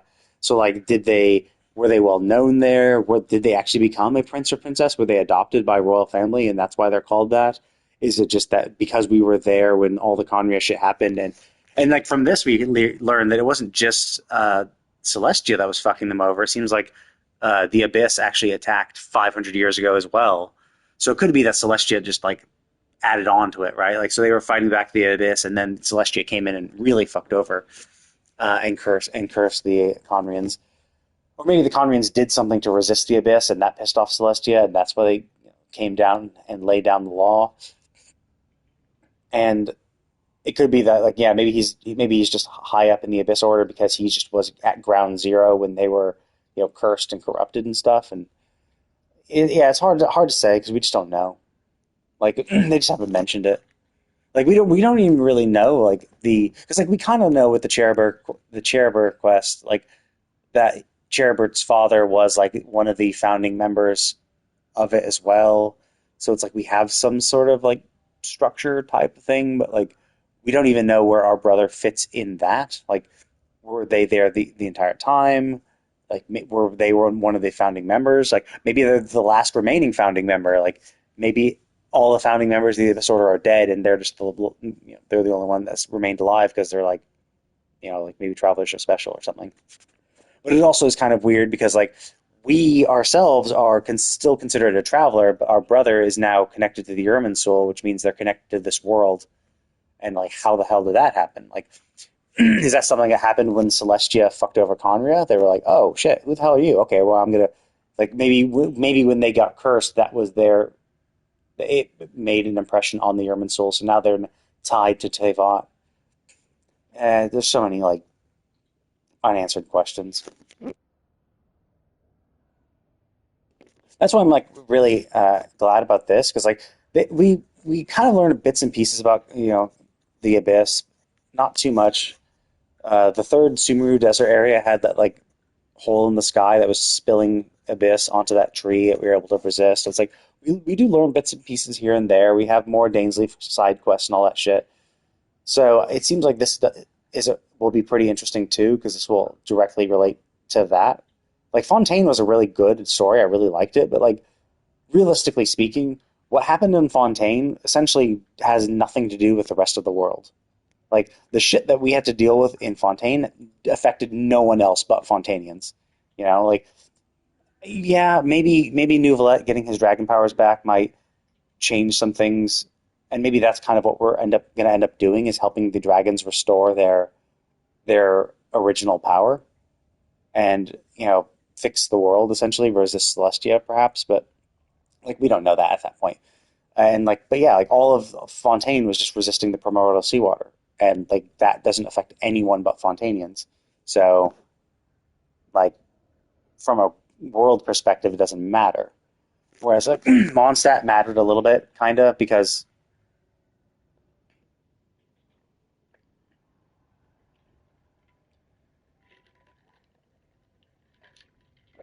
the water flooded into Sumer. I don't remember that part.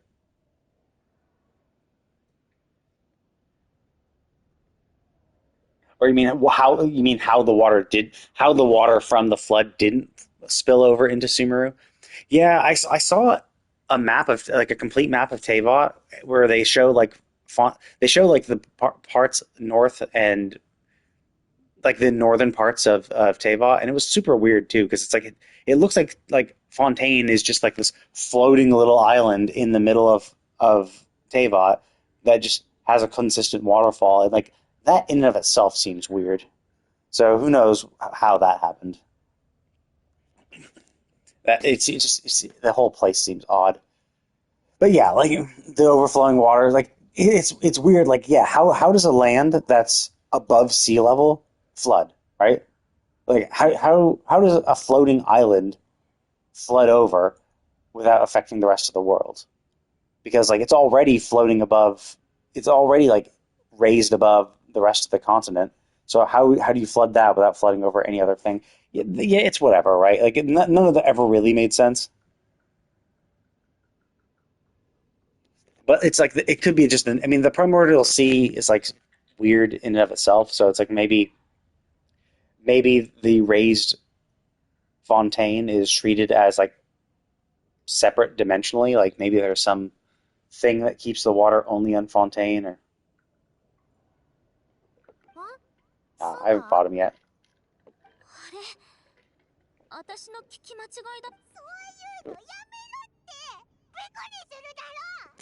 Yeah, I mean it's tough too because they introduce all this new shit in addition to the increase in world level. So it's like, I mean, it could be that like just Fontaine could be isolated, right? Like it could be like while we can go up and down like no problem realistically, it could be like there is some sort of actual restriction, or it could be like a restriction of the primordial seawater itself. Oh, okay. I was gonna say, yeah, like maybe it's hard. Maybe you're having a hard time because you raised. I increased the level of stuff, and stuff seems to take longer to die for some things. For some parties, like some of my super strong parties are still super strong and still crush things easily, but some of my weaker parties are like having a hard time. But they were kind of having a hard time anyway before. それを知る必要はないだろう。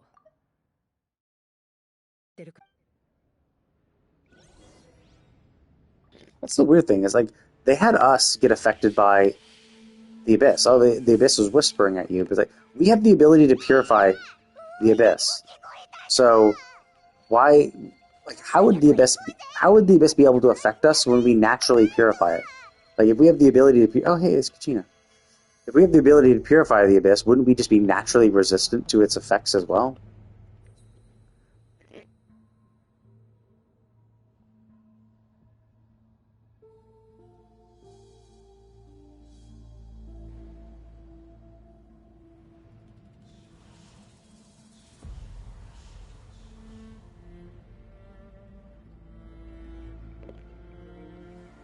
Yeah.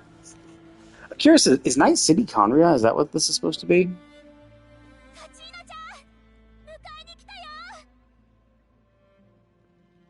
I mean, I think they mentioned it when they first appeared. Because like that, it's kind of implies it in the name too. It's rift. It's like, well, rift to what? It's a rift to the abyss. But I think they've had it multiple times where they're How would you turn your back on the enemy? And like even like the big ones, they appear from like, oh shit, I actually have to use her. I don't want to use her. Screw you. You suck. Oh, that's such bullshit. They fucking...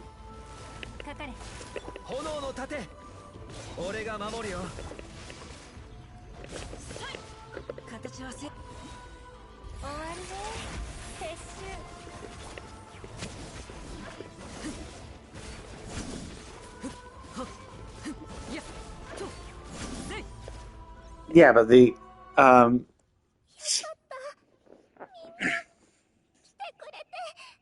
Oh, yeah, well, the huge Rift Hound. I mean, yeah, but it was a huge Rift Hound, so it's like, yeah. It's not surprising that a big Rift Hound can do what a small one can. Yeah, that the Geo Elite boss. And isn't it even called, like, the Abyss? I thought they were called the Abyss Hounds. I thought like, the big ones were called, like, Abyss Hounds or something like that.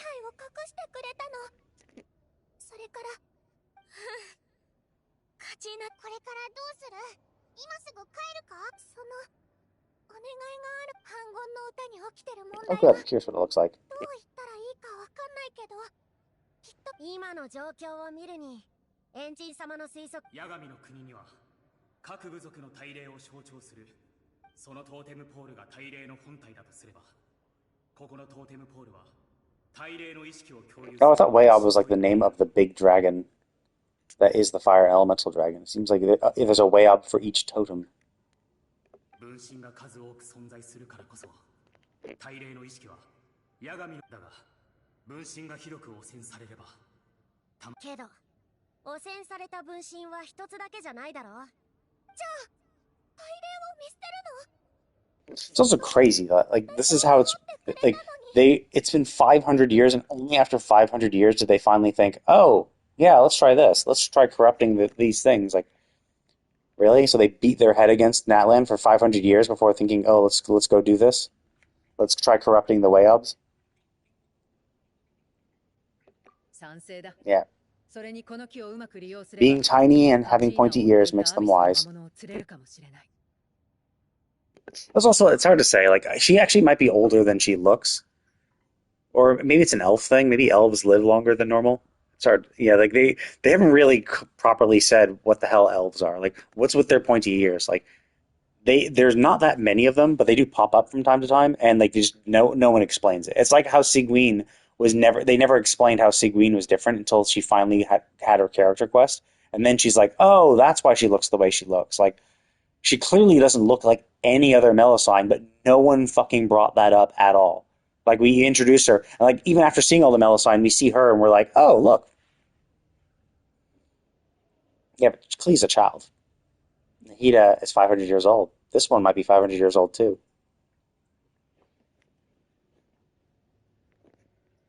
They, instead of growing up, they grow their brain and stay the same size. そいつを一掃することで、ヤガミ。どうしたの、カチーナちゃん。大丈夫。ちょっと、やっぱり帰るか。カチーナ、大丈夫。こんな、もう少し行ったところに。 It's also like, okay, but, like, why don't we just, like, use our purification power? Like, she's been in here for too long, so let's use our purification power against her. You know?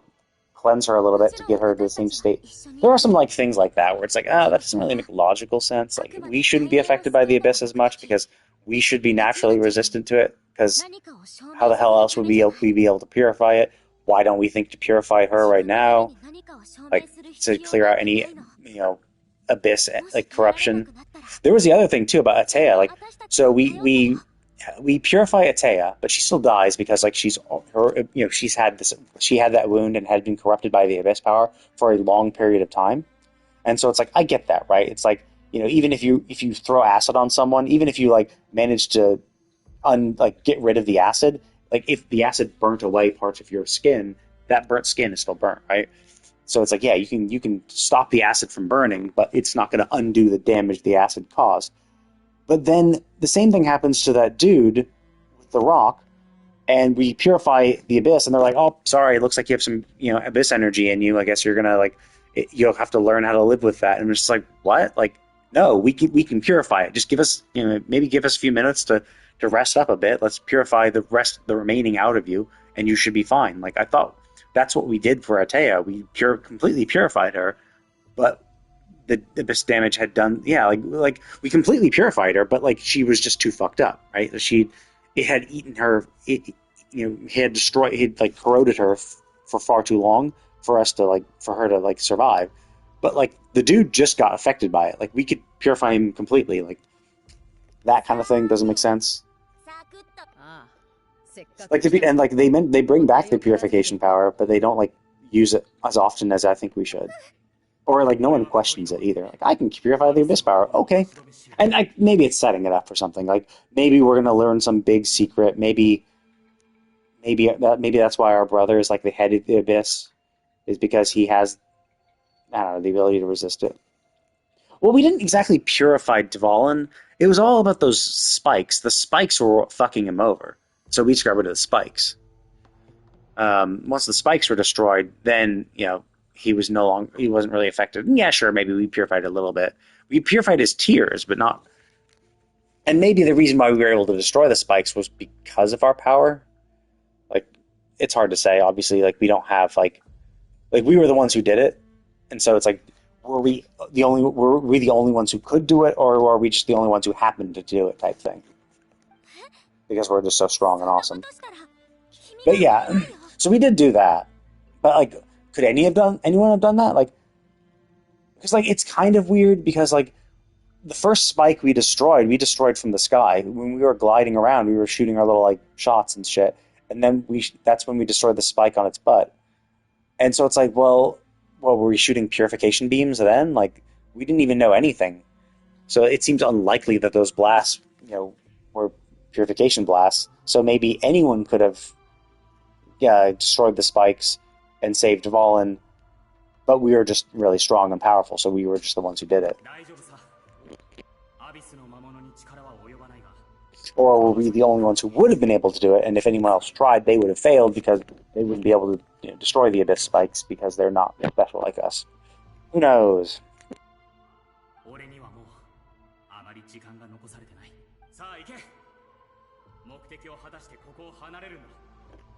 But I will be curious to see how where this will go, how much more we learn about the abyss, because like this obviously seems like a big abyss-heavy Archon saga. Like I think the Natlan's going to be all about the abyss, so it will be interesting to see what more we learn about it.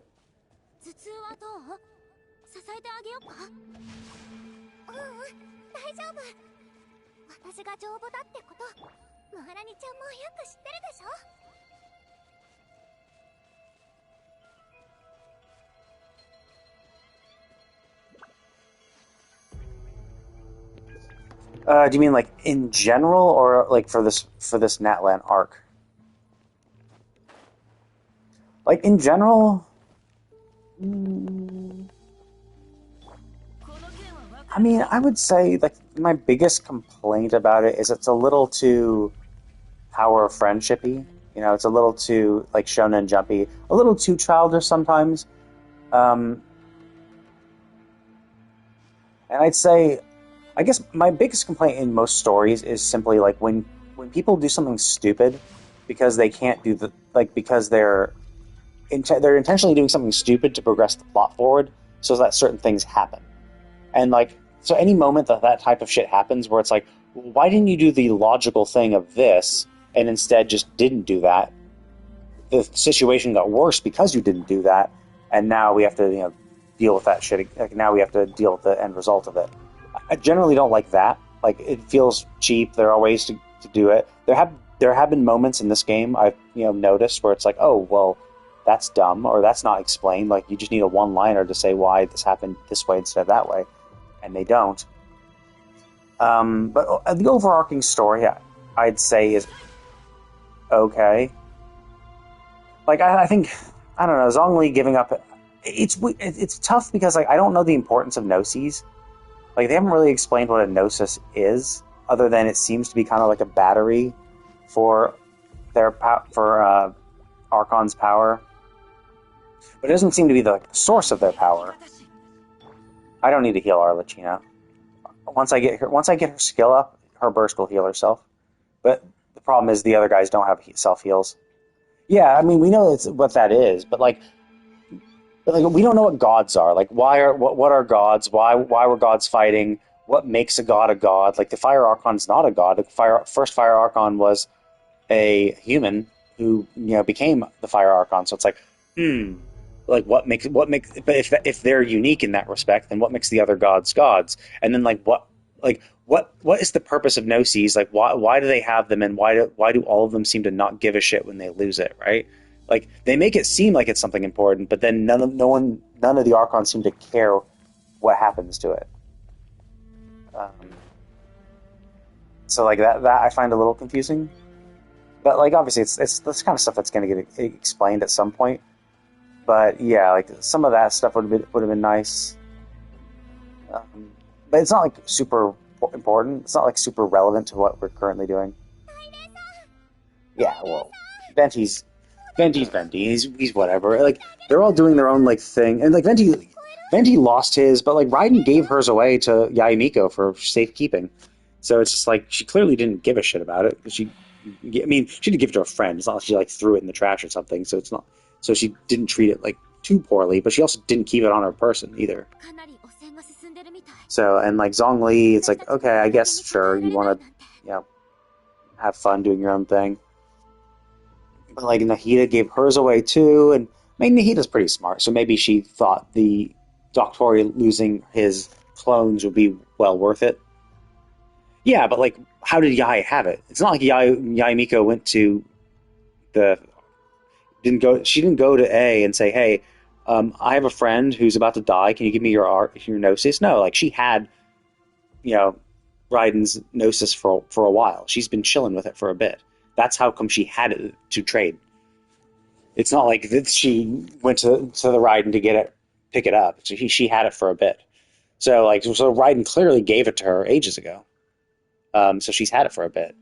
So like none of them really treat their Gnosis like it's that important.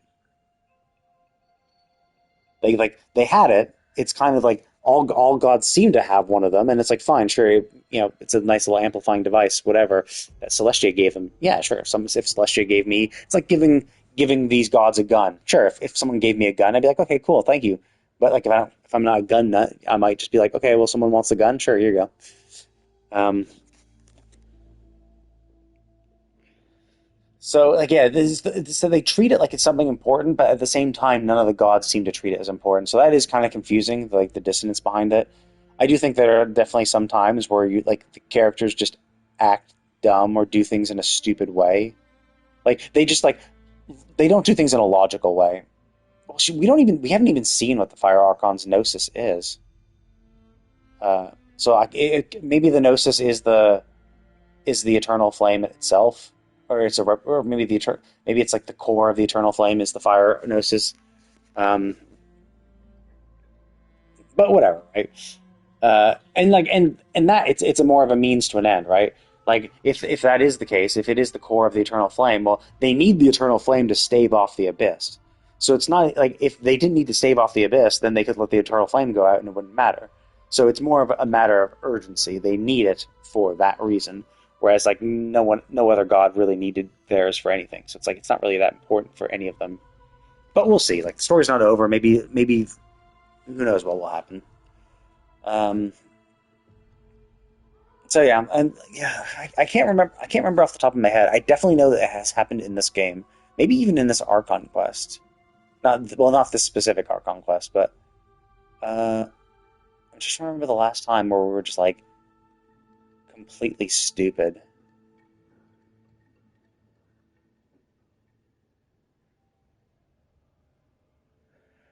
I doubt it, because they've really set up the Abyss to be something that like is never really resolved. Like the Abyss is just always there. Like sure, in Sumeru we revitalized the tree, so we were beating back the Abyss there, but it's not like doing that took really harm the Abyss. It's not like killing all the Abyss mages in the game are like stopping the Abyss. So I think even if we do like make a resounding victory, like even if we are able to like rekindle Weob's power, and so he's able to like resist the Abyss even harder, and they're able to beat back the Abyss a bit, I think it's just always there. I think it is just a primordial force that's always going to be there, and it's like always just, you know, it just is what it is type thing.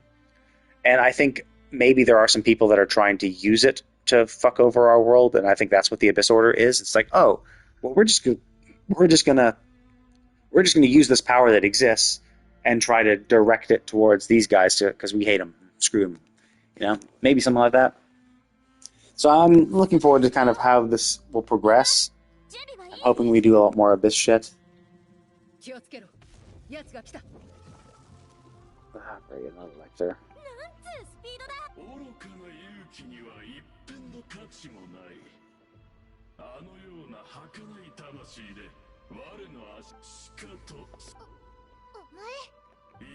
Oh shit, actually.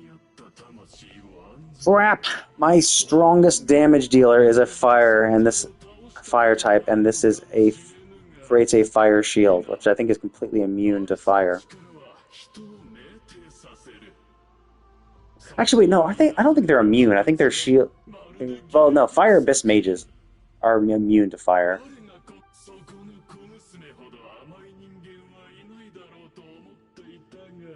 We shall see. I'm curious if he's like. I'm curious if he's the same as all the other fire lectors, or if he's special. We'll see. We shall see.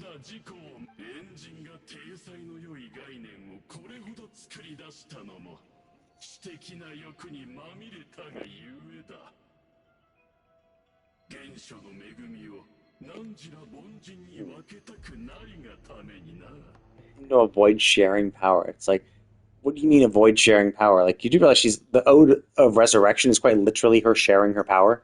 She's resurrecting people. You think that's free? You think that costs nothing? Of course that costs power.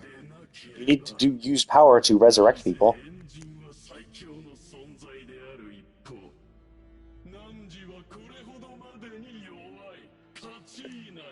I mean, this is just a stupid argument. Why is she so strong? Like, why is this fully grown adult woman stronger than you, a 12-year-old child? No one could possibly know the answer to that.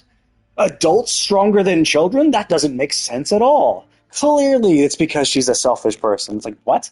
Are you kidding? Like, obviously, he's playing on her insecurities, but like, what a dumb argument.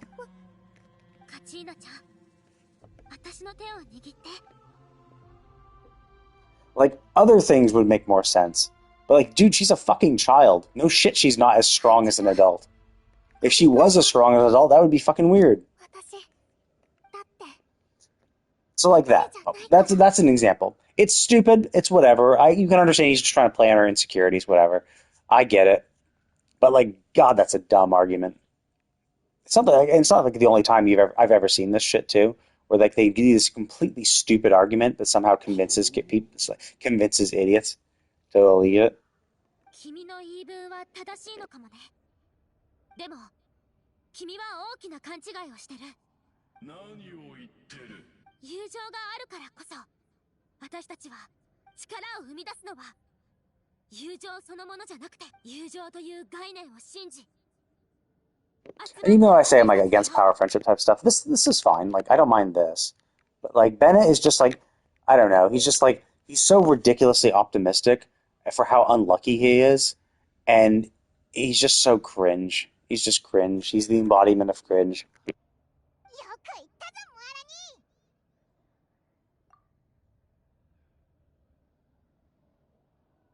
この程度の敵、私たち二人で十分。行くよ。ごめんなさい。 Oh shit! Can I only use those two against this guy? Oh, I can see why. If that's the case, holy fuck! I can see why you had a hard time then.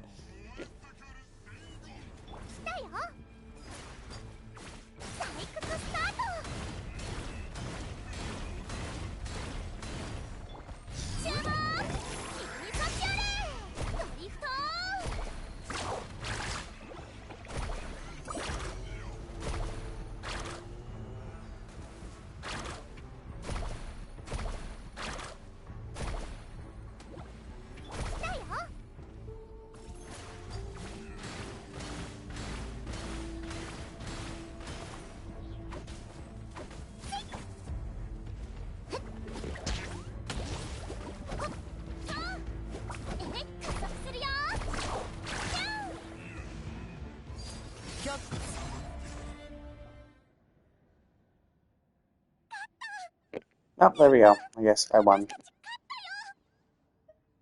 見くびられた時はこうすごいすごいよかった私も嬉しいムハラニちゃん私たちやっぱり黄金コンビだね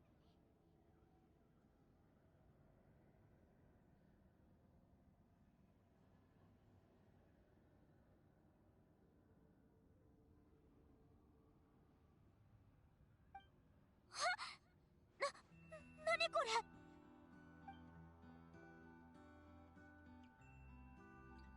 私のコメが光ってるここに来るときこれはおそらく物質空間への投影だろう。まさか What? Are they trying to say that the Abyss Lector was something with an ancient name?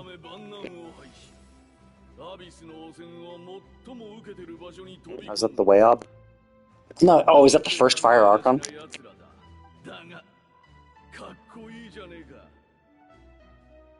さっきあんたが言った通りだ。一人ぼっちのナタ人じゃ、アビスの力に立ち向長い時間をかけ、満身創痍になってようやくエンジン様の計画じゃ。一人一人最も強大な敵を。俺はトゥパック。500年前にアビスがナタに侵入した時に戦ってた。Ah, so I guess Tupac really did die then. And that was the interesting thing too. Is like I thought the whole point was that Celestia is what screwed over Conria, but now apparently it was they got invaded by the entire country was invaded by the entire planet was invaded by the Abyss. Yeah. I hear he's also a pretty good rapper. I don't know. He's like all like encloaked in flames and shit. So I my first thought was, oh, maybe he's the first Fire Archon. But then, yeah, they mentioned the Fire Archon themselves. Like, okay. But yeah, it was kind of weird. Like, I didn't realize the Abyss attacked everybody. I don't know. I think one thing I would like a little more clarity on is the timeline of events. Like, obviously we know Conria got screwed. Conria was big and doing shit in 500 years ago. Apparently the Abyss invaded the entire planet. Conria was screwed over by Celestia. Kusanali made Nahida. But, like, I want to know more about like the desert peoples, like what happened with the desert people. Was that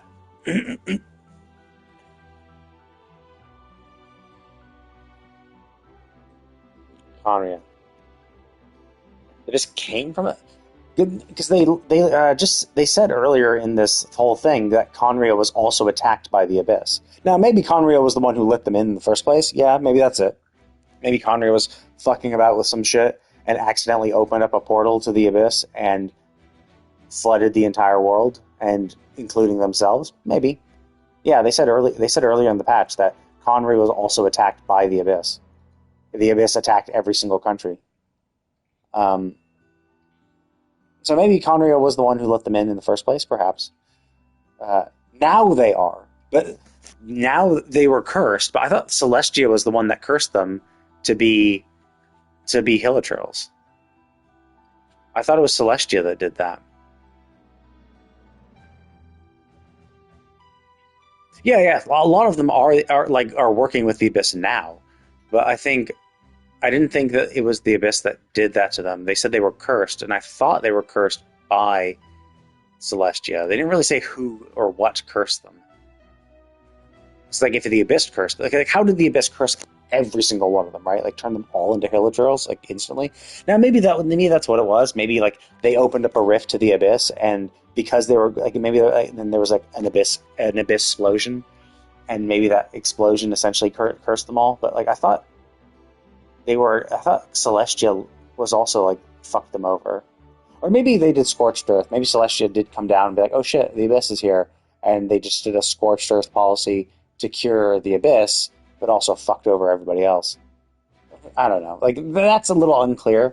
So I'd like the timeline of events to be a little more clear. It's like, we have the Archon War that happened ages ago. Like, we had the Fontanians. Like, when did the Fontanians exist? Like, they had to have been earlier than 500 years ago, because, like, 500 years ago isn't so long ago that they wouldn't remember this shit. So, like, when did the Fontanians first exist? You know, when were they first changed from ocean? It's like, when did that desert people who had ties with the Abyss and got corrupted by it and almost corrupted the urban soul, like, when did that happen? Like, presumably that had to have happened over 500 years ago, and then the fighting with the Abyss in 500 years ago was what caused Kusanali to go into hibernation.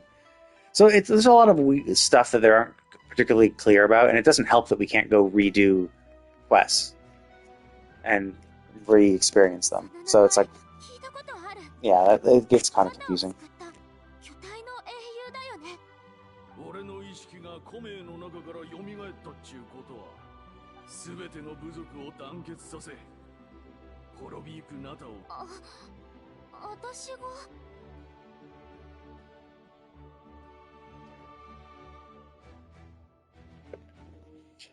Was it though? Because like they seem completely separate. Now there were like field tillers in that desert spot, so maybe they did have ties with Conria, but they never actually explicitly said these desert people interacted with foreigners, and that was the problem. It's like, and I think I had posited that maybe they got the forbidden knowledge from Conria to begin with. So yeah, maybe Conria let them know about it, and that knowledge corrupted them. And they fucked themselves over. Yeah, but like the problem is they never actually revealed the source of that forbidden knowledge and when specifically it happened. It was hundreds of years ago, but like was it 500 years ago? Was it more than that? Like we know that Kusanali created Nahida 500 years ago, and that she had to do that because she essentially cleansed the forbidden knowledge from the desert people. But like, would that have happened immediately? No. Like you'd think if their land was so corrupted, like that wouldn't have happened in like a year. It would have happened like over hundreds of years as they like got that forbidden knowledge and it slowly corrupts them. And then finally Kusanali has to be like, oh shit, this has gotten really bad. I'm gonna have to cleanse this. So like that's the weird thing. It's like, yeah, like they don't properly explain when these things happen. We just know like big events like Kusanali creating Nahida and like cleansing that corruption and creating Nahida happened 500 years ago. We know that was explicitly said. But like, how long were these people in possession of this forbidden knowledge? How long had it been corrupting them? Like you would think it'd have to be for a while, if to corrupt their entire people, because they don't ever tell us specifically what the forbidden knowledge is either. So it's like hard to say. And if they had been in possession of that forbidden knowledge for like 100 years, then maybe Conria is not responsible. Maybe the desert people and Conrians both got their forbidden knowledge from the same source. Like maybe there's someone in the Abyss that like reached out and was able to impart their knowledge onto them. So, and then we have like Skirk, who's Child's mentor, who's like able to also like travel between dimensions, and there's like the dimensional whale from Fontaine. It's like there's a lot of like weird stuff, and I do get it. It's like they just haven't explained it yet. Maybe they will. I mean, presumably they will. But like, yeah, it does kind of get confusing because, especially for the older events, they don't really give you proper timelines for it. Like we know that the Archon War happened like 7,000 years ago, something like that, thousands of years ago, and we know, like, I think how many years ago Leeway was created, but like all the other shit is like really kind of vague. Like I don't even think we know when Raiden lost her sister. Like when the war was, that the Archon War? Was that when that happened? Like I don't know if it was clear that was the Archon War or something else, or if because I think she was fighting the Abyss. Which, well, it's been a while. I can't remember that cutscene for that. So it's pretty vague. And the fact that they give you bits and pieces over over years of time. So unless you have a really good memory. Yeah, but like, were they actually invading? Like, why would this country that's across the sea invade them?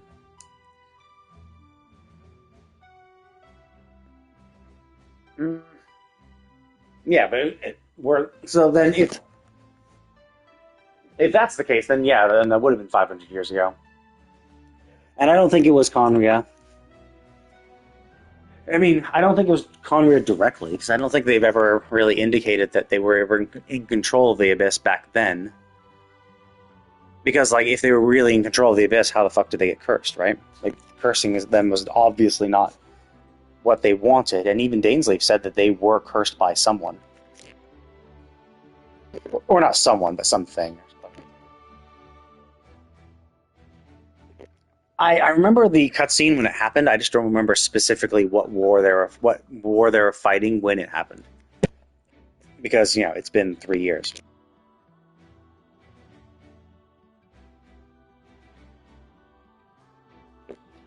So yeah, so if that was the Abyss, then that's fine. But then I don't think Conrad was like doing all this other shit too.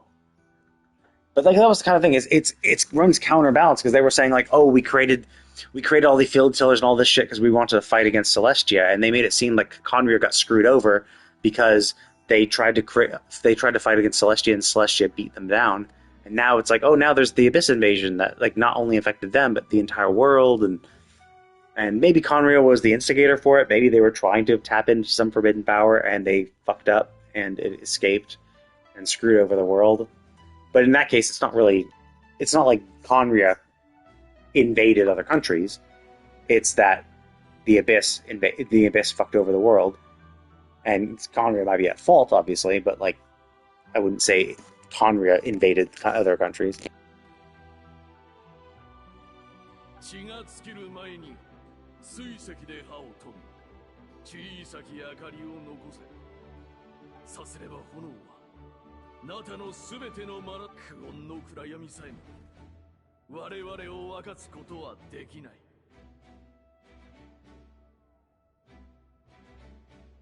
Is he giving us a butterscotch candy?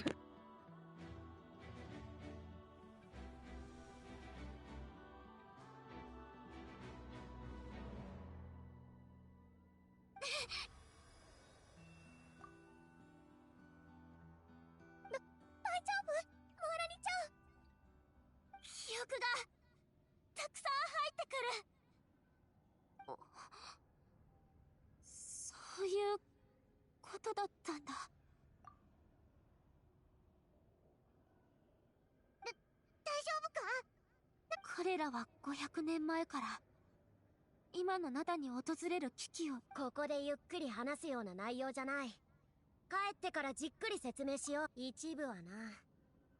でもまさかムアラニも計画を担う一員だとは思わなかった。 Oh, okay. See, that's why she knows so much then. She probably did the same thing. Whatever her ancient name is, she probably met an avatar of that person, inherited their memories, and that's why she knows this shit. Much like Mualani knows parts of it now, too.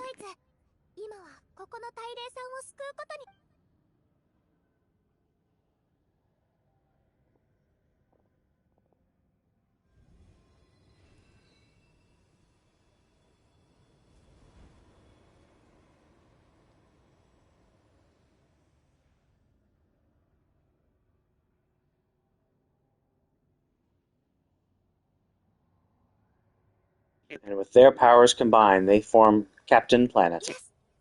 これでもう大丈夫なはず。ええ、聞こえるわ。カチーナ。我が。よかった。でもごめんなさい。本当はどうしてコメを私自分で考えて努力して強くなって。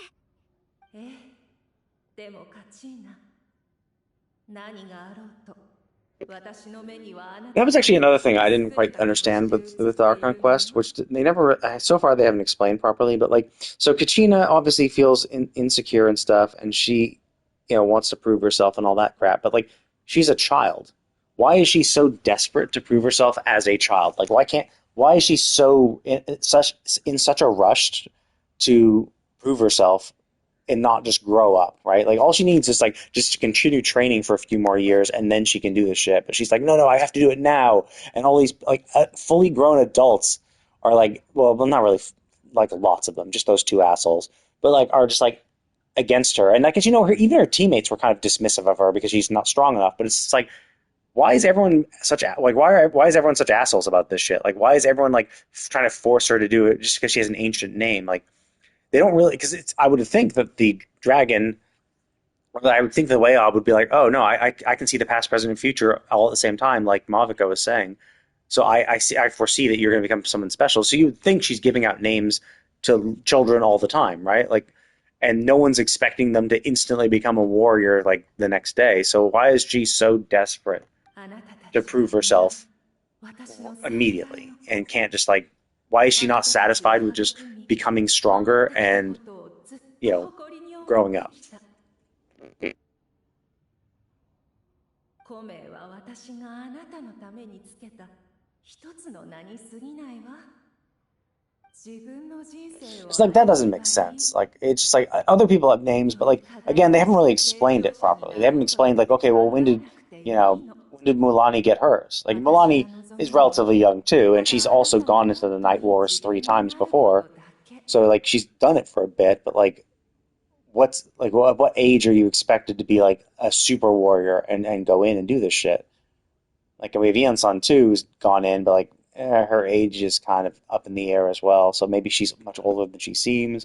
I don't know. Like there's a lot of weird stuff where it's like the time crunch she seems to feel is weird, like not explained at all. Like why is she so desperate to like? I get why she's desperate to prove herself, but like why is she so desperate to prove herself right now?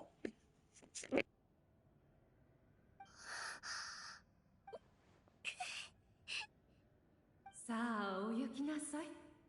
ここは今も刻一刻と悪化している大切な人々や部族のため。ありがとうございます。今の言葉は。うわっ、なんだ、地震か。もう時間がない。アビスの力が迫ってる。早く。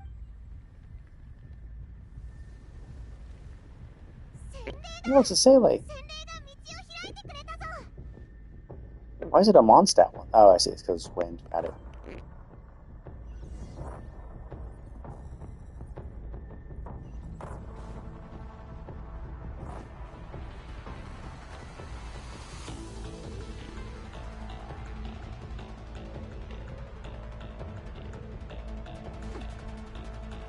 Oh, when we have to go into the Irminsul,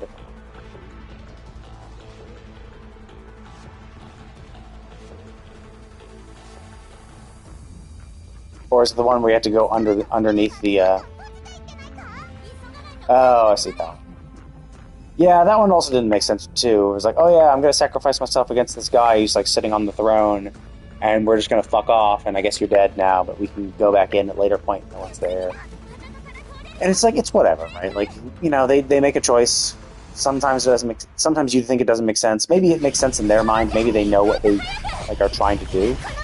Maybe there's some context that maybe didn't make it into the game, or context that the writers know but forgot that other people don't know. Holy shit! We don't have the dull blade.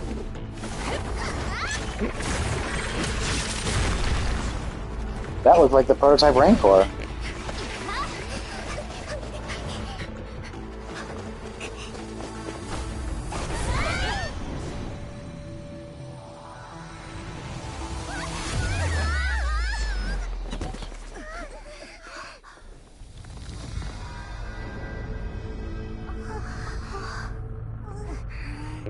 Yeah, this rift has been open for 500 years, but all of a sudden now it's gone. Is motherfucker gonna punch the wall in?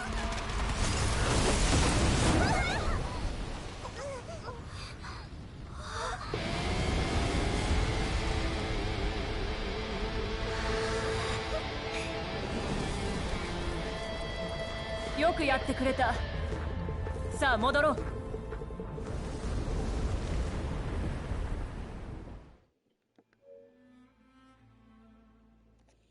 I guessed it. I mean, because obviously she's the Fire Archon. She is, in theory, the most powerful person in Natlan. They keep mentioning the Fire Archon, the Pyro Archon. The way Ob mentioned it, it's like, yeah, it's her plan. It's always her plan. So presumably she's aware of it. She was also the one who sent us over too. I also thought it was weird too. Like, so she punched it, right? And she cracked open the sky, and then there was all the arena and all that, right? But like, we went into a rift. We went inside this place. Like, clearly, like, the cliff face is still there. Like, she would have had to shatter that cliff face for us to see out of the rift to see the arena. So does that make sense? No. Does it look cooler? Yeah.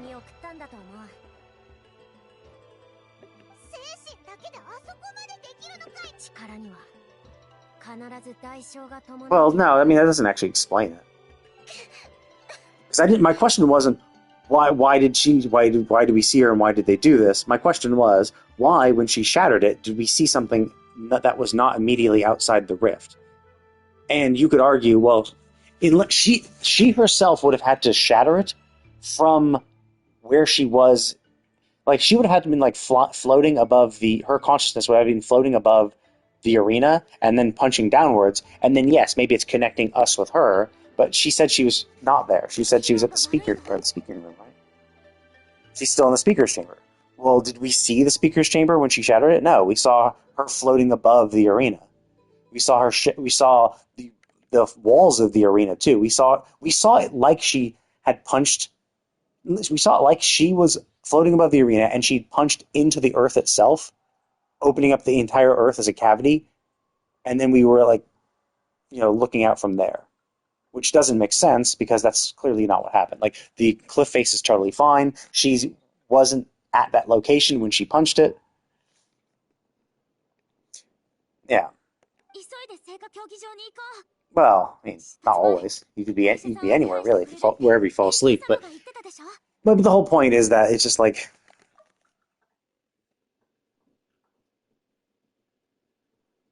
yeah, it's just like it doesn't make sense from what she did. Like, I understand like shattering it, sure, but like what should have appeared was just the inside of that tomb or relic or whatever, that shrine. We should have been that. Or the inside of her speaker chamber, right? So it would have linked. She shattered it with her consciousness, and it would have linked the inside of his speaker chamber. Fine, sure, that would make sense. But I do get why they did it. It definitely looked a lot cooler. So I do get that. It's not like I don't understand it. I think it's. I think, and it's such a minor thing. Yeah, sure, go for the spectacle, right? But it's still inconsistent. 一通り検査を受けた方がいい。念のためにな。オイラはなんともないけど、お前はどうだ? Yeah, it should be. That's the other interesting. Yeah, you always seem to do pretty well against the Abyss, but like, well, what about you? Like, you're totally fine too. But like, I have the purification powers. You don't have shit. So why the hell are you fine? So I think the mystery of Paimon will be an interesting one. Obviously, people are saying that she's like she is the Heavenly Principle's god. Maybe she got fucked over too, and this is how she is now. I'm also curious when we got screwed. Like, when did we meet the Traveler and her brother? When did they meet that god? Did we meet the god before the Archon Wars? Because like, didn't we go over and see like Mondstadt? So it's like, it had to have been before 500 years ago, right? Because that's when your brother pops out and chills with the Conrians. But then, like, how long ago did we really do this? Like, was it before the Archon War and, like, we had been trapped for that long? That's another thing that I just kind of haven't really mentioned. Which makes sense, because, like, who could tell us this, right? Who would possibly know that? Like, no one living other than the god of celestial heavenly principles or whatever, like, could possibly answer that. Unless our brother maybe somehow was able to figure it out, but yeah, even then, hard to say.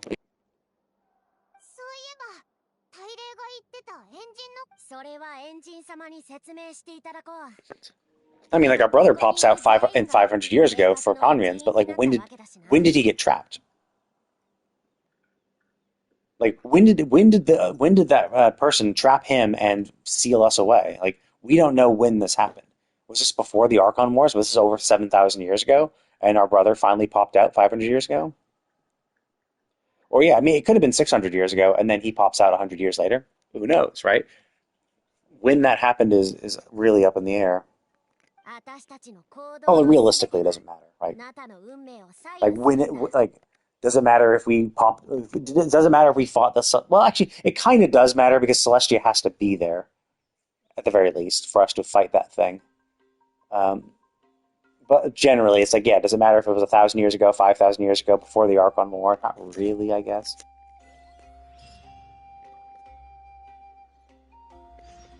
Hey, I can do the final one now. The final Archon, the final Water Tribe quest, so I can get these rewards before it goes away. Okay, so I need to run approximately three more of those dudes, three more of this guy to get enough to level her up to max.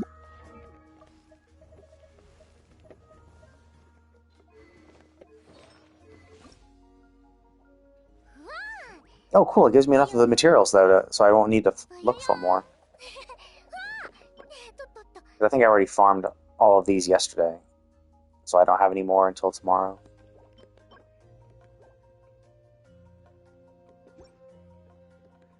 Is that the normal mode or the hard mode? I think there's easy, normal, and hard. I guess, yeah, it's great that you can do the normal mode, because the normal mode gets you, now you can start earning those keys, and those keys are super cool. Like, I like, yeah, because now you can start earning those keys. Now the keys, you get the little particle effects.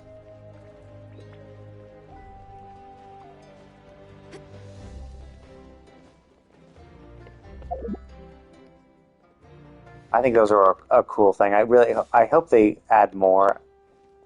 I got jeans ones too.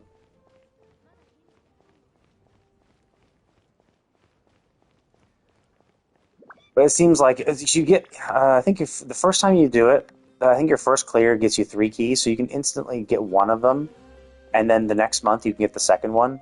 But it seems like they've pretty much set the rate at you can get one of the keys every month. So you have to make sure you have to do the imaginary thing. You get clear the 6th floor, so basically clear normal, and then you have to do.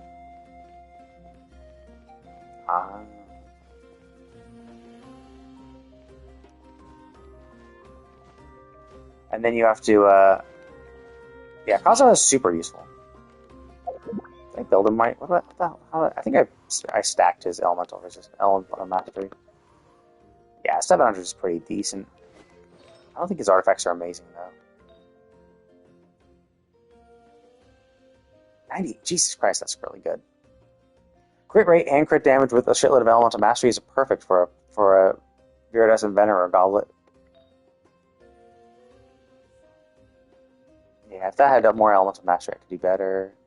That could do. Oh, no, this can't have elemental mastery because elemental mastery Goblet. I could probably actually get a better one of those though. 77 is pretty sweet. It's the most elemental mastery I have on a. Yeah, I think I gave all Kazuha my good shit. Oh, this one doesn't have the most. Oh, actually, maybe it is. Jeez. Oh no, I guess hers has the most. I could swap her out. What do I have on him? Attack, crit damage, energy recharge. Okay. More crit rate. Less crit damage. Less energy recharge. And attack. But I don't really need much attack because my attack is absolute dog shit.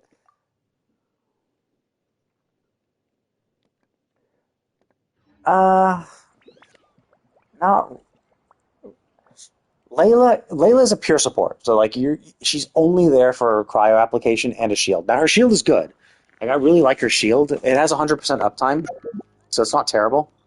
And it's a pretty decent shield. I think it's like second to none to Zhongli. Like Zhongli is the best, and I think hers is the second best because of the multipliers at a base level. Kaya is also really good for cryo application, but he actually can be DPS too. So Layla is so you could use him as a DPS. Like if you're borrowing someone, depends on who.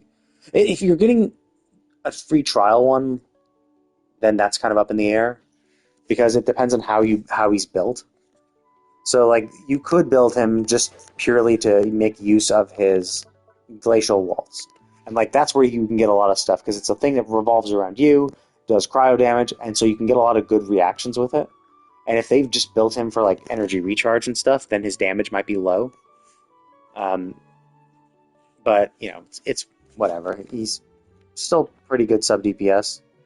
Layla is purely support though, and where's my Layla? Did I favor her? Yeah, I guess I did. Huh. Probably shouldn't. But like I've also stacked her with a shitload of HP just so to really maximize because her skill, her shield is purely based on HP.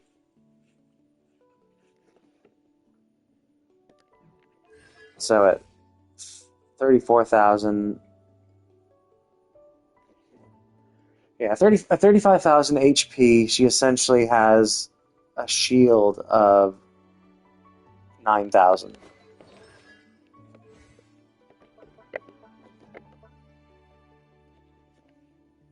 Yeah, maybe 10,000.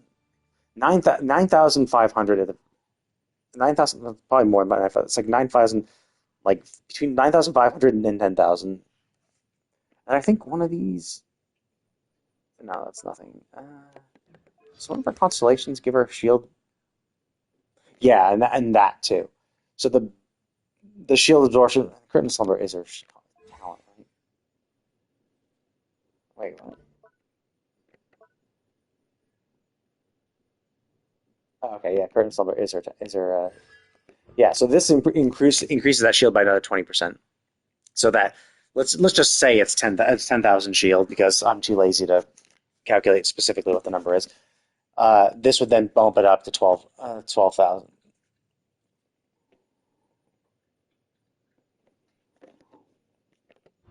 So she gets a shield of about 12,000, which is pretty good.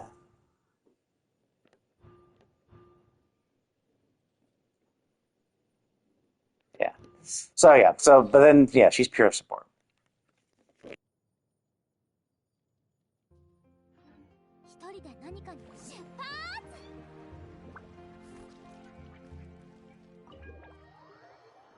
And she does some decent cryo application because you can keep her burst up and it'll do little cryo stars. And you get her when you have her skill, when you have her shield up, when other people do their skills, you can get more cryo stars to shoot more cryo stars. Yeah, because like presumably, oh, I see. Oh, I see. There was another room. I thought it went straight into that little back room. I guess there's a little front room too. Can I jump on this? Okay. Because like you think that maybe she like punched from here. Wait. Let's see.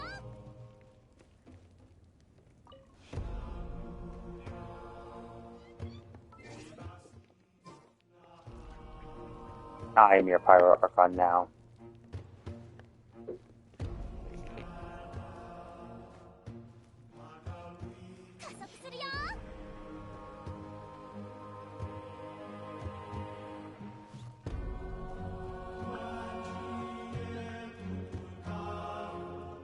Okay, no treasure chest. I was kind of hoping there might be some treasure around here, something to interact with, but it seems like not.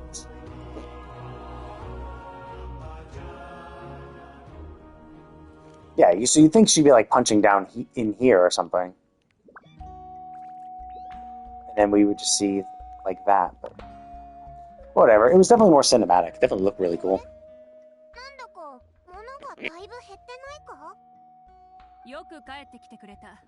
How'd she?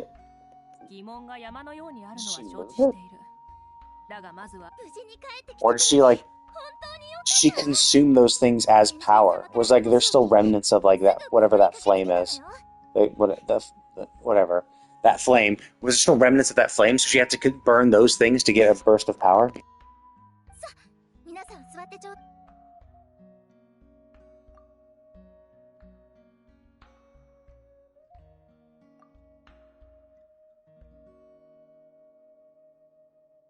again, it's this weird thing. It's like, we can purify it. So why aren't we purifying it? Like, これでもう大丈夫なはずよ。 it's just weird, right? Like, we've done it multiple times before, but like, it's like, cool, we're gonna do it for this story beat, but we're just never gonna do it in any other instance of abyssal contamination. Like, what? Like, we were there stopping that guy from killing himself with the abyss. What, like, and what, we're not gonna do it just for when? It's like, I'm sorry, but you have to have this much abyss poisoning for us to do anything about it? Like,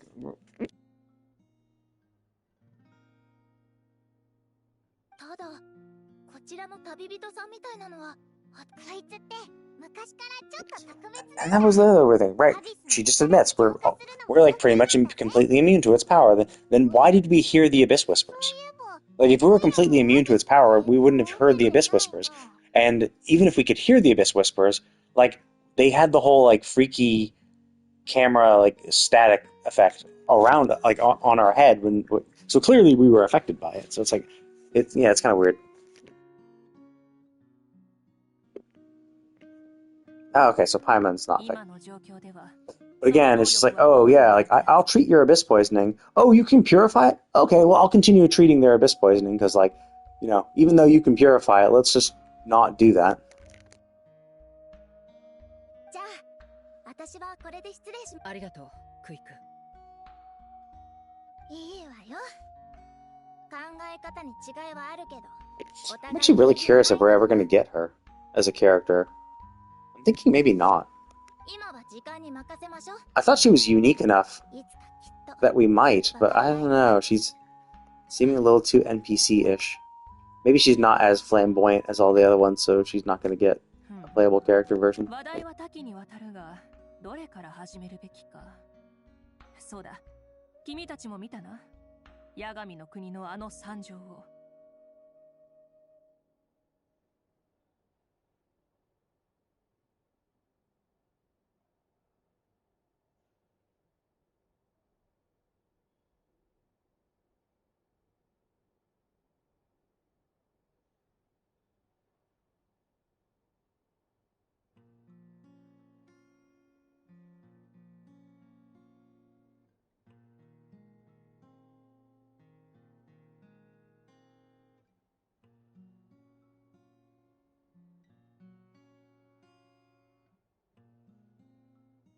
率直に言おう。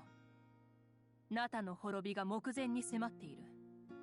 余命は1年にも満たない。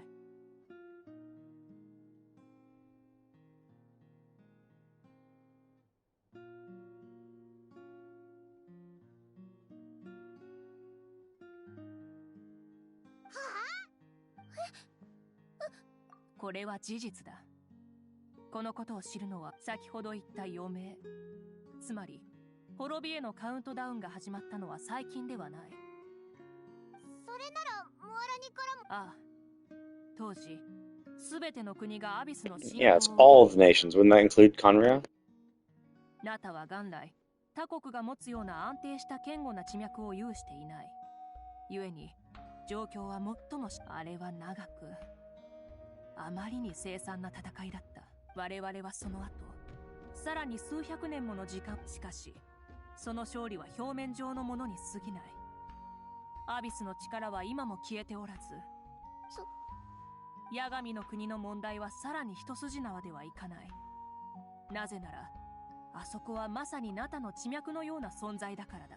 当時の計算で、八神の国が完全にアビス化するまで、最大で500年かかると導き出された。しかし、その頃にはすでに多くのナタ人が家と家族を失い、文明は消えかけ、信仰は崩れ去り、大霊の力も枯渇す。このままではナタを再び一つにしない限り、そこで神と各部族の英雄たちは長い議論の末。そうだった。カチーナちゃんと合流できた後、私その中にまさに今追っても一つだけ理解のできないことがあります。どうしてその記憶の中で見たエンジン様もあなただったのでしょうか。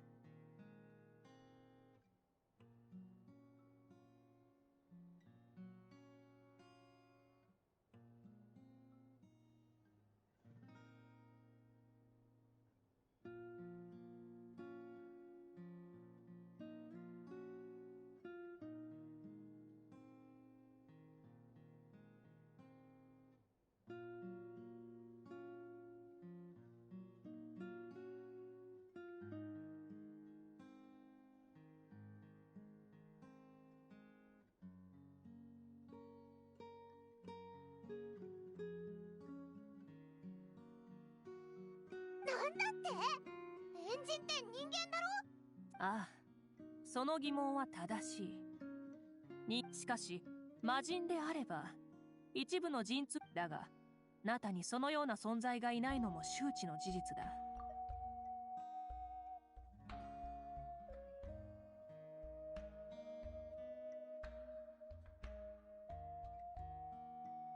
生命とはいつか燃え尽きる炎のようなものだ。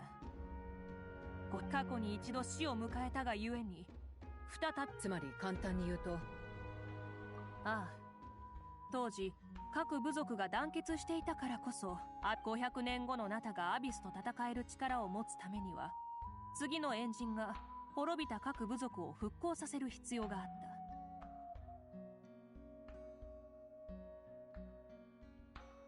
そして部族が復興すれば、完全に復興した証として大霊は一人の英雄を選ぶ。それはまさに500年前、偉大なる英雄たちが私のもと。つまり、ああ、君が持つ古名は500年前に流戦の衆を代表していた戦士と同じものだ。その意味は団結。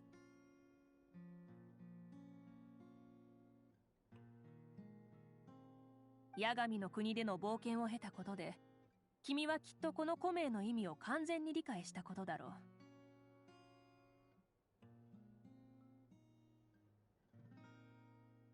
ってことは、お前は最初から大霊が誰を選ぶのか知ってたのか？そうだ。当初の計画であれば、私が蘇った頃には全ての部族が復興。6人の英雄は確かに500年前の6つの古名を手にしていたが、計画に関する情報を、その原因は同じく八神の国の汚染に。反言の歌でカチーナを連れ戻せなかったのも。ああ、これもアビスの策略の一つだ。知恵こそ持たないが、昔から実に厄介な相手だからな。And that's another thing that literally contradicts itself within its own Archon quest, is that Mualani even said the Abyss had intelligence, because the Abyss chose to exert its power and influence over the tribe in a way that affected them the most.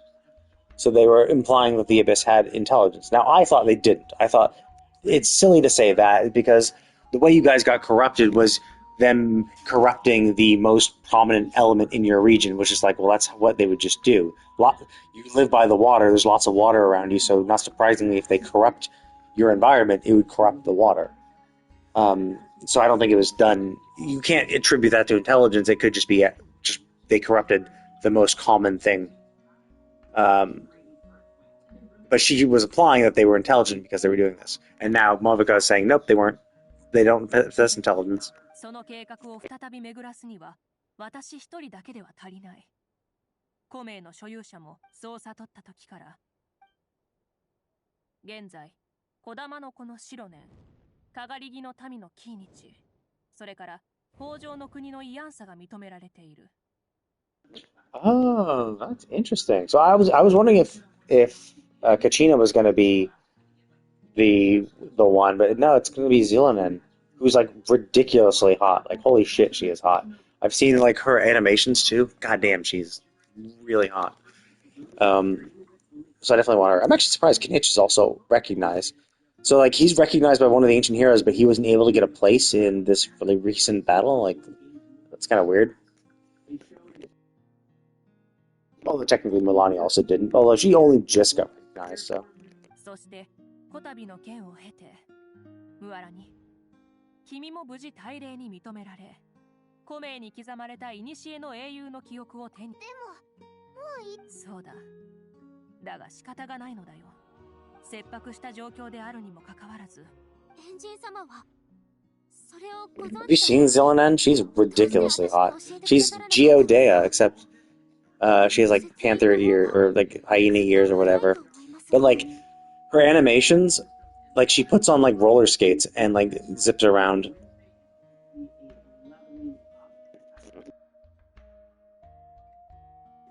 She like her oversoul, like so like how like Mualani takes out a shark and like surfs on it.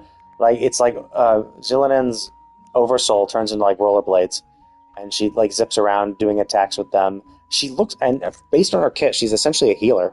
So she's the first Geo healer we have besides Noelle, I guess. So I guess the first 5-star Geo healer. But like her skill is a resistance debuff. So her skill creates an aura around the player character who lowers the resistances of enemies. So it's like Zhongli's shield.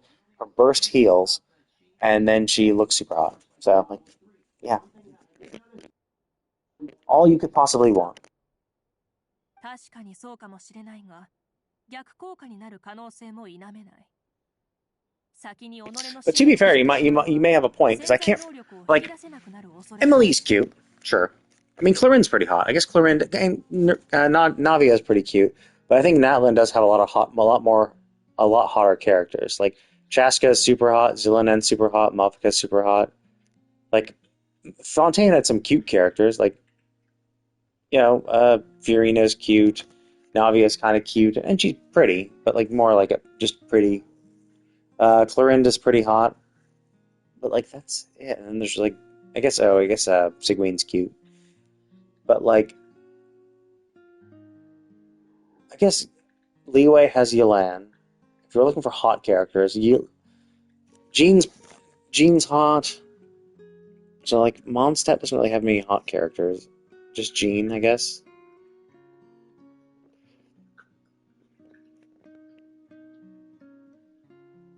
And like Sumeru doesn't like Sumeru just has like Dea, and that's pretty much it. I don't think Sumeru has any other hot characters.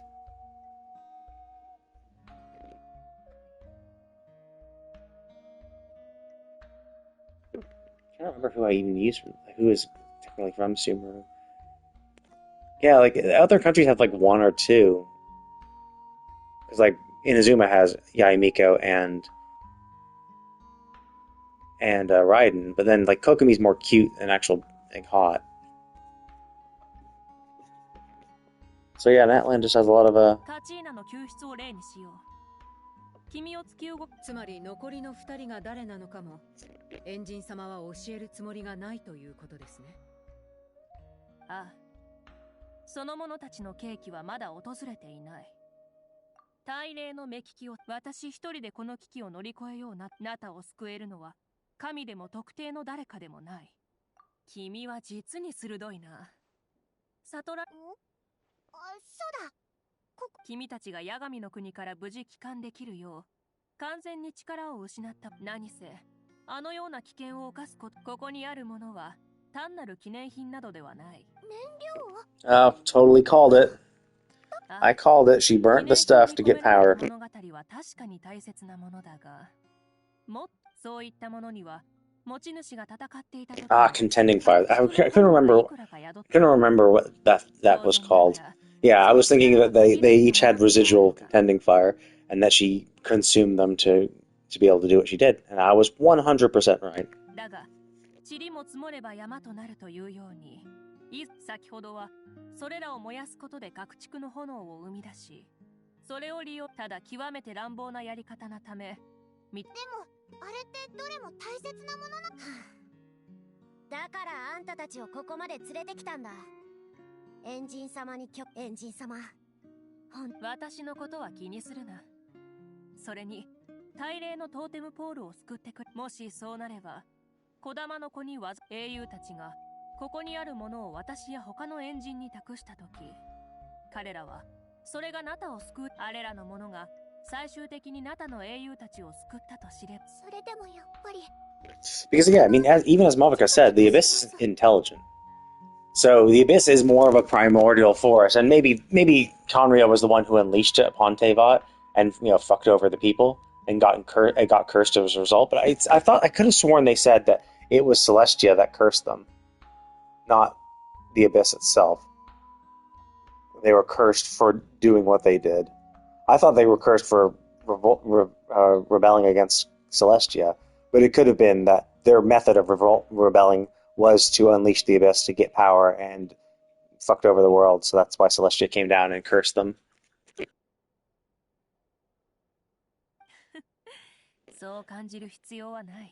And I think they've formed their own group, and they're also using the Abyss, because like they obviously did they learned how to use the abyss. Like that's why they unleashed the abyss. They thought they could use it as a source of power, probably, or as a weapon. So they must have known something. And I think that knowledge as well has allowed them to do and manipulate the abyss in its small way. But it does seem like the abyss itself is just kind of this primordial, corrosive force of the universe. 我々は何かを失ったわけではないのだ。過去の人々や物語はそれでも負い目を感じるのであれば、君たちの物語はまた新たな伝説。でも助けてもらったわけだし。そういうことなら酒でも振る舞ってくれ。カチーナが無事に帰ってきたことを祝う宴を開くつもり。君たちをねぎらうと同時に疑っていた者たちを黙る。ナタに危機が迫って。そう思うな。焦りは判断を鈍らす。さあ行くといい。私もすぐ。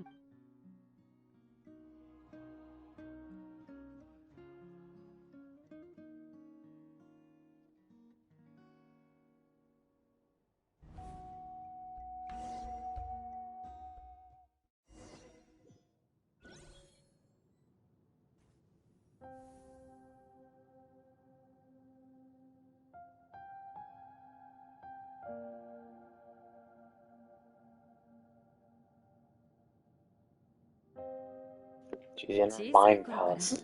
温泉の近くに座って戦士たちの物語を聞くのが好きだった。湯の中を人が行ったり来たりして、部族に関係なくみんなが友人だった。温泉は決して流泉の衆だけのものじゃない。戦友たちをつなぐ絆なの。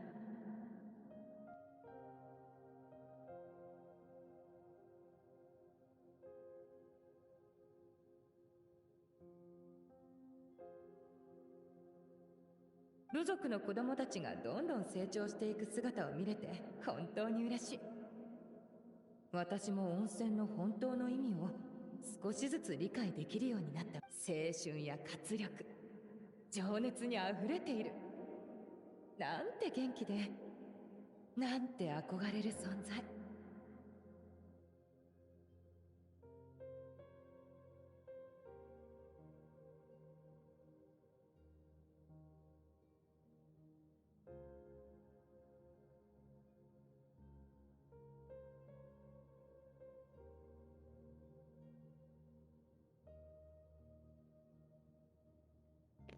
More emotionless? I honestly never thought that. Like, because they were always pursuing their different things, right? Like, so she was pursuing eternity and like through stillness, and generally like fire in like for every single like anime, everything like where fire is the element, it's usually accompanied by like a fiery temper, you know? So I would never expect them to be like Raiden. Raiden was trying to become calm and pursue eternity that way. She, you would think fire would be very emotional and very, rambunctious and outgoing and outspoken and stuff like that. So I would always kind of assume something like that. Now, the fact that she's this introspective, it's like, yeah, that's, I guess, like, I wasn't expecting that, but, like, especially because, like, all the trailers were just having her fighting and looking cool as hell, so you wouldn't think that she'd have this, like, sensitive side, but, you can't really ever predict that kind of stuff. Mualani が大きくなったらきっと立派な戦士になるでしょうね。あの子には無限の可能性が秘められてる。私にはわかるわ。いつか私の力が衰えて戦場に出られなくなったら、ここに戻ってきてあの子に、そしてもっともっと幼い子に物語を聞かせてあげたい。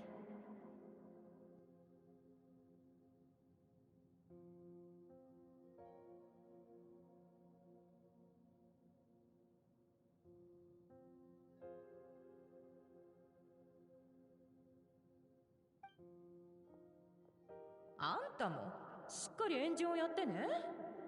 だってそっちの方が語れる物語も増えるでしょ。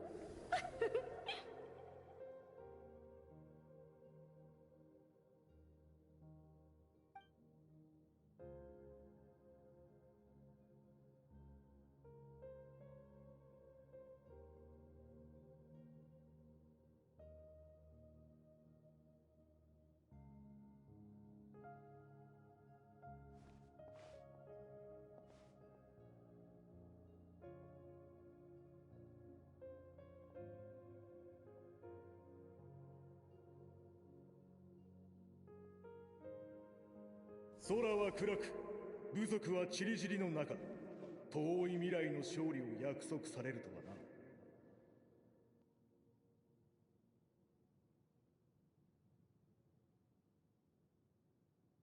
な。あの狡猾な敵たちと幾度も刃を交えていなければ、とてもじゃないが、君の用心深さを理解できなかった。我が怒りは静まることなく。Yes, the battle pass weapon. もう君のために振るわれない。それでも君は俺に会いに来た。きっとたった一言で俺を説得で。分かった。今の英雄が血と炎で道を切り開く。だから俺の分まで勝ち取れ。でなければ昔の借りを含めてまとめて返してもらうぞ。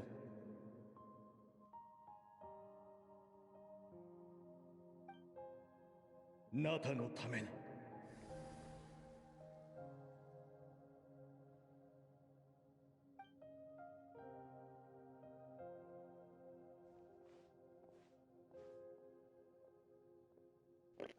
I actually thought that maybe she was like rebirthing herself repeatedly. But it seems like she only did it the one time. Because then they're saying, oh, it was a normal person. Like when they said it was like the first one was a normal person who became Fire Archon, it seems like they replaced them. I kind of thought, oh, okay, maybe they're different people, or was it the same person who replaces themselves? Like it's like a Phoenix type thing where they just like they die and are reborn and reincarnated like as the same person over and over again. But then the fact that the first one's a guy and this one and she's obviously a girl, I was like, okay, well it's not the same person.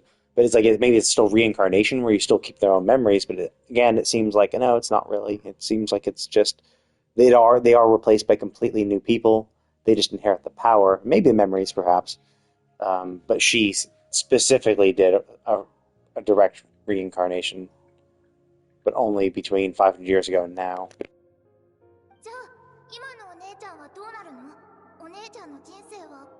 それを聞いても答えられないでしょ。もう決まったことなら私たちは全力で支えてあげないと。安心してちょうだい。 It's also kind of weird too. Like you think she would like you're gonna reincarnate. Like that's all well and good, but like, why is your sister still so young? Because like that picture, you would assume that was like taken when she was a family before she had ascended to Archonhood. Because like her sister looks identically in the picture. So it's like, yeah, you probably ascended to an Archon later, and by then, actually, yeah, you even said that your sister grew up. Although she did talk offhandedly, like she didn't know. So I guess that's what happened. Maybe she learned about it after the fact. Like she died now, and then when she resurrected, she learned what happened later. Although what she learned was fairly, like, oh yeah, she became like a vet or something, or which is kind of normal. Like who would inscribe that? Who would like have made sure that that was passed on? It's definitely not super important.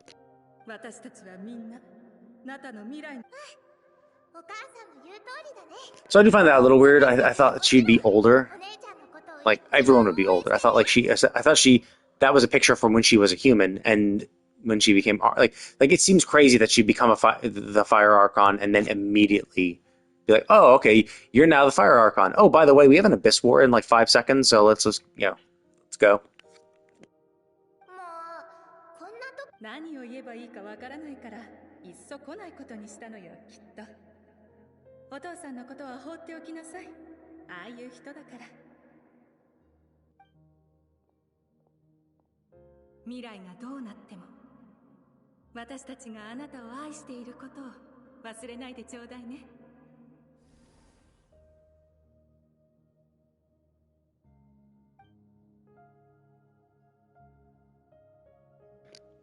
I mean, while that is definitely sad and endearing, it's not nearly as bad as Fiorina, because Fiorina had to live that 500 years.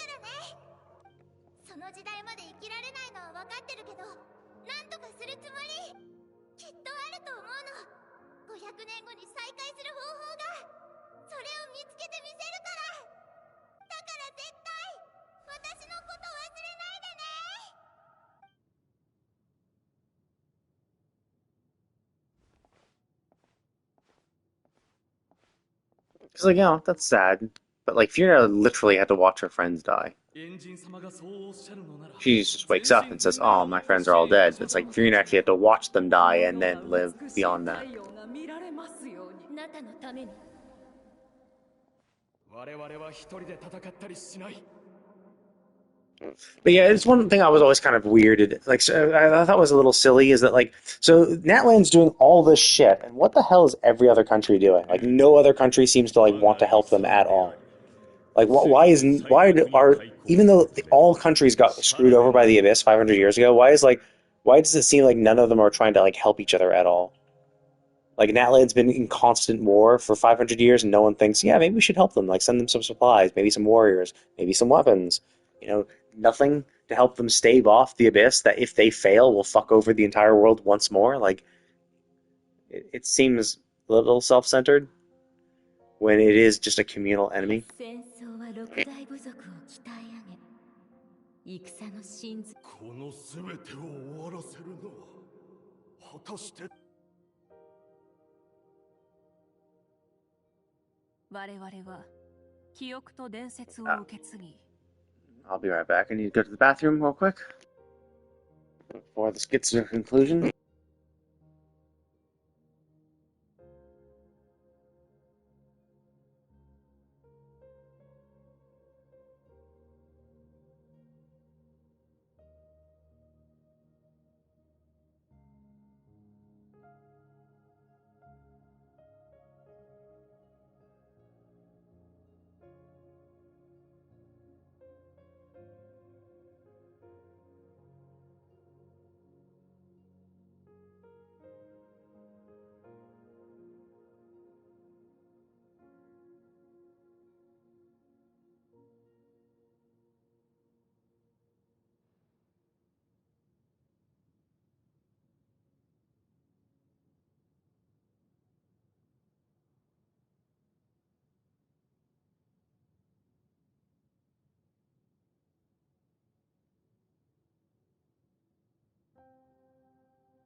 Okay, I'm back.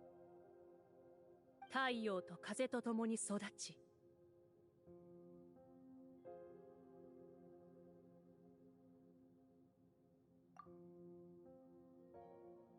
運命と未来を築き上げた。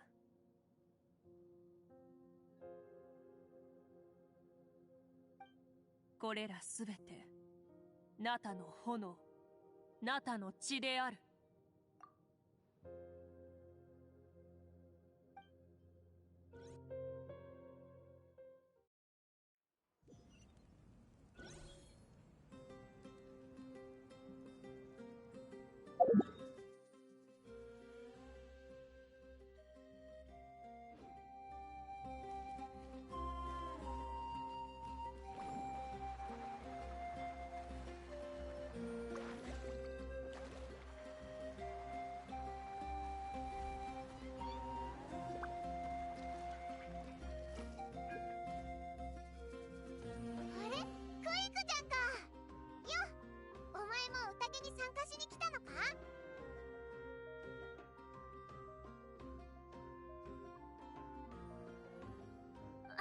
違うの。お姉ちゃんがいつも使ってるお薬を届けにごめんなさい。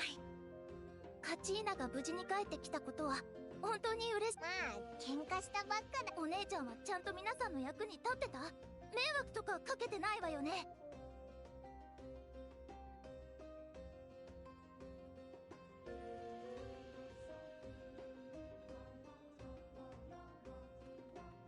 おお、すごく頼もしかったぞ。アビスのことに詳しくってオイラたちにいろいろ教えてくれたぜ。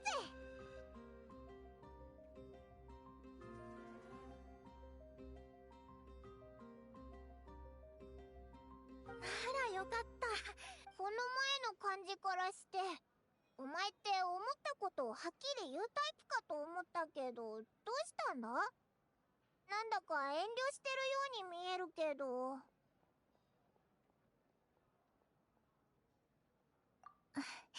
私も分かってるのよ。出発直前にお姉ちゃんってね、闘争の衝動に飲まれやすいの。いくら精神力が優れ、それってつまりちょっと不器用よね。でも確かに有効。とにかく無事に帰ってきてくれてよ。そこまでして背負う必要があるのか？ちゃんと話し合えば。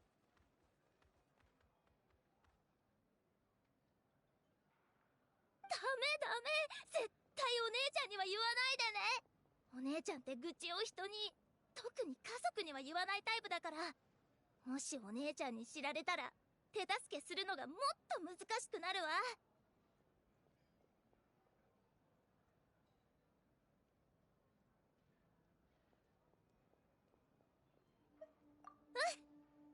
理解してくれてありがとう。まあそんなに心配する必要はないわ。どうにか方法を考えてお姉ちゃんの負担を私も背負うから。じゃあ先に失礼するわね。宴を楽しんで。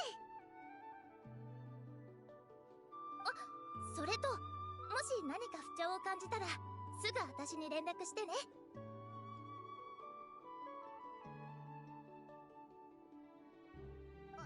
言っちゃった。まさかあの喧嘩の裏にそんな理由があったなんて。でも悪いのは全部アビスだけどな。あの大悪党め。はっ。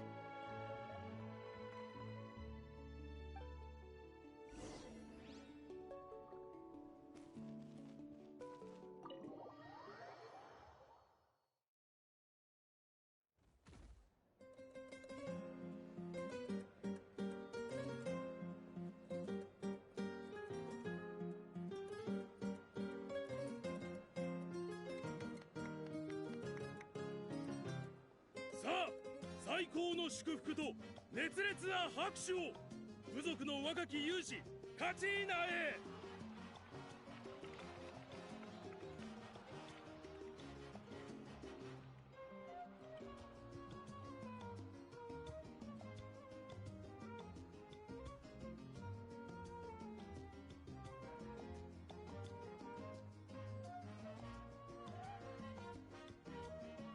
おお、よくやったわカチーナ。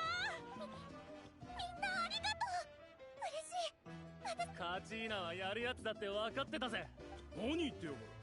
お前が最初にチームを抜けたんだろ。この後帰ってからどうなるか分かってるの？いや、あれは友達。初戦を楽して突破したかったからじゃないの？いやいや違うって。実はこの前外で、そしたらどうしてもお礼がしたいって言われてな。カチーナのチームだったら俺一人抜けて。だがその結果お前の後を追うように。カチーナごめん、本当にすまん。でも驚いたわ。君が予従者のせい。あなたたちの方はどうだった？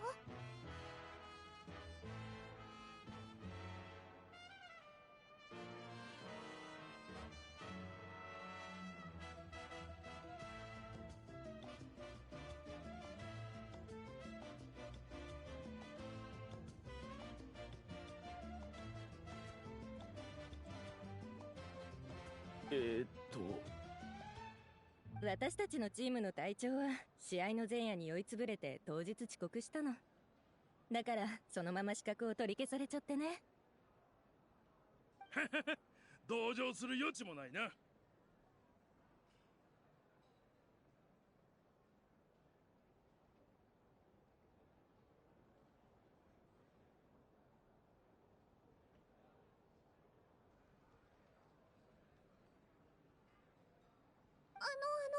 バカルおじさん、そこ、ちょっといいかな。こうして再びここに帰ってこれたのは友達のみんなと、そしてエンジン様のおかげ。本当にありがとう。旅人さんとその仲間のパイモンちゃんは2人とも凄腕。そんな2人がそして友達のモアラニちゃん、ジャスカお姉さん、キイニチお兄さん、イアンサお姉さんも、旅人さんとパイも、そんなみんなも歓声を浴びるべき英雄だと思うんだ。だから拍手を旅人さんたちにも送ってくれないかな。お願い。よっしゃ。このお酒で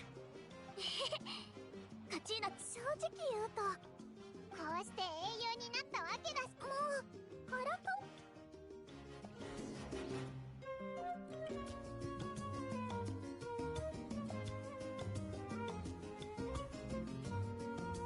打ち上げじゃいつも歌ったりはしゃお前らしくないな。そんなにテンションが低いの。それもそうそう、みんな勝ち。それもそうだ。ダメだ。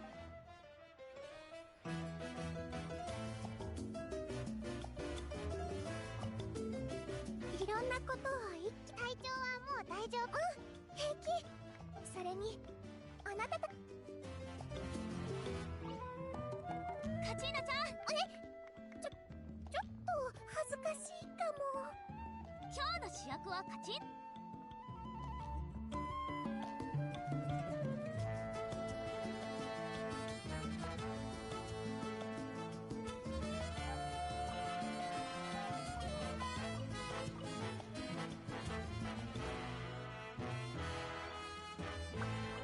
多くの代償を払う。これから私たちが進む道はもっと険しい。パイモン、スペシャルレッスンはどうだ？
遠慮しとくぞ。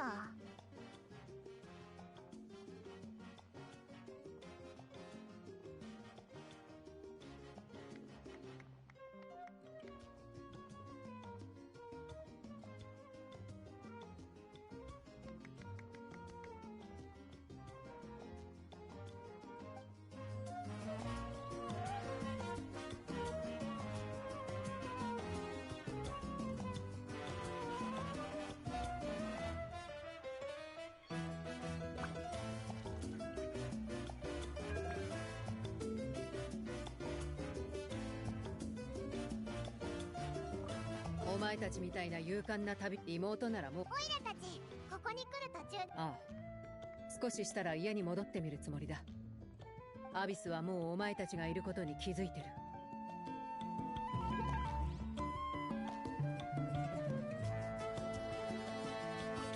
悪いな。何事にも代償。目標に執着しすぎれば。だが今佳代の集いと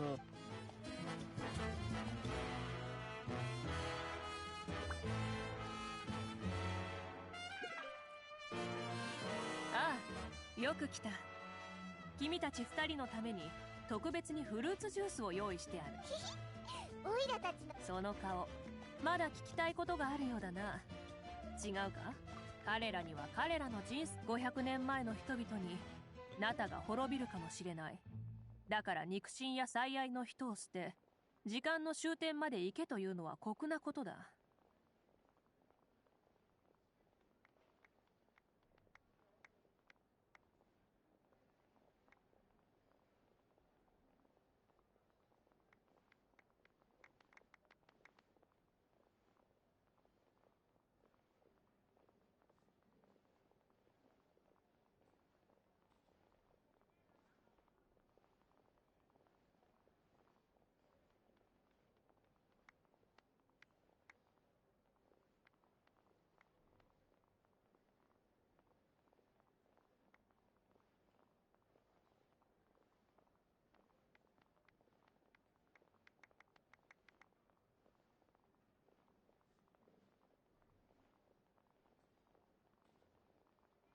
考えてみてくれ。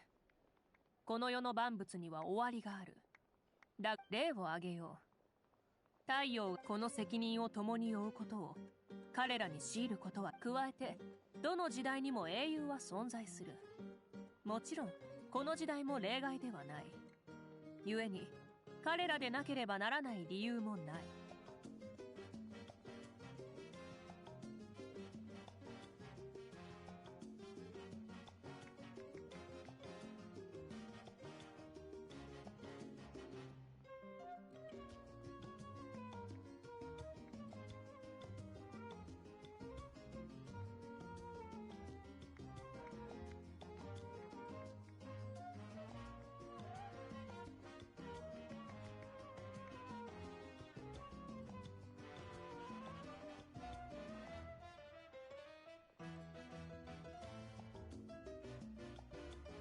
当然それは私にも当てはまる。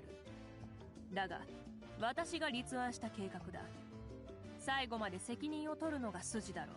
あ、思い出した。お前の部屋にあった絵、あれってまさか500年前の家族を描いたものだ。ああ、その通りだ。だからあの時過去の断片をつなぎ合わせることで、かろうじてあの子がかがり木の民の復興ではあの子が多くの建造物を設計して建てたらしい。だがそれでも立派なことだ。どうやら君たちは失うことに対して暗い感情を抱きやすいようだ。これは戦争であり、戦争に別れはつきものだ。アビスに飲まれた人々に比べれば私は十分恵まれているだろう。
私は神の名を背負っている。そしてこの肩には数えきれないほど多くの人の期待が。そうだな。この計画の結果ももう決まってるのかもしれない。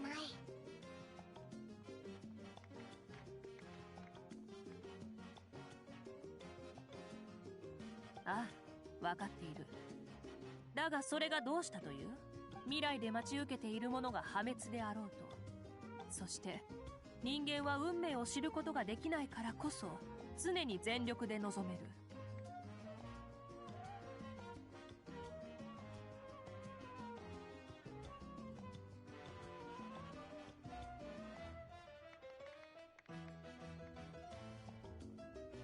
ここが正念場だ。我々にはまだ2人の英雄が足りていない。いや、正確には3人か。もう1人、どうし君のアビスへの体制は実に印象深い。うなずいてくれるのならば、君の旅を最大限支援すると約束。米って作れるも Ooh, on ancient name. Nice. ああ、厳しい条件はあるがな。それに作れなければ。Yeah, see, that was actually something I was criticizing earlier too, where I'm just like, wait, if they can't, if you lose, you can't restore the names. Then wouldn't the names of like eventually die out? Like even if literally everyone back in the day had an ancient name, like after hundreds of years of fighting, like eventually there would just be no names left. So I see they can forge new ones. Okay, that makes sense then. So they essentially she can just forge new ones to essentially try to keep the number of ancient names relatively constant. 古名を持つようになれば、ナタでの冒険がすべて記録され、未来のナタ人も現在反言の歌は効力を持たないが、どんな代価を払おうと必ずこの約束は守る。そうだぞ。もうそうか、よかった。ならばこの後すぐナタ人以外に古名を作るのは前代未聞だが。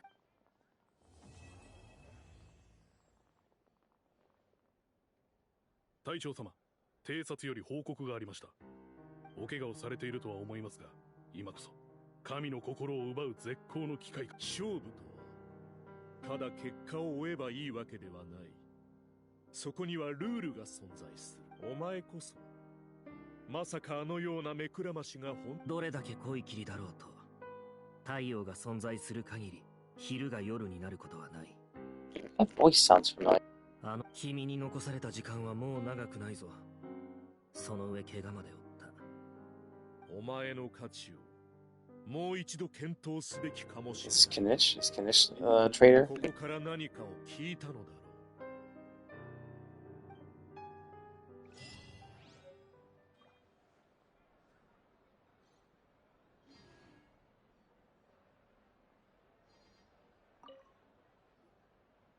どうだ？他に聞きたいこと。あの者たちに新たな動きがあったという情報はまだない。ただキーニチのそのものが誰かは徐々に絞られつつある。だが自ら進んで冒険の中でそのものに関するどうだ？他に聞きたいこと。アビスはテイワットにおいて最も厄介な脅威だ。はじめは皆失敗と苦痛の中から対抗する術を模索するしかなかった。君が他の国で目にしたであろう元素力を用いてアビスに対抗することも、なぜ元素力がそれを可能にするのか。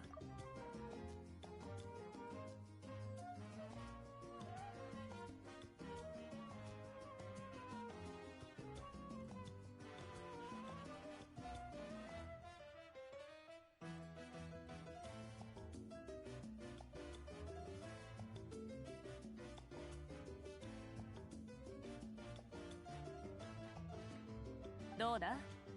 他に聞きたいことはあるだろうか。その件についてはアビスから受ける長期的な影響が原因となっている。互いに寄り添わなければいい。しかしいくら大礼であってもその力には限界がある。そのため皆この点を理解しているためナタを離れようとしない。もし離れざるを得ない事情がある。ただしアビスに対抗する貴重な力を消耗するためこのような要求に対してだが安心してほしい。遠方よりどうだ？他に聞きたいことはあるだろうか。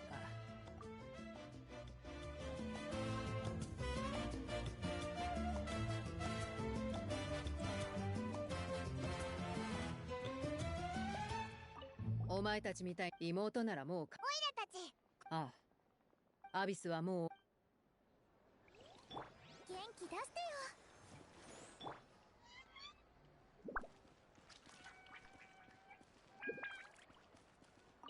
悪いな。何事にも代償。目標に執着だが今火翼の集いと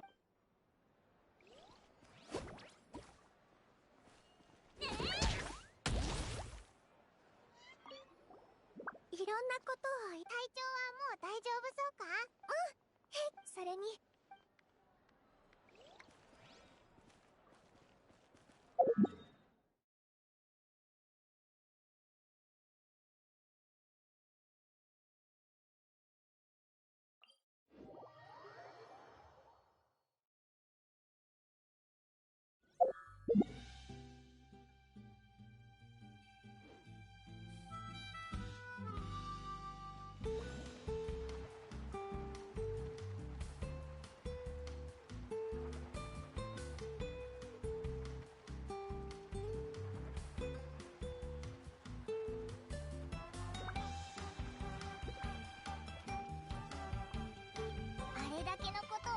してもう一回流星の州に帰ってくると、やっぱ肩の力がだいぶ抜けた感じがするよな。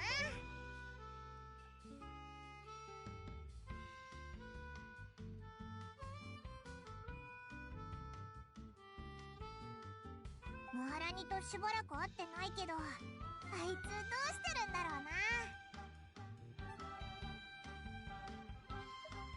ムハラニにガイドか。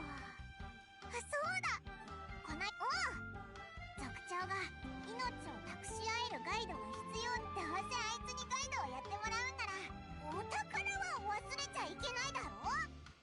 とにかく早くムハラニを探しに行こうぜ。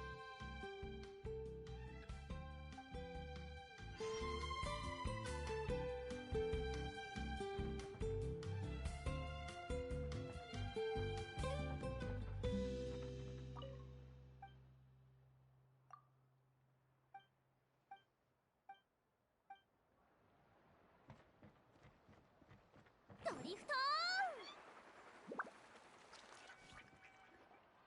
ン。ごめんね、黒いプクフグフロートは扱ってないの。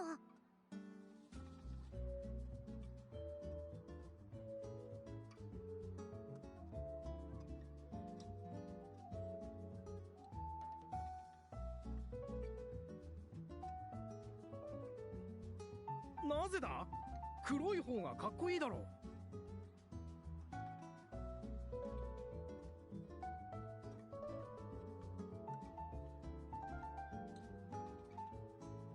ね、こっそり教えて。それは、確かにちょっとな。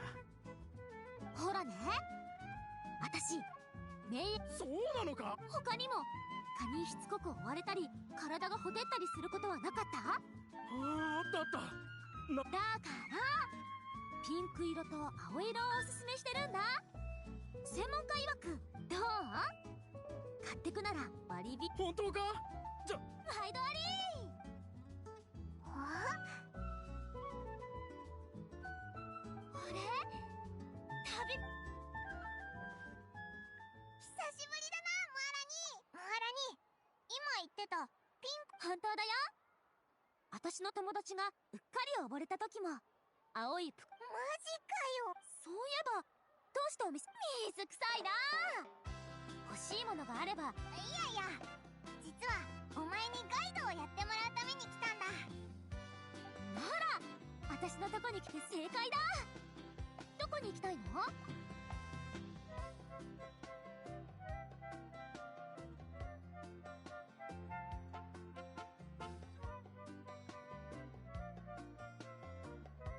伝説の神秘の島に行きたいんだ。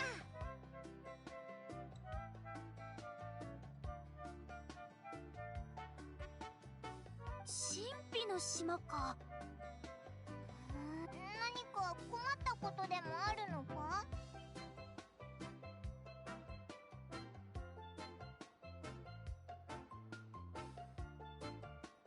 神秘の島に行く難しさについてはもう分かってる感じ？族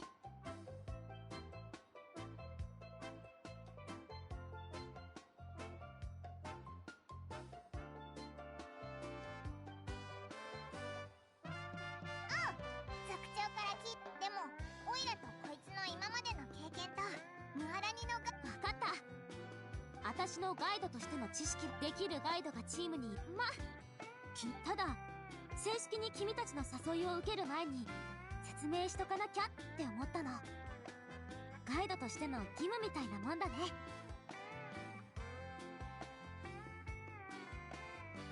ムハラニなら楽勝だと思ってたけど、なんかもしかして面倒事を持ち込んじゃったか。お宝のためだけに友達に迷惑をかけるくらい。ムハラニ、そんなに急いでどこに行くんだ？突っ立ってないでついてきてよ。さっきコーラが帰ってきたんだ。またお宝だらけの地下遺跡を。コーラウがか？ちょっと待ってくれ。一緒に行け。コーラウって誰だ？流星の州の現トップガイドだよ。初代族長以外で神秘の島に行くことのできた。そうなのか。いつも外にいるからなかなか会えないんだよ。きっとにぎわってる。お知らせのボードを置くからちょっと待っててね。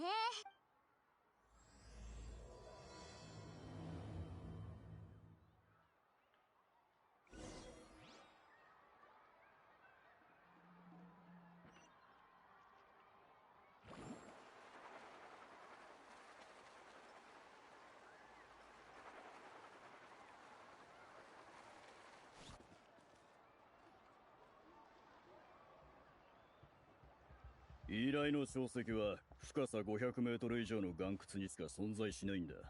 ほら、検品してくれ。一緒に連れて行くように頼まれた奴らについては全員岩窟の中で迷子になった。次があるなら俺一人に行かせ。実にご苦労だ。さすがはトップガイドだな。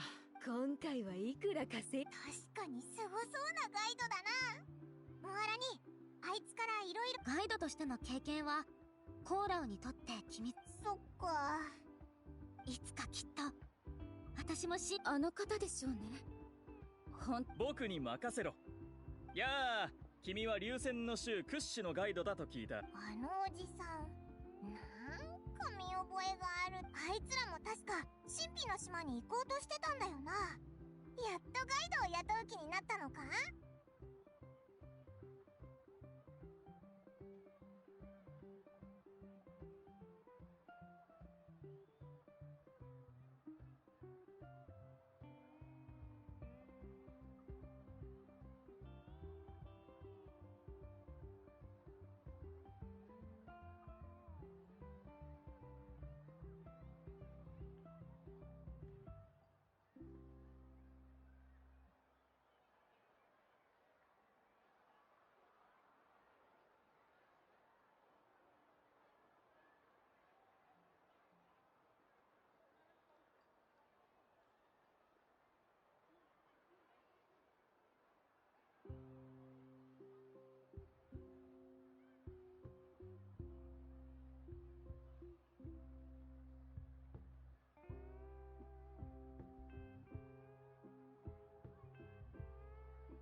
依頼か。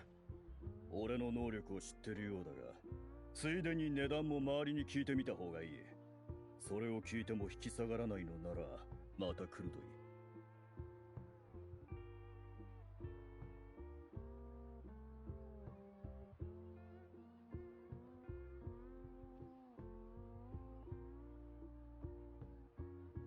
全部知ってる。今回の件が成功すれば報酬など問題にはならない。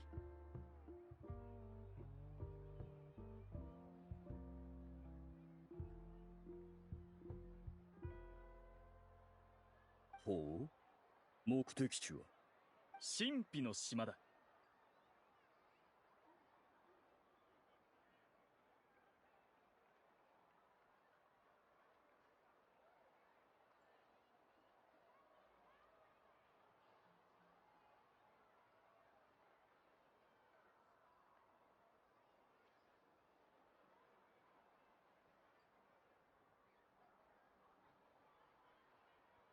やはりな。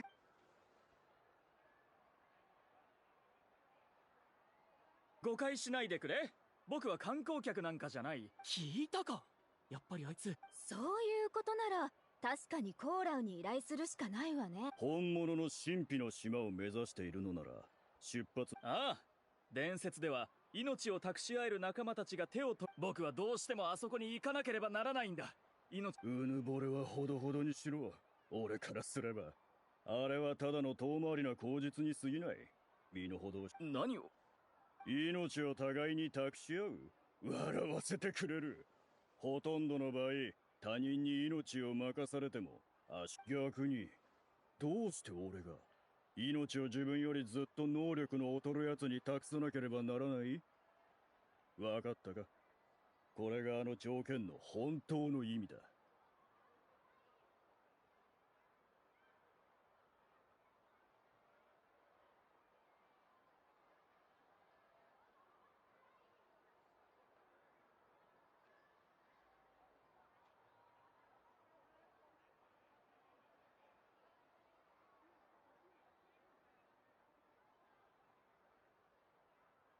部族のガイドたちは今までにもそういった依頼を山ほど受けてきた。俺が神秘の島にたどり着けたのはなぜだと思う？僕は普通の。俺にとっちゃ大して変わらない。お前ならせいぜい半分。どうせ好奇心に駆られただけなんだろ？あそこにいるヌーの弟子とかな。あいつ、なんだあの態度。すごそう。他にも依頼があるんで先に失礼させてもらう。ちょっと待ってコーラウ。どうした？お前の師匠に免じて依頼人を紹介してやった。それはともかく神秘の島に。知ってるさ。お前はヌーと同じだからな。自分を証明したくてしょうがないくせに伝説の条件にとらわれて足を引っ張る依頼人がついて。ムアラニ。俺が持ち帰った貴重な鉱石が俺が神秘の島に到達した何よりの証拠だ。ヌーの方はどうだ？あいつの証拠はどこにある？あいつも神秘の島。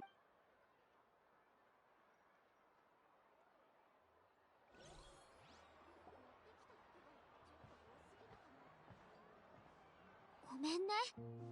面白いだろうと思って連れてきただけなのにまた喧嘩になっちゃった。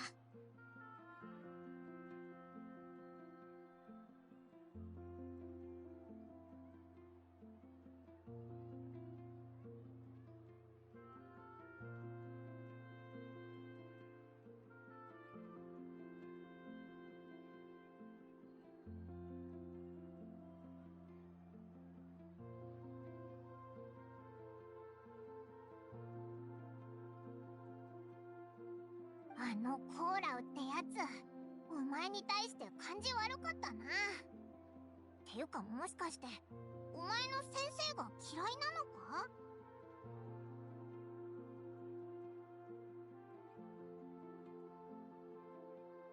うん。トップガイドも私の先生を気にしてるってこと？まさか。前にもやっぱり本当に神秘の島にたどり着かないことには。私それはそうだぞ。絶対にやめないで。実はなすべき努力に対する共通、私ずっと思ってるんだ。だから弟子として代わりに神秘の島にたど。こうしてチャンスが来たんだろ。なあ、オイラたちこの旅人と仲間のオイラがいればお前も。パイモンハグしよう。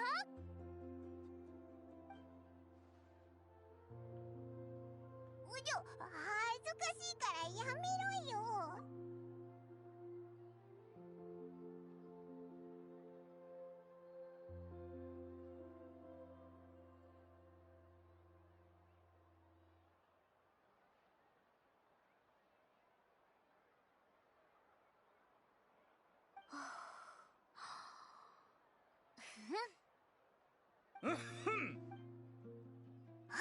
あの変なやつだ。変なやつだと？僕はビランドラだ。Yes, yes. She actually called him a weird guy. Hen Nayatsu is weird person. So Scholar Guy is not nearly as offensive. また会えるなんて思いませんでした。旅人さん、パイモンさん。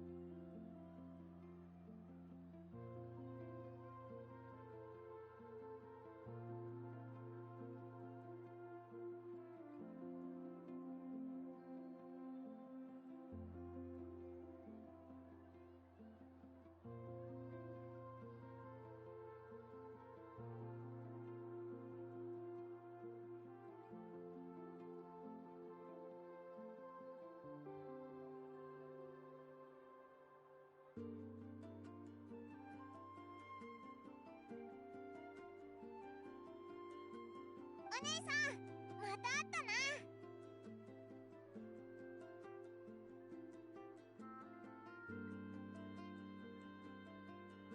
そのガイドさん、ご紹介いただいたムアラニだよ。呼び捨てでいいから一緒に行くって件については君たちも事前に調べ上げてるでしょ。お互い初対面だし、神秘の島に行くための条件を満たしてないんだと思うよね。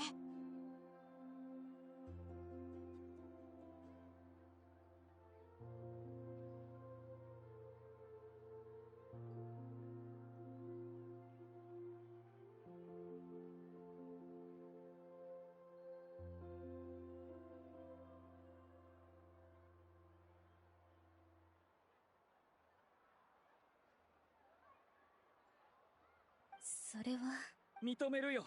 ナタに来てから専門外のことにばっかり遭遇してる。君たちが足を引っ張られないかと心配するのも同行者として僕たちは君たちと共に出発する。報酬は元通り支払う。言い換えればガイドとしての責任を負わなくていいんだ。僕たちに何があっても君の名誉は傷つけない。どうだ？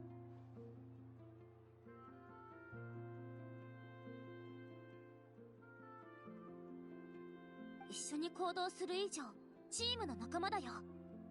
そんな無責任なこと。こういう条件もダメ？カーリア、帰りのモラは君のバッグにある。君は先に帰ってくれ。先輩、一人でも行こうとするなんて。ストップ！ガイドの前でそんなこと決断しないで。ご迷惑をかけてしまい本当に申し訳ありません。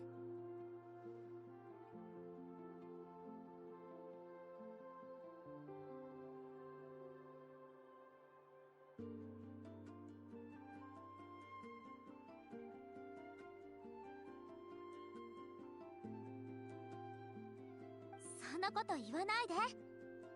見知らぬ二人をチームに入れるのは不適切だけど、全く解決策がないってわけでもないから。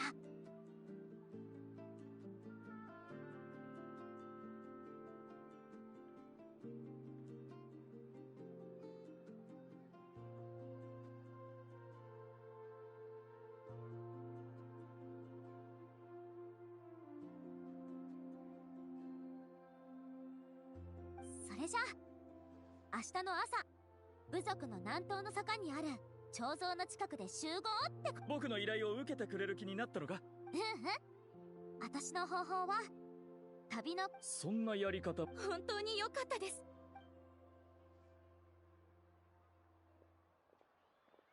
Perhaps the real secret island is the friends we met along the way. 早速準備を始める。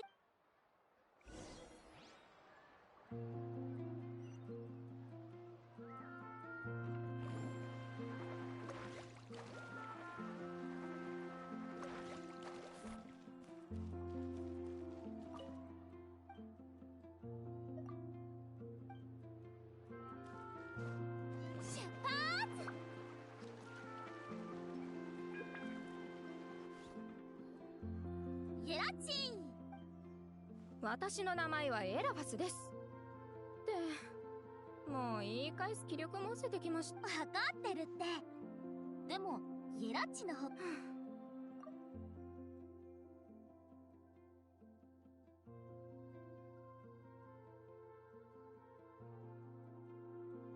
野営用のテントを買いたいの。フルセットで最高品質。依頼を受けたんですね。いくらぐらいするんだ？モロのことは心配しないで。でも古本旅人。いや、そういうこと。ゲラチン、いくら？全部で20万モラです。やっぱり高いじゃん。想像して、旅の疲れで今にも眠り込ん。1週間のそんなことより他のお店でも買うも。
Okay, there we go. Did it all. Finished off all the little tiny things, even the leveling up 4-star relics, which is great when you're starting because you'll naturally do it. But for high-level characters, that's kind of a waste.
いい感じの海辺を探してあげるよ。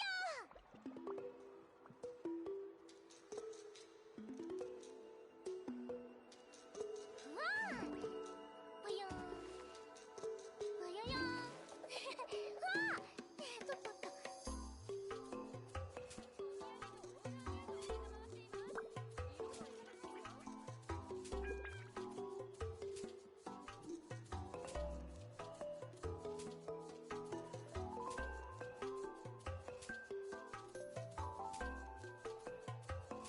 遊びに行くってのは行くことが大事なの。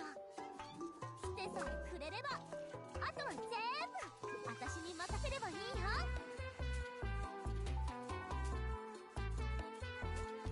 うわーぽよーぽよよーうわーと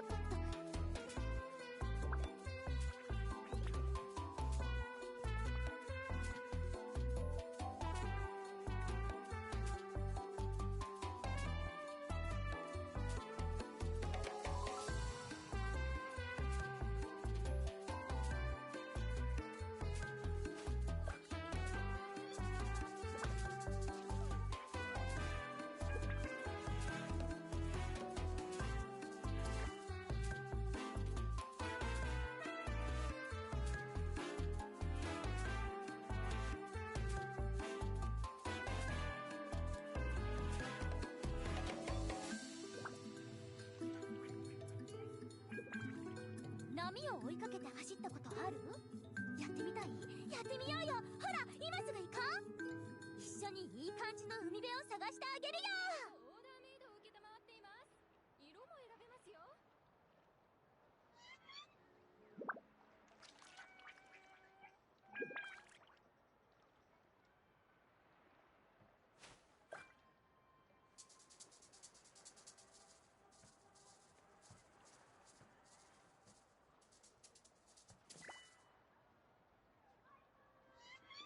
お土産のオーダーメイドを受けたまわっています。色も選べますよ。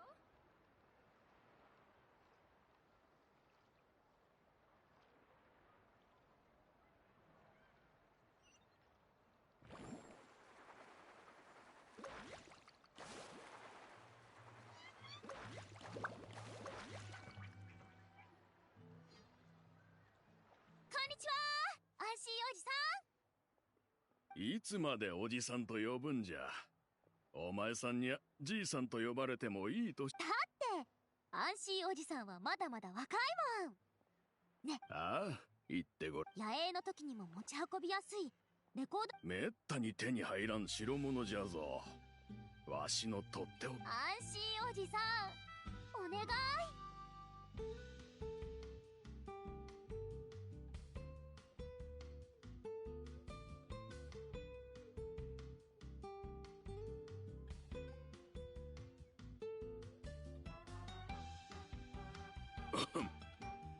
壊すでないぞ。お前さん。おじさんありがとう。レコードプレイヤーご明察。さ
やあ、ムアラニさん。ついにアルバム。アルバムを出すときは絶対に君に頼むよ。今回は別件。あのレコードはコピーするのが名園の主の友達にもアルバム発行。おお、それなら。よし、なんでそんなのがいるんだ？名園の主の友達に聞いた。 That doesn't make sense. If he's been secretly like listening to it behind customers' backs, like this would have to be something he's done often enough for her to notice. And how have you not finished it at that point then? 本当か？ね。ムアラニさんなら相場もわかるでしょう。オッケー。ムアラニって。これで買い物は一通り終わったかな？どうしたんだよ。次は先生の。ここの初代族長は神秘の島。地図には謎の記号が書かれてて、ガイドは自分の経験に基づいて具体的なルートを読み解かないといけないの。初代族長が地図を複写して当時の部族メンバーに配って以来、地図は代々受け継がれてきたってことで、今日はヌーおじさんから正式に。なるほどな。なんだかそうだよ。でも旅人とパイモン。 Oh, I see. I thought she's like done this before, or like knew the map, or so she's like studied it for a long time, so she wants to give it a shot. But like, no, she hasn't even seen the map.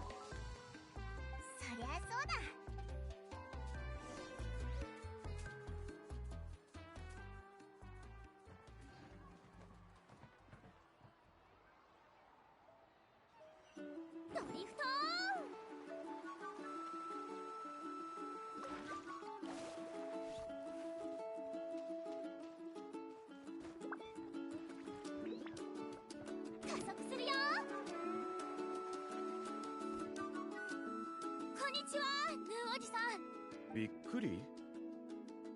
ついに地図を受け取りに来た。この間そちらの二人の友人のことを話してくれただろう。共に八神の国に行ってきたと。そういう仲間なら確かに命を託し合える仲間。 I see. So that's why they locked this behind the second Archon quest. They reference it. ただちょっと複雑な心境。なんでだ？ヌーおじさん。いや、若い世代のガイドの中で神秘の島に行くことはここのどんな。心配するな。そうだよ。誤解しないでくれ。お前が心を決めたなら、我々ガイドの使命は何かを証明することじゃない。お客さんを目的地まで。ならこの地図を受け取ってくれ。それからこれも。これは？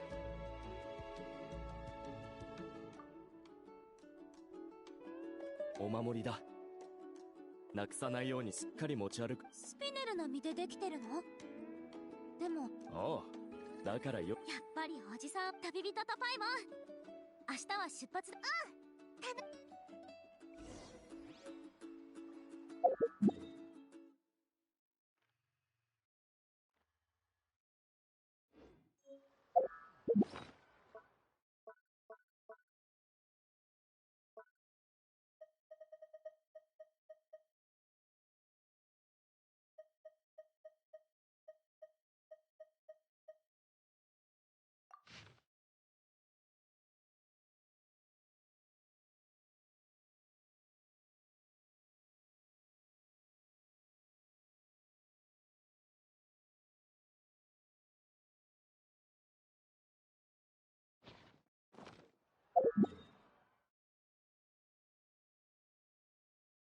So is the island here then? Is this the hidden island, mysterious island?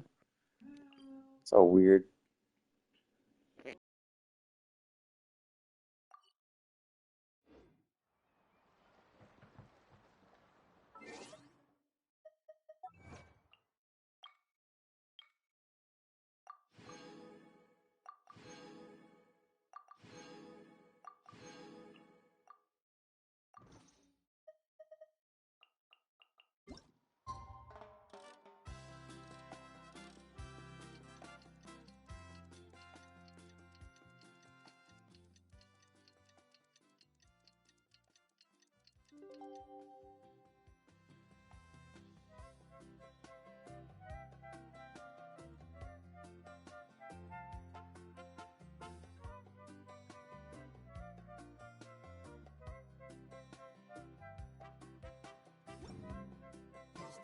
何かに挑むとそろそろ約束の時間だな。待ち合わせ場所に行こうぜ。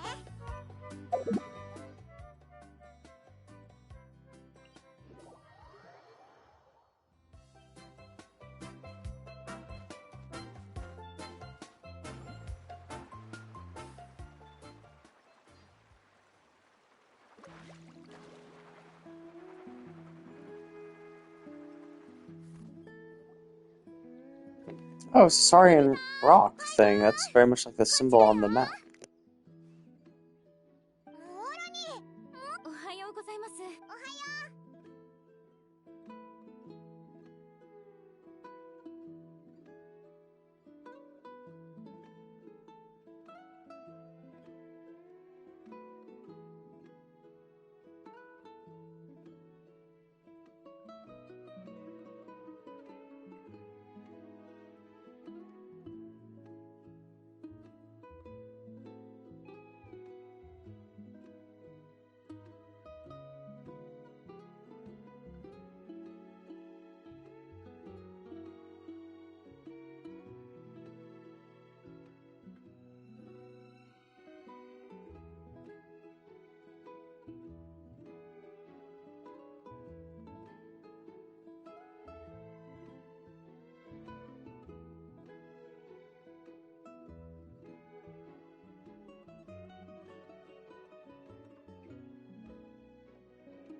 いつ出発するんだ？旅が始まる前からもう待ちきれないってせかす子供みたい。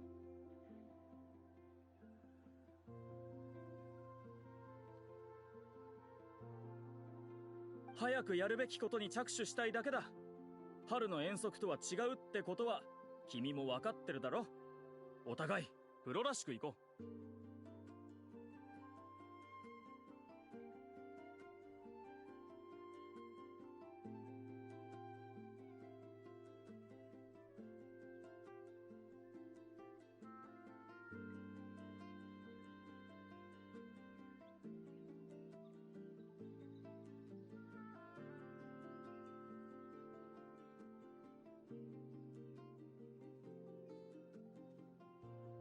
心配しないで。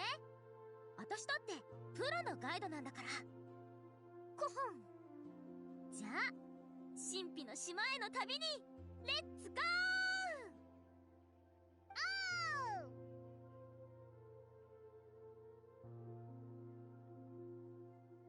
まずはこの彫像なんだけど。おう、これが。流星の州の初代族長が神秘の島から帰ってきた時に建てたもので、出発の前に彫像に触れてご先祖様に。その説に理論的根拠。理論的根拠？そんなのはないけど。よくできました。専門外のことにいいだろう。だがそれじゃ論文にはか。さあさあ、みんなで唱えましょう。But your thesis is how to find the mysterious island? Like, that seems like a stupid thesis. 敬愛する先人よ。あなたがかつて成し遂げた偉業、その旅路を今私たちは再び。なんか偉大なでしょ。一つ目の手がかりってどこにあるんだ？それはね。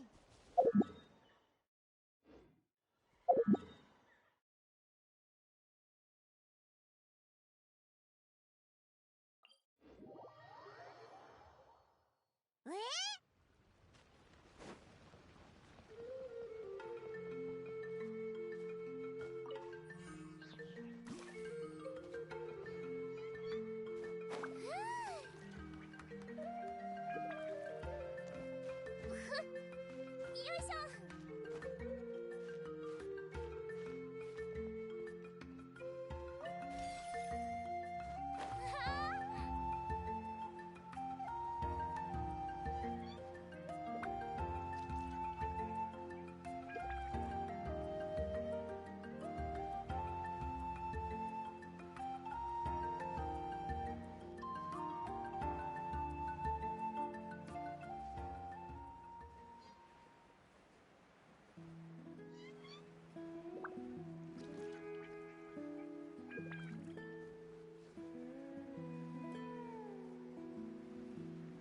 ドリフト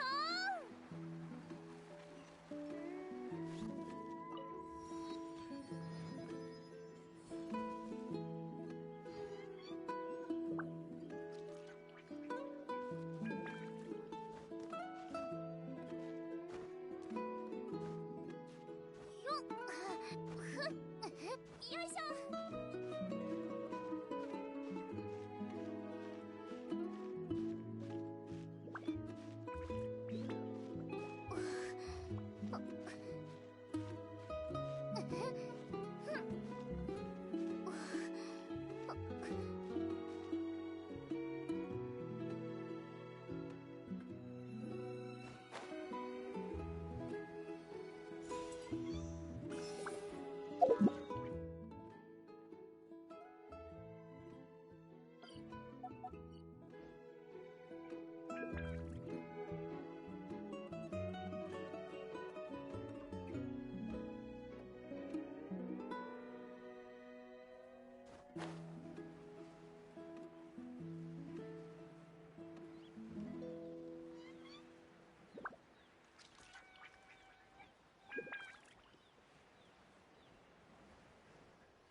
やはり一つ目の手がかりは部族以外の人でも地図の写本からたどり着くのは大体同じ結論。初代族長は手がかりの部分に特殊な記号を適当に1匹や2匹のコホラ竜を当たって。さすがプロだな。だが僕が調べた限りコホラ竜は温泉流星の州のガイドしか知らない秘密を教えてあげる。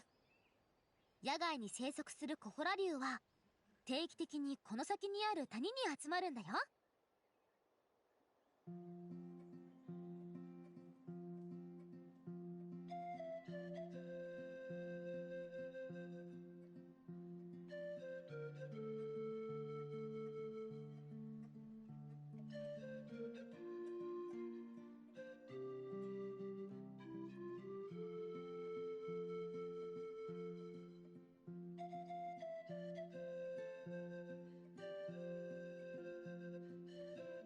そうだな、部族ナタを頻繁に旅するガイドくらいしか。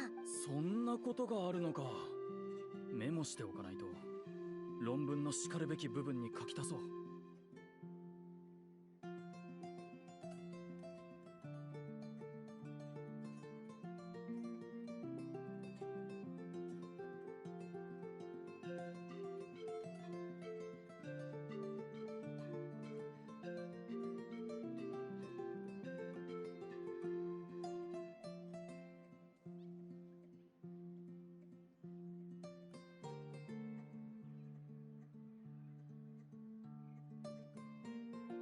地図を解読してみたけど、手がかりはあの谷の奥に隠されてると思う。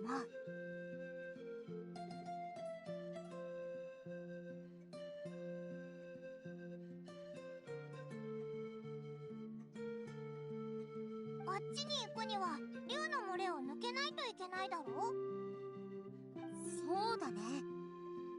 できるだけあの子たちに。竜の群れに近づかないといけないんですか？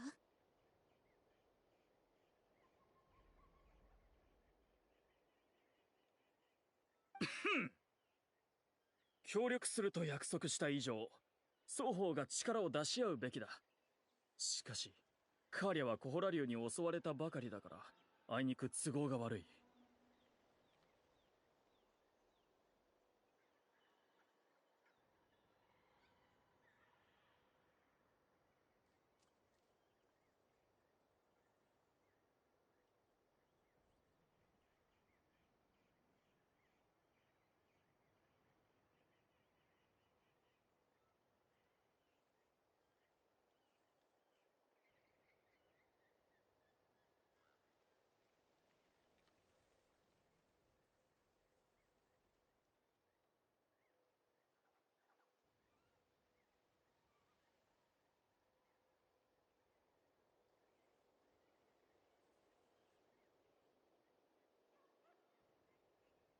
だが僕はそもそも全員で行く必要はないよ。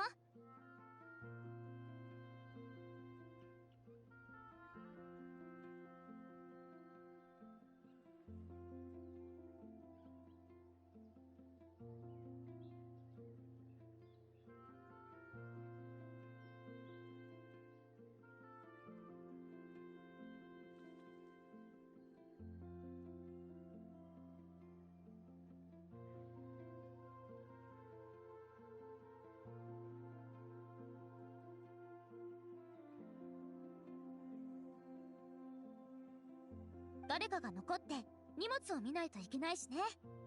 そうなのか？了解した。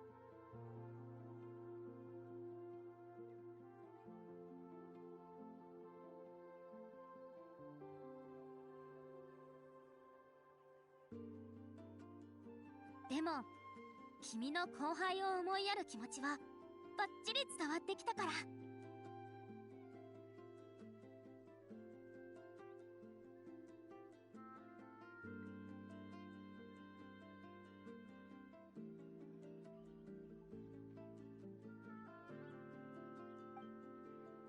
しっかりついてきて。あんまり離れないようにね。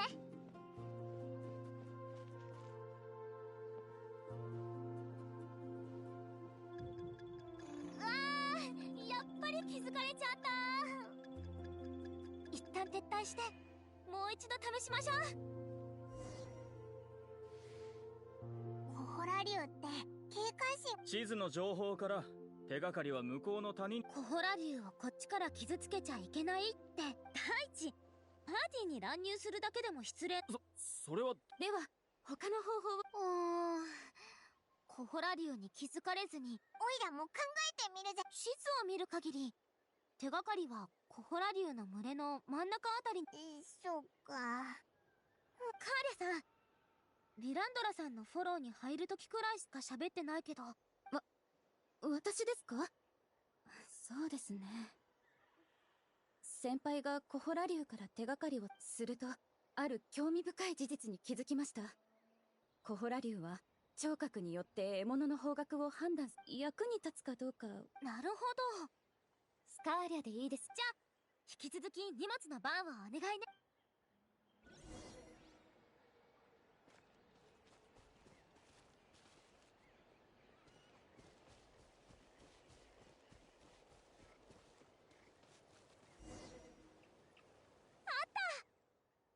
何がだ？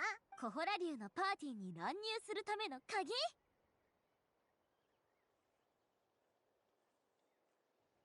鼻が利くのならいくら頑張ってあの子たちの視線を避けて静かに近づいても匂いできっとバレちゃうでしょ。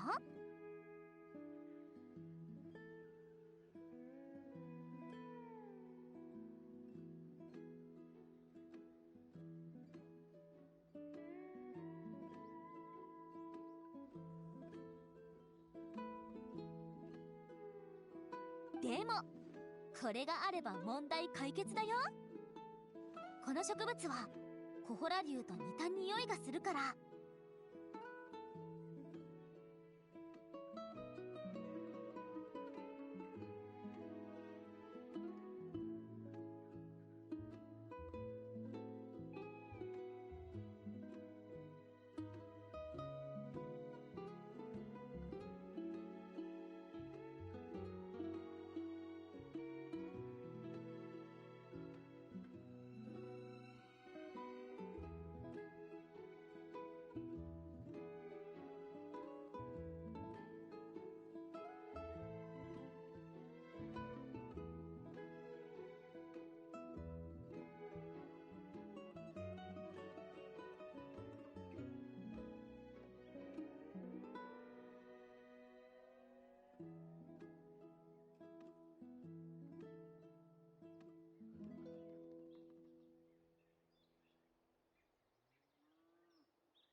これから絞った液体を体に塗り込め。体に塗るの？大丈夫だって。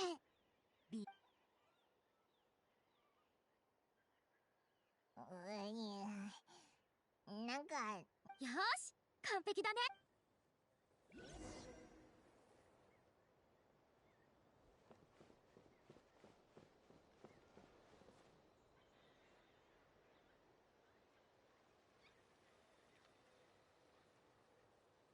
あの子たちの視界に入らないようにね。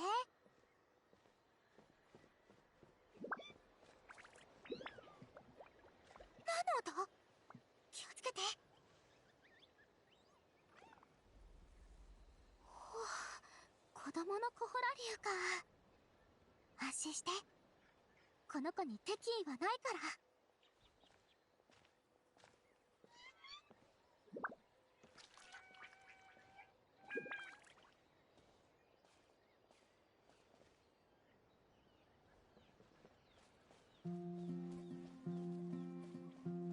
思ったよりたくさんいる。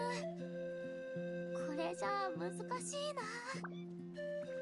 あ、いいアイデアがあるよ。ちょっと待ってて。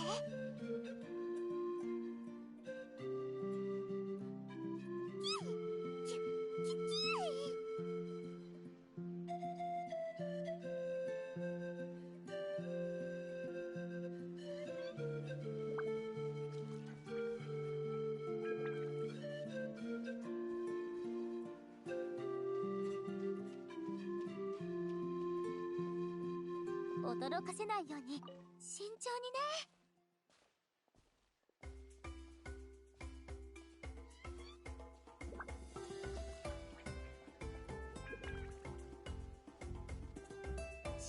りついてきて。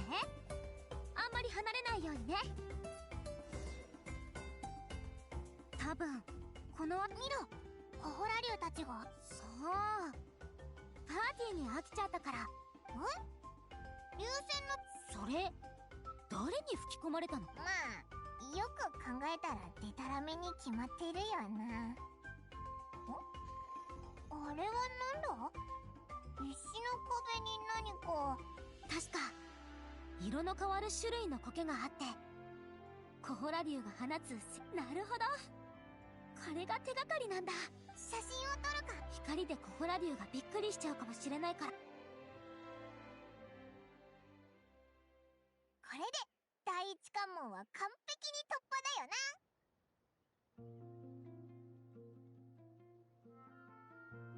な。なるほど。もし最初から竜の胸を追い払ってしまっていたら手がかりも得られなかったわけだ。クアリャさん、つい研究に夢中になって、とにかくこれで私の判断はわかった。ムアラニってチームをまとめ。さてと、この手がかりから。ず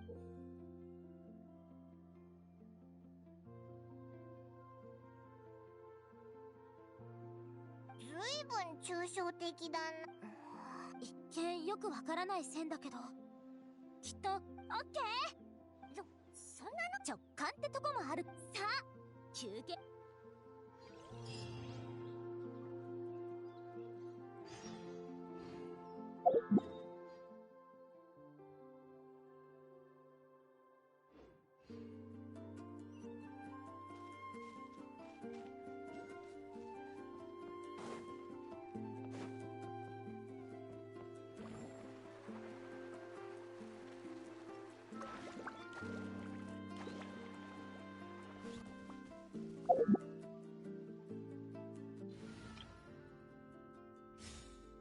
行くわよ。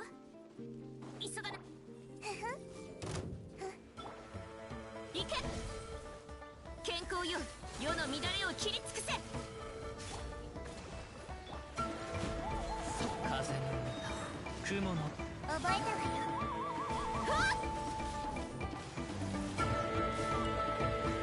瞬く間に。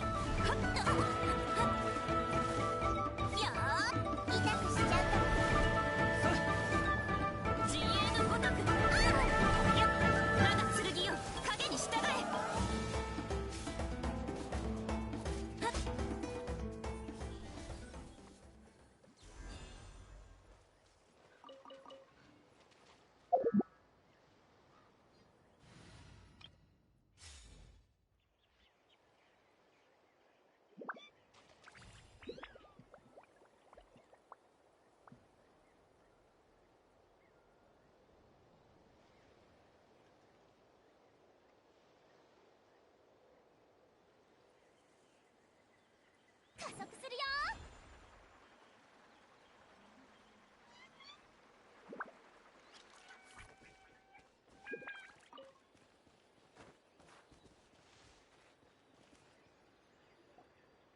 うん、ここで間違いないはず。次はどっちに進めばいいんだ？私にもまだわからないけど、地図を見る限り水域を横切る装置があるはず。でもこっちの線は何を指してるんだろう。なるほど、僕の理論通りだった。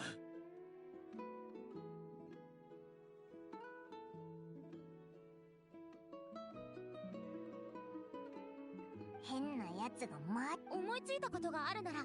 地図に描かれた装置を表す線は。なるほど。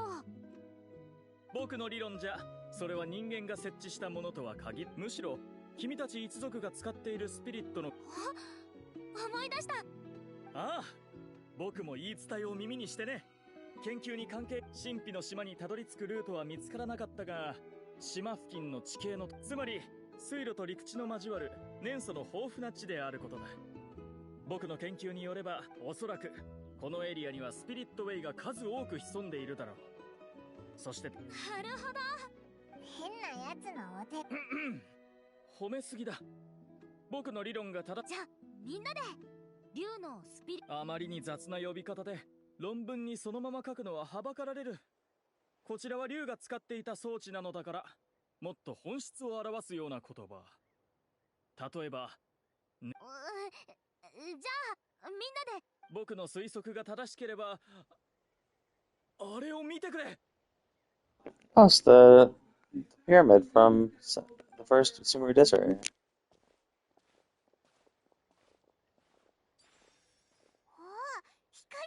近づくと活性化するみたいだね。でも地図を見た限り年相の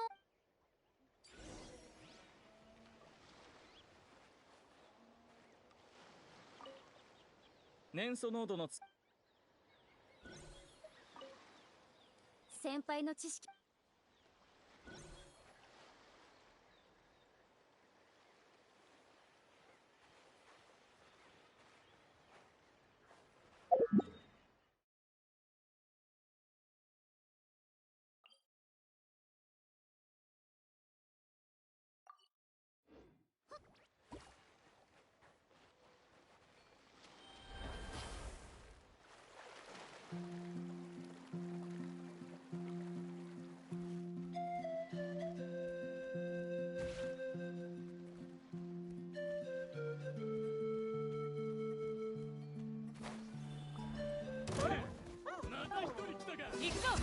再構成します。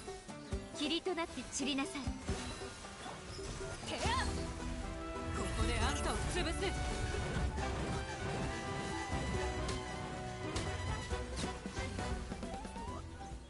うようだ。いい値段で売れそうだ。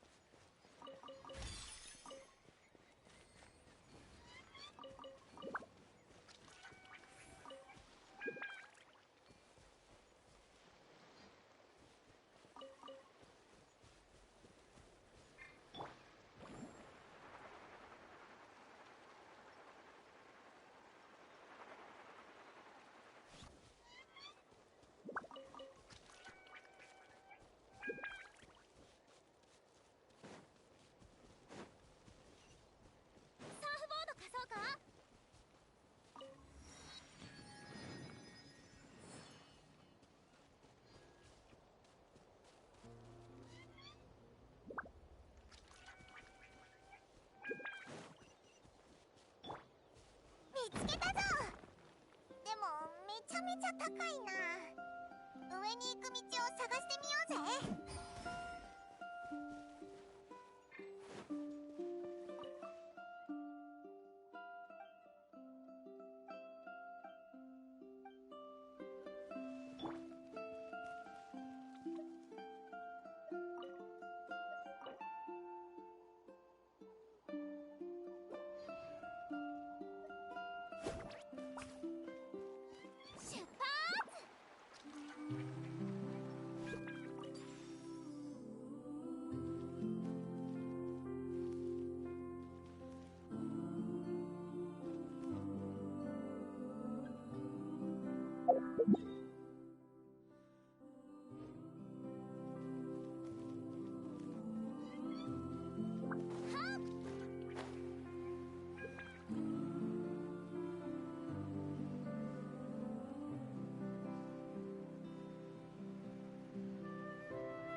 清掃を開始します。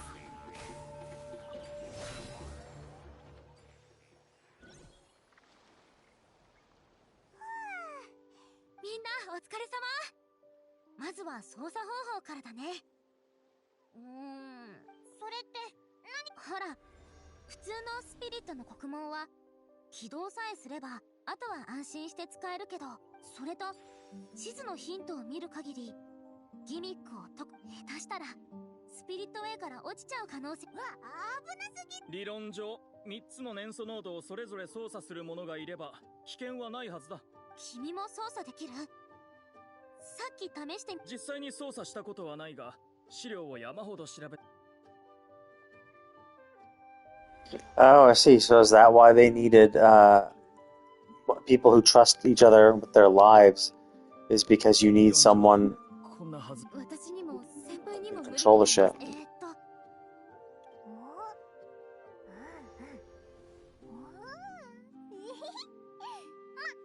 れまでの経験からしてこれぐらいの装置は朝飯前だよな。よし、じゃあ旅切り替えてほしいタイミングでサインを送るから。ちょっと待てよ。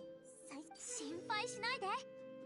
スピリットウェイのあんな高いところをめちゃくちゃパイモン、神秘の島には命を託し合える仲間と一緒に向かわないといけない。そうだな。気をつけろよ。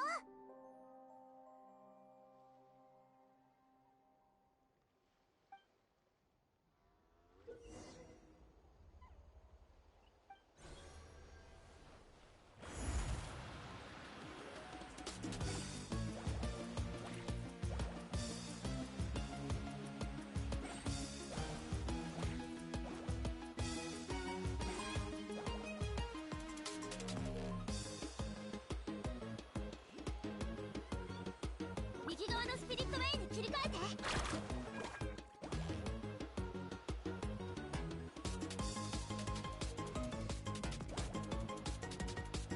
次の連鎖ノードを起動して。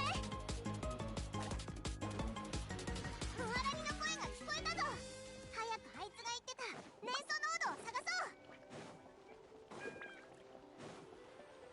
こっちはうまくいったぞ。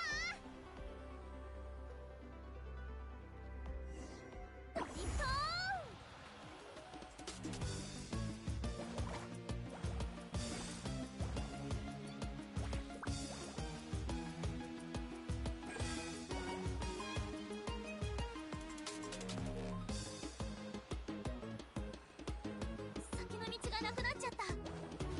別のスピリットウェイに切り替えて。次の連鎖ノードをお願い。了解。ムアラニの声が聞こえたぞ。早くあいつが言ってた連鎖ノードを探そう。ムアラニ、最後の連鎖ノードもバッチリだ。慎重にな。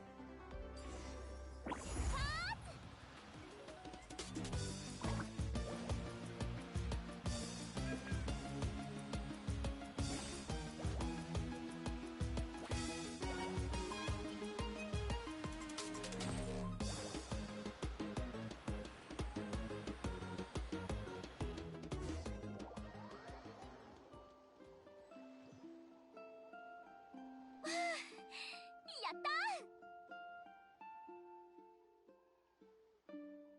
アラニってすごいな。失敗するんじゃないか。あと何回やったって本当だ。どうやら燃素濃度はエネルギーをチャージする必要。となると確実にチャンスをものにし。あれは空が曇ってきたな。そうだね。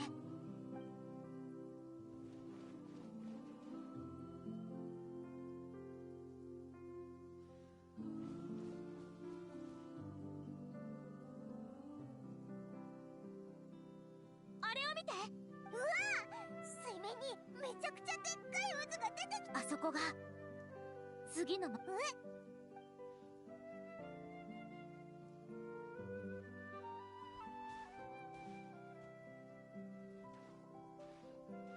神秘の島に行くためにはあの渦の中に入らなくちゃいけない。担当直入に言わせてもらうが、その渦に分かってる。でもあの渦の中にもし君が先輩理不尽を言うつもりはない。おそらくスピリットウェイが周囲の水域に影響を与え、このスピードで行けばほどなくして水底に沈んでいた陸地が浮かび上がり、だから浅瀬の方へ向かうべきだ。渦の中に飛び込め。今のところ反論の根拠は思いつかないけど、私は自分の判断を信じてる。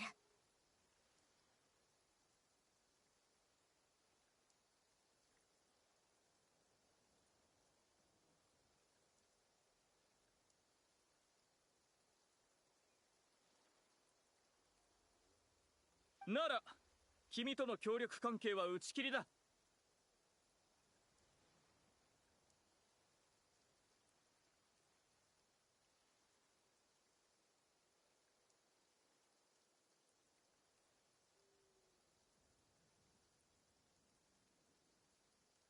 お互い信頼し合うって約束しただろ。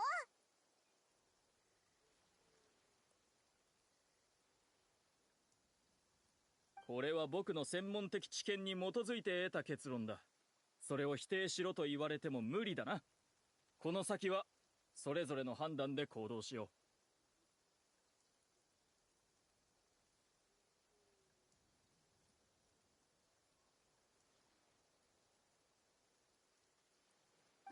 ダメ。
お客様が途中で離脱するなんて、ガイドとして縁起が悪すぎるよ。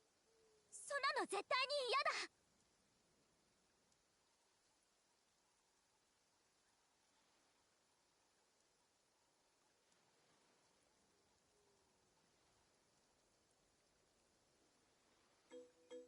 嫌だ。なら僕の最初の提案通りにしよう。君は僕のガイドじゃないし、理論上僕に対して何の責任もない。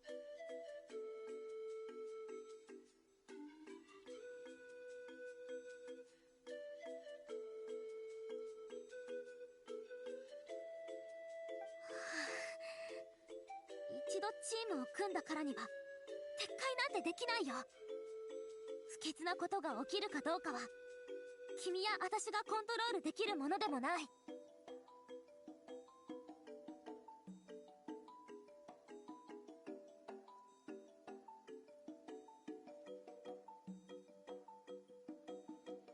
うしよう。君とカーレさんはここで待ってて。私たちが渦の近くを調べてくるから。君が何事においても理屈にこだわるのは分かってる。それは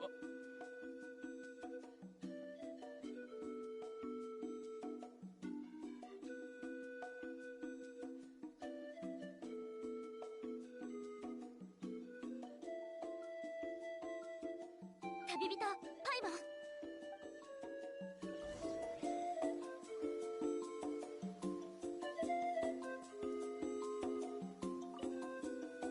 君は彼女と親しいんだろ。どうにか考え直すように説得してくれ。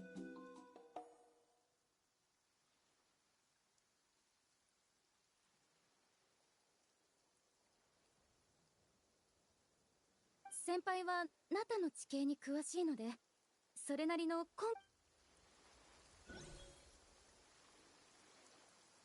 君は彼女と親しいんだろ。どうにか考え直すように説得してくれ。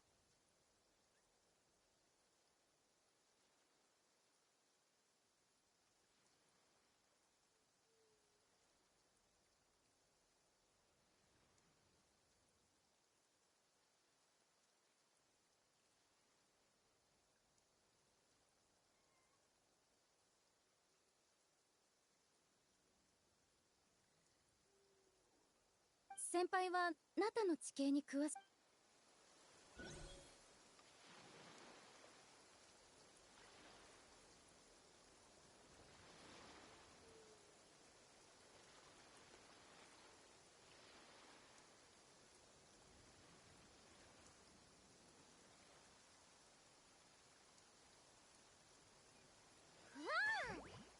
ぽよーんぽよよーんうわあちょっと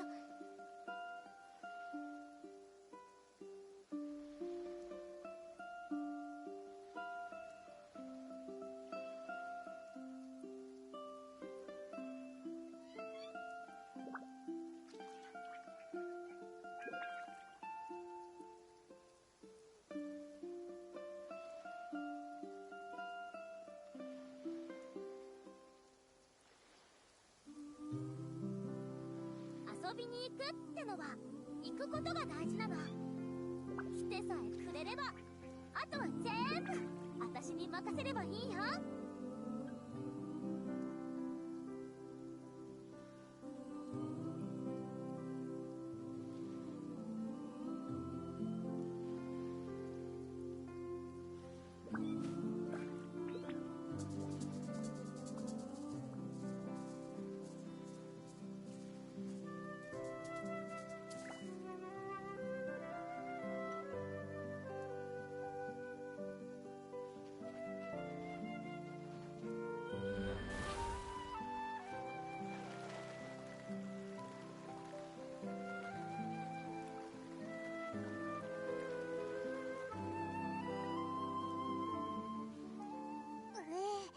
でかい渦の手前まで来たぞ。でもあんなに大きい渦の中に入るって思うと。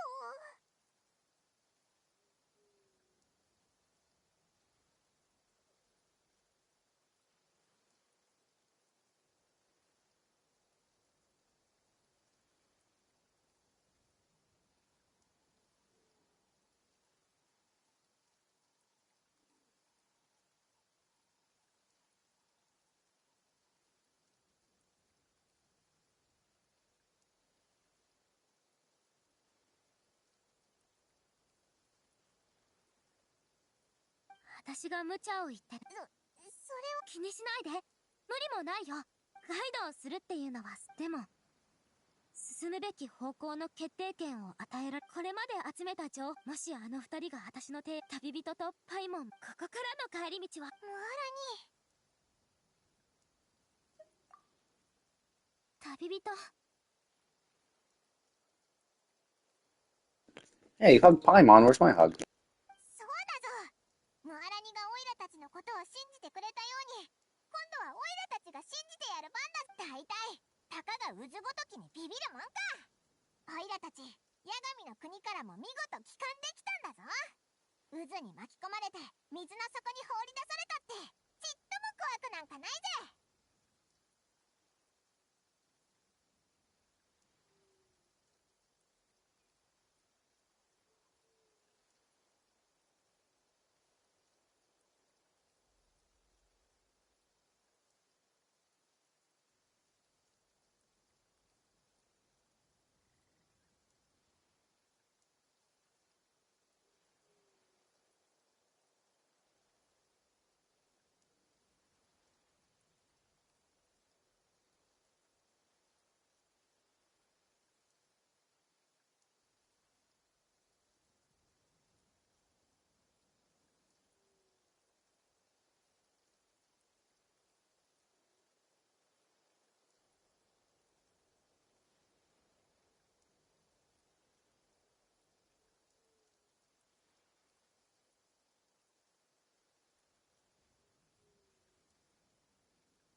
回ハグし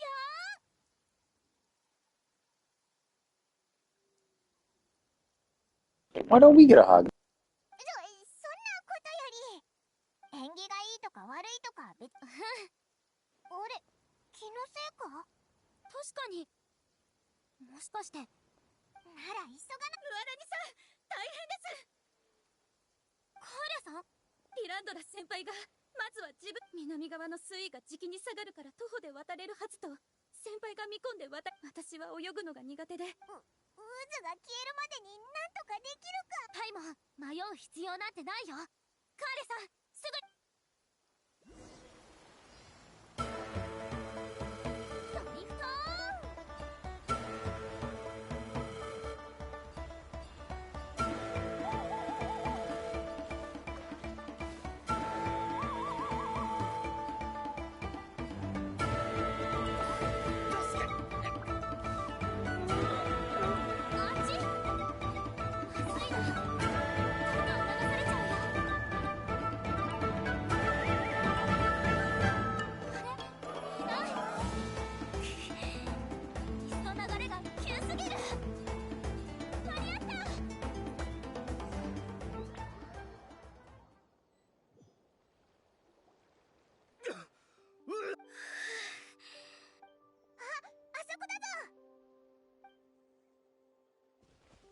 ピランドラ先輩、よかった。本当にごめんなさい。水面の変化から神秘の島への道が現れる。しかし僕のあ、そうだ。今から渦のところに戻って。やっぱり。なぜそのチャンスを何その言い方。お客さん本当にごめんな。気にしないで、カーレさん。多分、ただ、いつ寝そのうと、ま、今日はもう遅いし、みんなも一日中。言われてみれば、確かにお腹ペコペコだ。オイラの胃袋はいい子だからな。腕によりをかけて、たっぷりごちそう。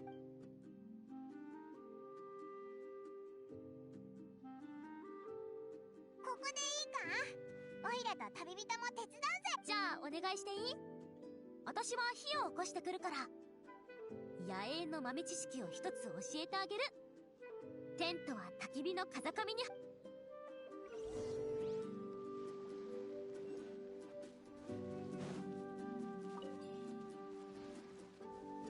理論が正し。何かお手。ど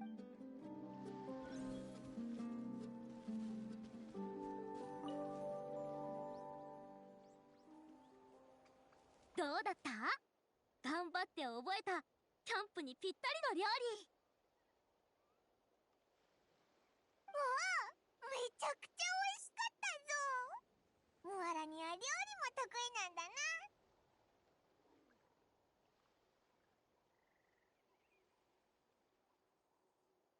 カーレさんにいろいろ手伝ってもらった。いえいえ、皆さんのお役に立ててあれ、今、うなり。心配しないで。レコードを買ったの覚えてる？今つけるよ。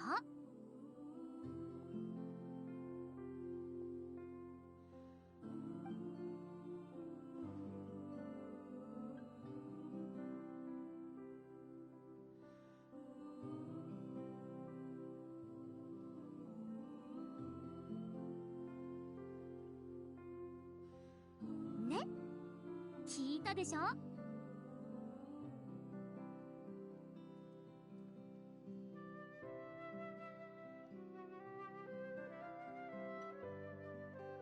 の曲、そんな効果があったのか。ただの縁起物だと思ってたぜ。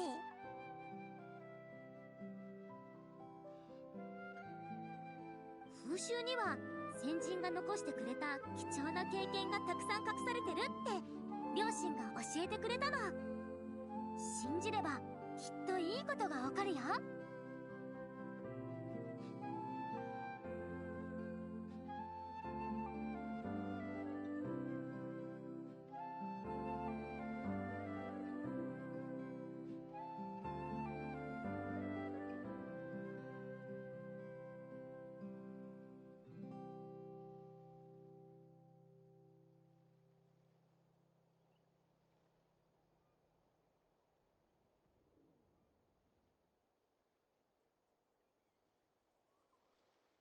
るほど。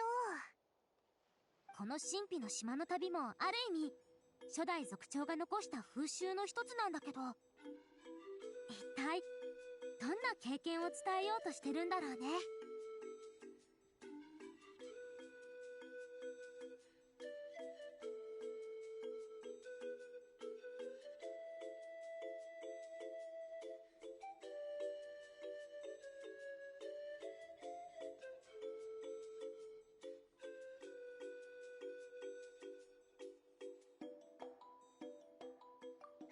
オイラも気になるぞ。私も実は詳しくなくて、小さい頃に両親から聞いた話なんだけど、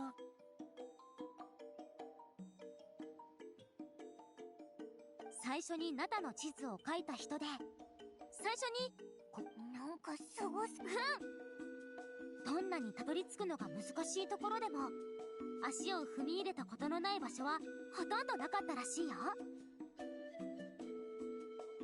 彼のガイドとしての名誉は今でも匹敵する人がいないレベルだよ。神秘でも不思議なことに、それまで一度も立ち止まることのなかった彼は神秘の島から帰っ、それは一体、あれ？ちょっとねえ、休む前にキャンプファイヤーで盛り上がらん？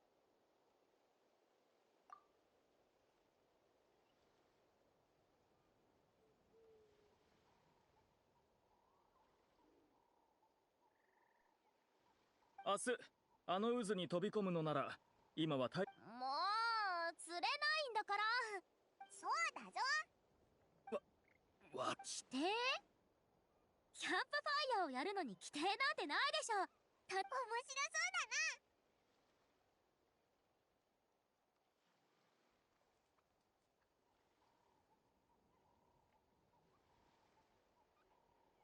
じゃあ1問目。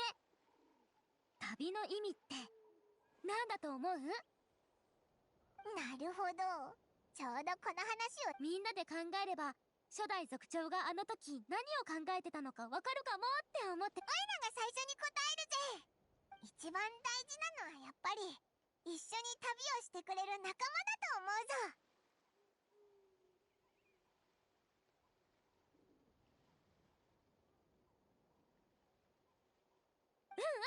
私もそう思う。次。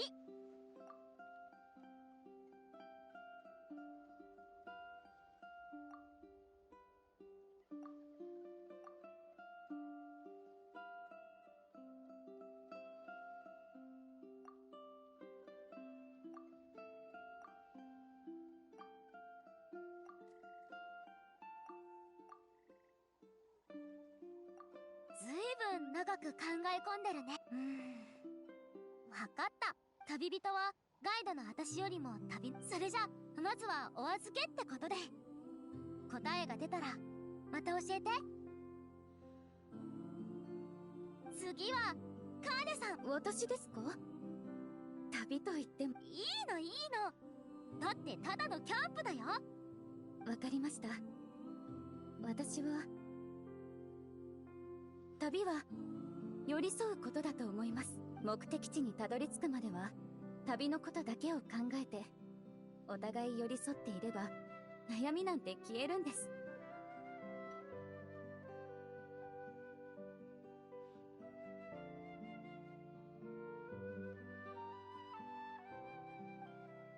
なんとなくわかるよ。オイラも。本当ですか？さてと、じゃあ次はヴィランドラさんの番だね。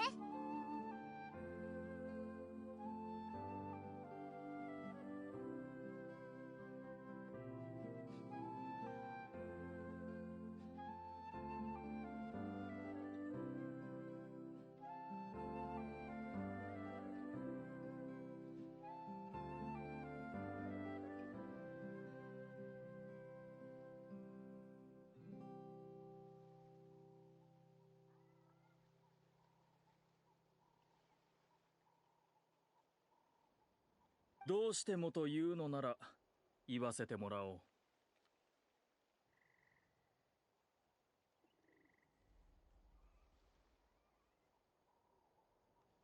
僕の人生の目標や理想は全て結果だ。正しい結果へと導くことこそ。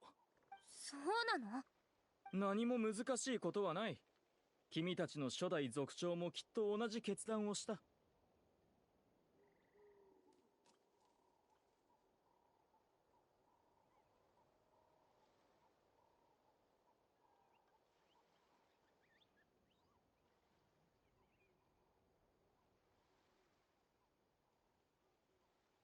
神秘の島で十分な価値のある結果を見つけたから旅を終わらせたの。それは。ここに来る前、ある奴は僕の研究成果に署名をしただけで全ての栄誉を持って行ってしまった。まるで僕が注いできた心血は最初から存在しない。分かったか、お嬢さん。結果のない。それは。同情などいらない。 True, because you did this, I mean, you learned about, like, you did learn all the shit. Like, yeah, sure, you don't get the accolades for it, that does suck, but, like, you are now a better person, a smarter person because of the research you did during that, right?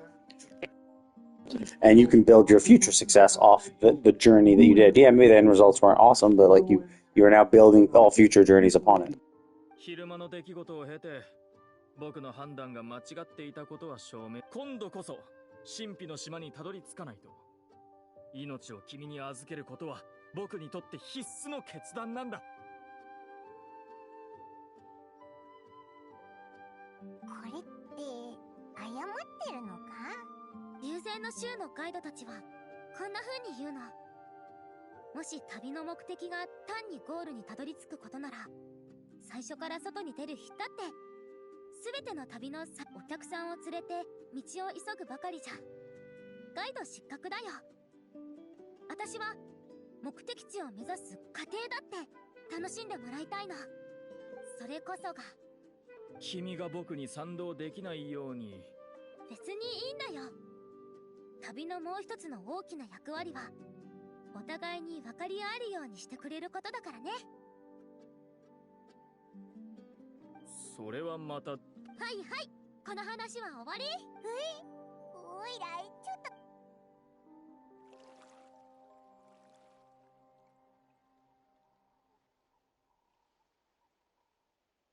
ぐっすり眠れたな。ムアラニたちはもう出発したみたいだ。早く追いかけようぜ。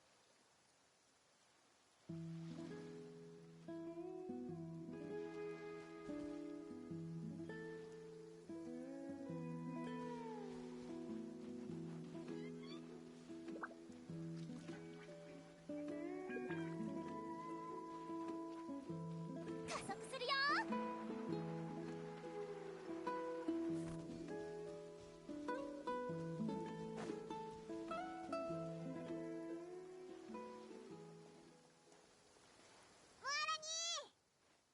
ちょうど君たちを呼びに行く。渦をもう運が良かったよ。粘素濃度は太陽が昇ったらチャージが完了したみたい。今回は2人が手伝ってくれたからすぐにギミックを解けたの。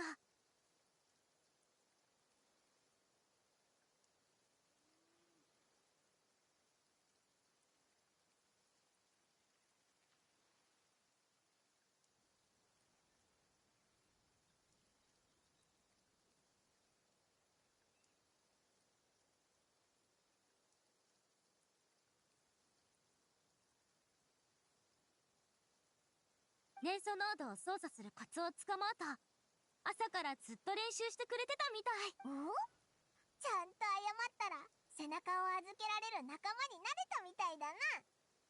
僕たちをからかってる場合か。渦の出現。そうだったぜ。昨日いろいろと話したけど。もちろんだ。よし、それじゃあ行こう。ドリフト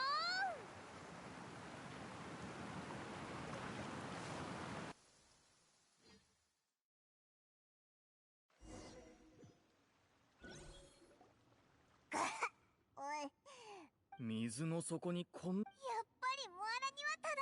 この洞窟がどこに通じてる？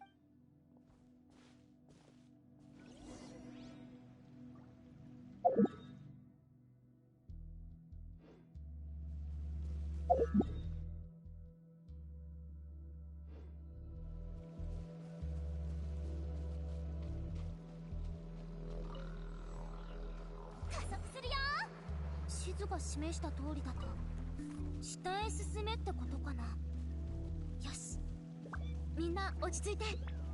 私と一緒に飛び降りて。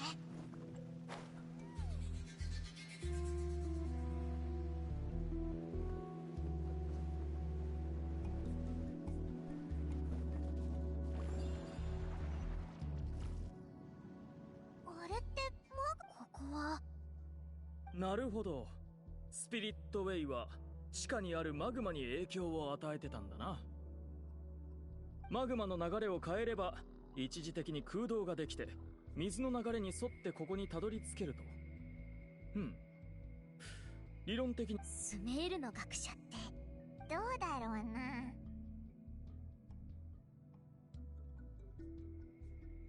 な。でもこんな地下に島なんてあるのか。まだ目的地にはついてないみたいだ。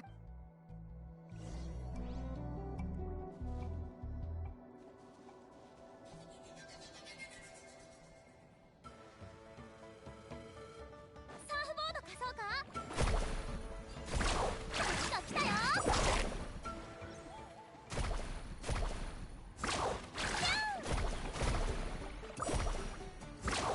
最高。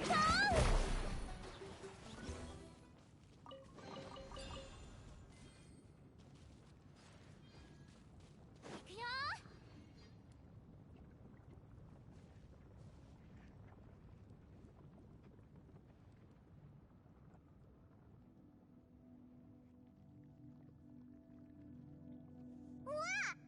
まずは先に進もう。足元に気をつけて。しっかりついてきて。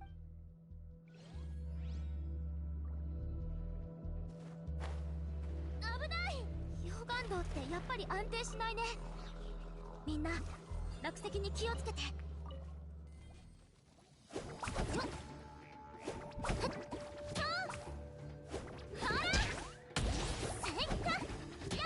っ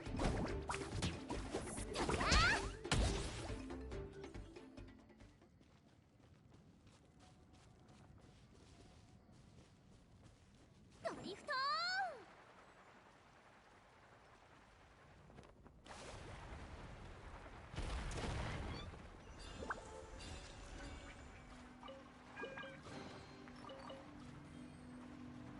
気をつけて。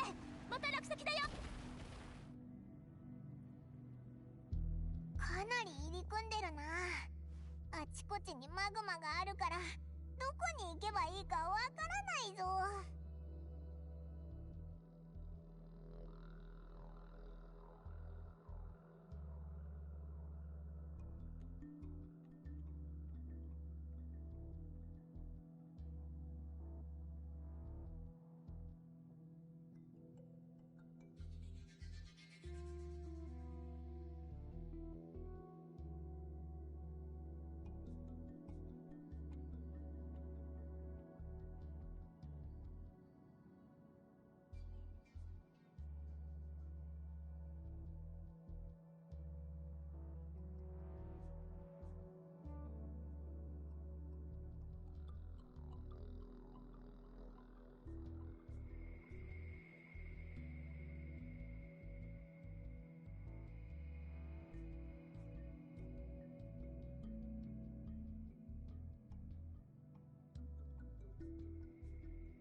みんな辺りに何かないか。いいだろう。ここのか。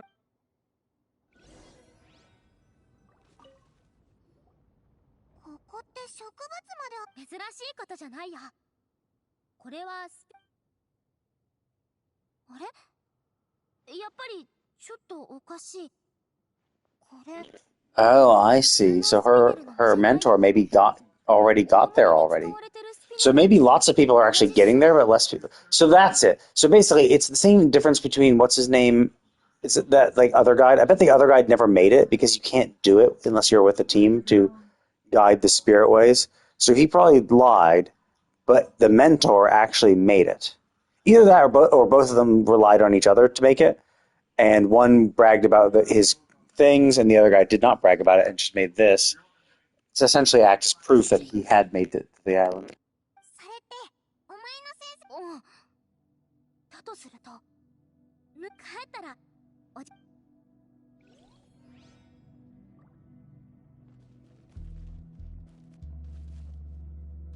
出発。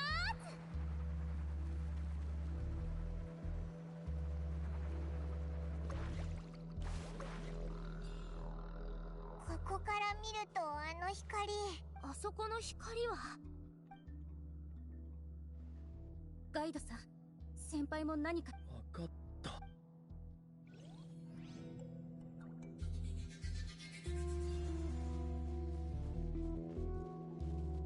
Oh, I want to pick up some of these. 分かった。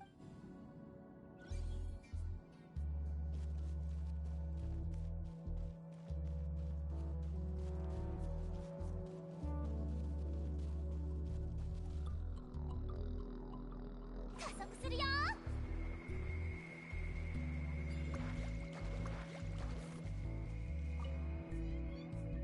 あちこちにマグマがあるからか。 Oh, whoops, I missed this. Oh, I see. So that's why it's not triggering the next event.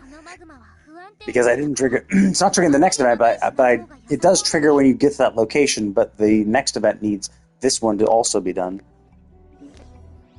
That's a little stupid. Like, they shouldn't have had that the location itself be something. 遠くのあの金色の光が見えるか。あそこが神秘の島。本当か。僕はスメール教令員のソロン派の学者で、初めて神秘の島の伝説を耳にし、金色の光に輝く島だと。特定の条件において大量のマグマが急に流される前に固まったがゆえに、膨大な塊が魅惑的な金色の輝きを放つ。僕の推測が正しければ、この先にはマグマのエリアが広がっているはずだ。そしてつまりオイラた喜べ。このコース。本当か。じゃあ急がないと。 Is Mualani gonna stop us? ちょっと待って、パイモン。 Yeah, I think something's gonna go wrong. I think it's like it's gonna explode or it's gonna erupt. ヒントはほとんど謎々みたいなものだけど、ここだけははっきり今の話は理にかなってるけど。冗談じゃない。でも今までもムアラニの判断は正しかっただろう。財宝に気を取られてないでさっさと引き返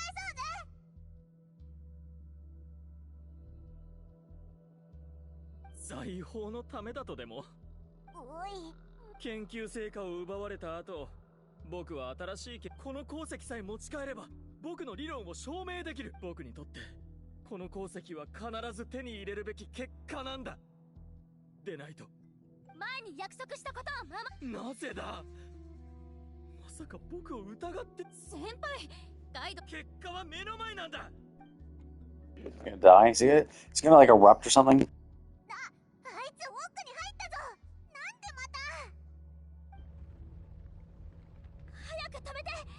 まずい。気のせいか。なんか地面が揺れてるような。 Is it like, is the golden glow the sign that it's going to erupt? It's like, yeah, once the pressure is accumulated, the vulcanite ore like rises to the surface, creates the golden glow, and then everything erupts or something?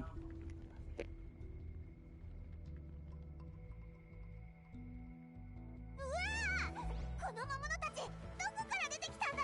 この魔物、マグマの動きがまた活発になってるみたいだね。ガイドさん、ミランドラ先輩は。このままだとマグマに閉じ込められちゃう。魔物たちを早く片付けて向かいましょう。準備できたかな。よっ、出発。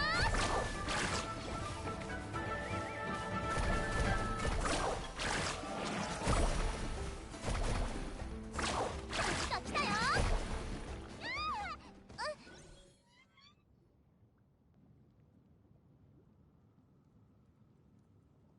マグマがどんどん上がってきてるぞ。ミランドラ先輩。旅人パイモン、カーレス、ムアラニ。私のサーフボードはマグマの上でも短時間なら使える。いやいや、危なすぎるだろう。 I mean, I know you do. Really don't ask her character.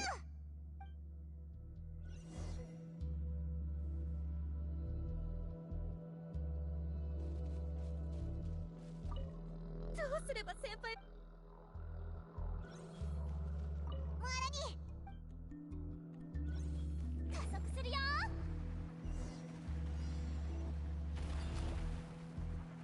洞窟がますます不安定になってる。急がなきゃ。 How the hell did he get this far ahead? Like, seriously, he got all the way out here?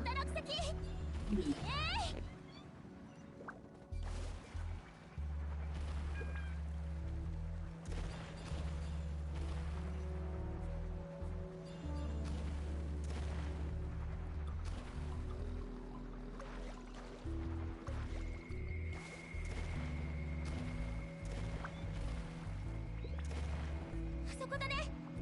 間に合ってよかった。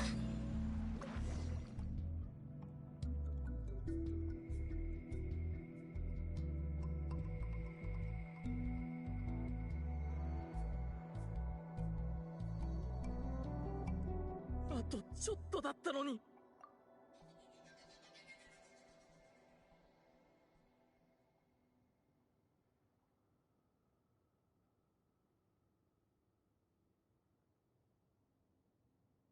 く見て。このマグマを通り抜けることなんてできない。どうして諦めなかった？私は君にはマグマの上で動く能力がある。頑張れば、そうすれば君は結果を得られる。どうして諦めなかったかと聞かれたが、逆に君ならマグマが来ちゃう。 Like, you're asking me to give up an opportunity? Like, what opportunity? Like, you can go and you will die. 100%, 100% death. You will die. You will not make it back. You will die just trying to get there. So, this is not an opportunity. You know, it's just like, it's like someone putting a bunch of, like, gold at the bottom of a pit of spikes, and you're like, you're passing up the opportunity to get this gold. Just jump down into that pit of spikes and get the gold. It's like, no. I'm not missing any opportunity because I will die. 君はついてきて。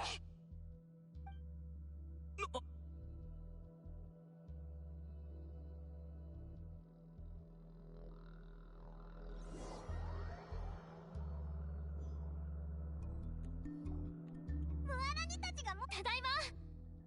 ヴィランドラさんって運がいいね。本当によかった。ありがとうございます。カイドさん、どういたしまして。嫌だ。まだ。勘弁してくれよ。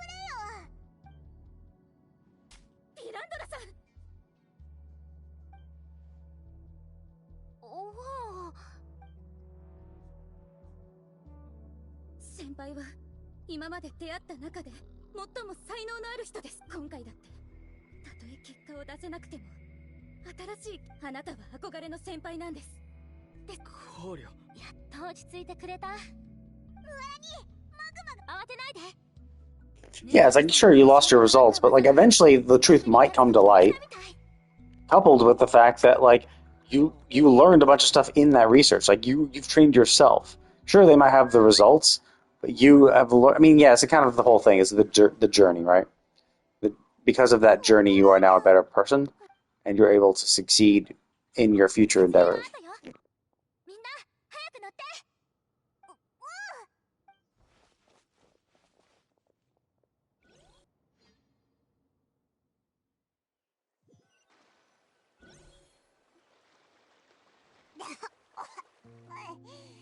みんな無事？揃ってる？ギリギリ脱出成功？何の意味がある？ずーっとそんな顔して。地図のヒントによると、じゃあ次はどこに行けばいいんだ？なんか出発地点に。みんな。 Does the statue have a little chunk of vulcanite ore or something?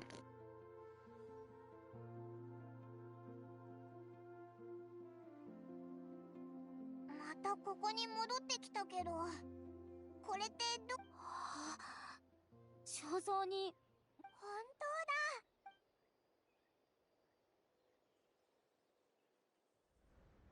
だ。おめでとう、未来のガイド。君は私にとっても大きかったこの挑戦をクリアした。おかげで私もこの物語を君に伝えられる。君の知る部族の伝説では、私はナタで一番のガイドということになっているかもしれない。しかし当初、私はむしろトレジャーハンターだった。自身を証明する結果のため何も恐れず励んでいた。私は幾度も人が恐怖を覚えるような目的地にたどり着き、世にも珍しい宝物を持ち帰ってきた。これ以上ないほどの名声も手にした。だが当時の私はそれでも満足できなかった。私は新たな目標を見つけた。誰も達成したことのない挑戦。伝説の神秘の島は私の実力を証明してくれるだろう。だが今までついてきてくれた友人の多くは私の無茶な考えに疲れ果てていた。私に向けられたのは称賛ではなく勧告だった。もしかしたらこの旅は私一人で完遂するしかないのかもしれない。しかし幸い、みんなは再び私の無茶を許してくれた。今までと同じようにみんなはいろんなアイデアを出して私を助けてくれた。たとえ命に関わることでも私はみんなになら託せる。みんなはいつも私を信じてくれた。たとえ大きな勇気が必要なことでも、今までと同じようにみんなと共に私はあの結果を見つけた。しかし金色の光は致命的な罠のようなものだった。稀有な鉱石が放つ光は周期的なマグマ噴出の兆しでもあったのだ。このまま命を懸けて進み続ければ己を証明できる結果を再び手にできるかもしれない。だがそれ以上に大切なものを失ってしまうかもしれない。心配いらない。私も結局君たちと同じ選択をしたんだ。今回名の知れた私ですら手ぶらで帰らざるを得なかったとみんな残念がった。だが無事生きているみんなを見て私は初めて満足感を覚えた。ゴールの前に私はもう一番大切な宝物を見つけていたんだろう。だから私はようやく得た宝物を守る場所を見つけ、この長い旅に終止符を打った。私にとってはここが神秘の島だ。 I mean, sure. Yeah, that's kind of nice, you know. But like, it's also kind of stupid, right? Like, so you know where it is, and you know getting close to it has you know, seeing it essentially is a sign of a pending eruption. But like, knowing all this, you could go in prepared. Like, you found it unprepared. You were questing for it, you found it, but because you didn't know exactly what it was and you didn't know the danger and all that shit, you just weren't prepared to do it. But knowing that, you could have gone back in and done it successfully if you prepared, prepared adequately. So I do think that is a little silly, where it's like there are methods they could have done to like get the ore, right? Like there are things they could have done, things they could have tried. So I do think it's a little silly. Obviously, they're glossing over that fact. That they're just saying, yeah, you know, the important thing is the friends we made along the way. It's like, yeah, I get it, right? If it's between impending death and your friends, sure. But now that you know what's at stake, and now that you know what the risk is, you can prepare to mitigate the risk. But they're just like, oh, okay, well, rather than try to like make it work, we're just gonna give up because we're alive. And it's like, okay, well, whatever, That's all well and good, but yeah, I do think that is a little like bit of a loose end there, bit of a plot hole. It's like if you told people exactly what it was and the dangers of it, people could prepare. And like if we had known that was the case, we could like brought in like climbing equipment that could have like allowed us to be safe, something that can like survive lava. Hell, like we were able to show that the coalosaurs are able to go through lava. Like great, if we were able to use them to get out of the lava, we could use them to get to the huge ore stone, crack it off, throw it in the lava, and have the coalosaurs drag it along with us. Yeah. これが初代族長が。つまり伝説の神秘の島は思い出した。部族の年長者から聞いたんだけど、私たちの部族って最初は小さな島の上にあったんだって。神秘の島の旅の出発地点は金色の光は周期的なマグマ噴出の形成原理から考えて、凝角王はマグマが活発になり始めた頃にしか出現しない。そして活発になったつまり凝角王を手にするチャンスなど初めからなかったということだ。今回僕が追い Wait, 求 what? めた結果は It's an ore that appears only around impending lava eruptions, but it's also an ore that will be melted by lava? Like, how would it... If it could be melted by lava's heat, then why is it forming only around lava? Unless it's a weird ore that can only form at certain temperatures. Actually, no, the fact that you can get it out means it's fine. I don't know. I guess, yeah, maybe it just needs a certain amount of heat to form, and then you can get it away and you're fine. I mean, but then you should be able to recreate it, couldn't you? Whatever. But yeah, I mean, if the point is that the impending eruption, but that means you just gotta, if you were able to get in and get out quickly, and you're prepared to, like, haul it out super quick, then you should be able to get some. And you just gotta do it ad nauseum. Plus, I mean, the fact that there was that huge chunk of ore already means that it's probably not being washed away and destroyed. It's not like it's forming that humongous chunk every single time. It's been slowly accumulating over time, so it must be relatively safe after an eruption.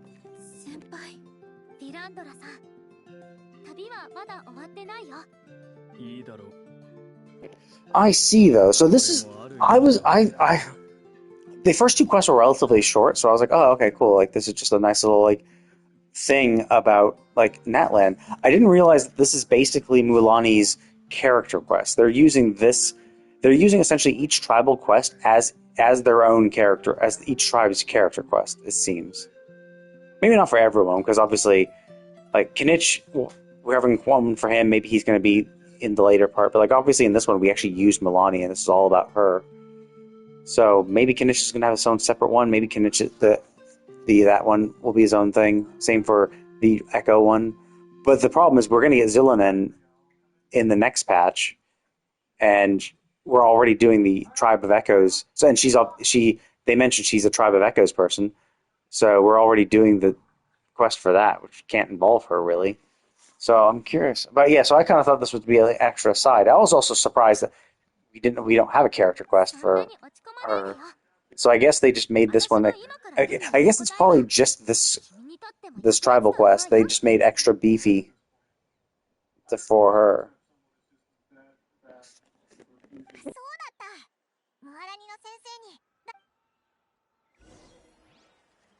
So rather than do a tribal quest, they just made this one super beefy. Yeah, the Mualani I got was so strong. Like she was getting huge vaporizes. So I must just suck. Mine must be built like... Well, mine actually is built like shit. So I really should get... I don't have her artifact set at all.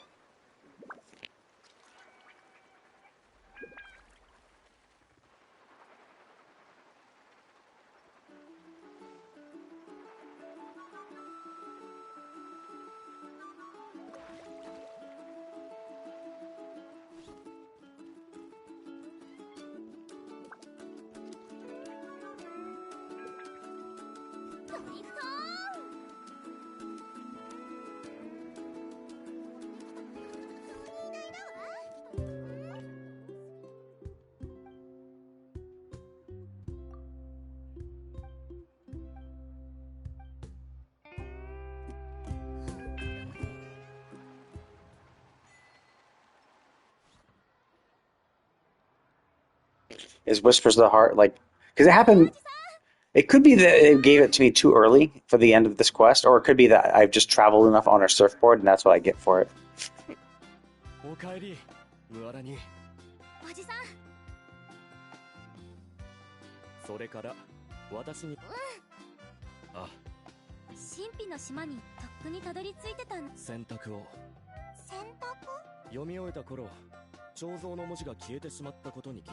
Oh, is that it? Did the other guide, did he bring that mysterious ore because he abandoned his teammates?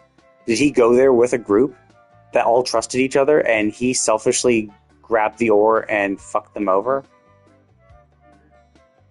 And that's why he came back and said he made it by himself, so he's not... That's interesting. Obviously it sucks, have a dick move, but... 肖像には特殊な塗料が塗られている。あの地下空間にいた者だけが粉塵を身にまとい、隠されたメッセージを読むことができる。これは初代族長が自身の武勇伝を語れば最高の栄誉を手にできるだろう。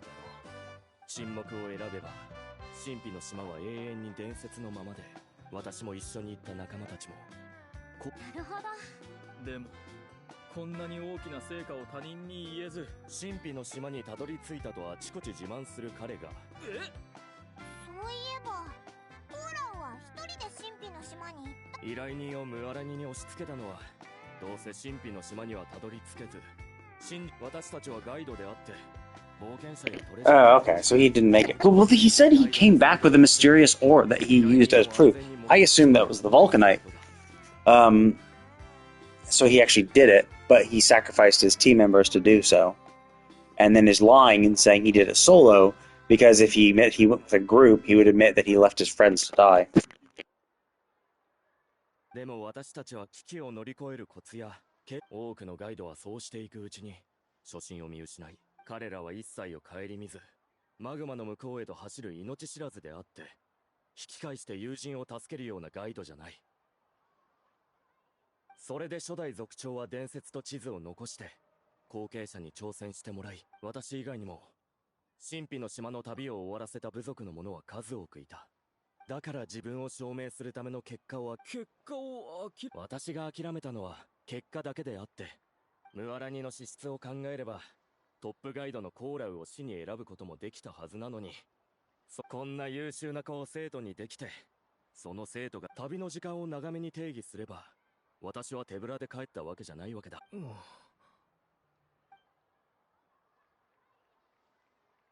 カーリャ、新しい研究。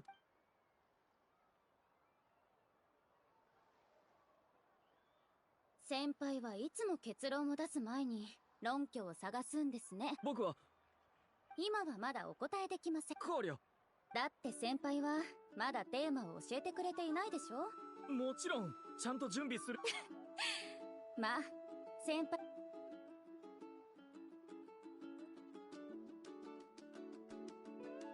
カーリャ、その論拠をもとにある結論を導き出した。あの族長の言葉で表すと、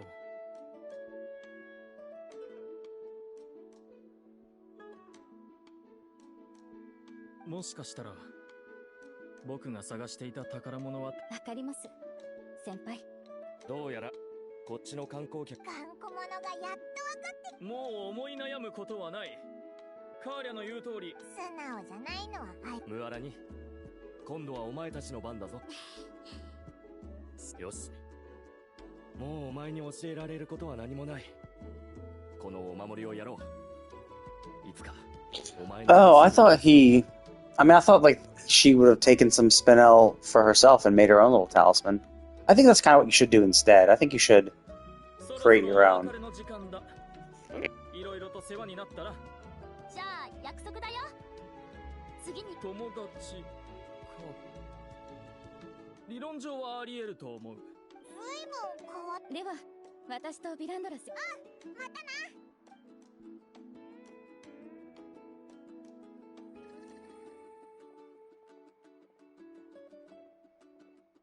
もう戻ってきたのか。それで神秘の島は見つけたか。こいつ何しに来たんだ。神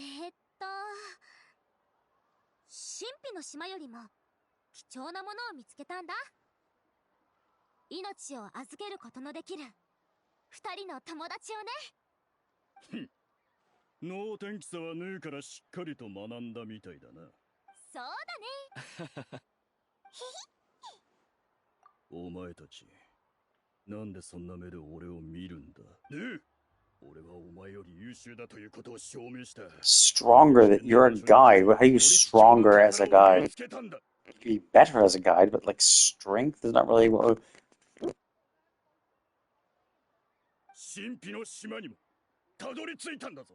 コーラウ、たとえ神秘の島に行ったことがなかったと何が認められていないのかは自分で答えを見つけるしかない。俺はこれで神秘のし、でも I'm curious if all the other tribe quests are this long. I mean, I am actually a little surprised because Act 1 and Act 2 of this quest were like super short. It was like, yeah, go and talk to the researchers. Okay, yeah, like pretty short. Second one was a little longer because it was like, okay, go pretend to go investigate people being scammed searching for the mysterious island. That's unfortunate. And then now it's and then this one was like ridiculously long, which is like it's fine, right? Like I can talk to you, which I don't mind. Like I enjoy this quest. It's really interesting. But I also am curious, like if all tribal quests will be this involved, because this is the only one I've actually done decently. Because this is the one that's linked to Mualani, and I get bonus rewards for doing it.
Yeah, I'm just curious. Did they just make? Did they make hers? Did they make this tribe's especially beefy, or like I would really love if every single tribe had one that was that involved and interesting.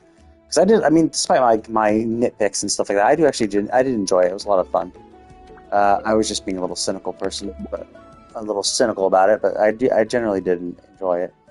So I am curious if. Okay,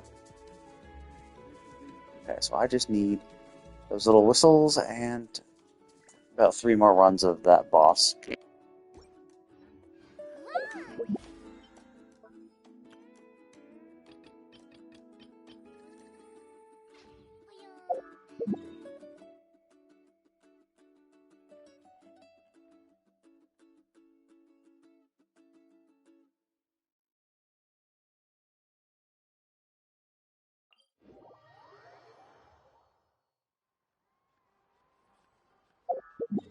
Actually, no. I was thinking about exploring to get 60%. You know what? I'm just gonna been playing for a while. I'm gonna just spend the remainder of my resin, kill this guy twice. He's a fire guy, so I guess I can give this a shot. I haven't tried beating him with this.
Wait, graffiti? What? What?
Oh, I see. I actually lose points for that. Okay, fuck.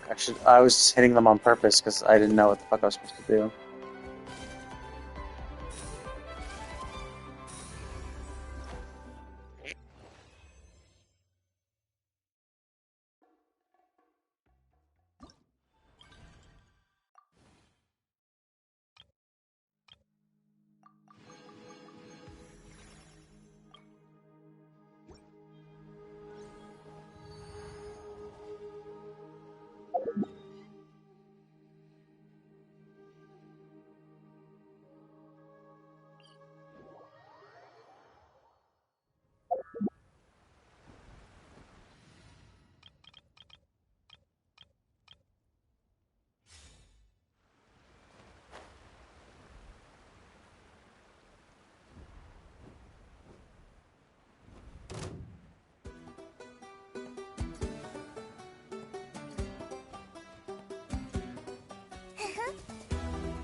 I don't know. It feels like her radishes don't do much actual healing. I think I didn't build her for healing, so maybe that's why she sucks at it. Well, it's based on her HP. Maybe I should. Yeah, it's not a healing set. Do I have a healing bonus on this? No, I don't. So I went with sheer HP. I need more healing bonus. I think I probably need to swap this out. It just feels like she heals for shit. Like 1600, that's like nothing. Yeah, there's some like passive healing, so maybe the passive healing makes it worthwhile, but like for high HP things, it just feels like she doesn't do much actual healing.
I know I saw. I thought I saw a shrine of the. Actually, wait, is there one of these on top? Okay, one of these is up top in the sky. Let's see.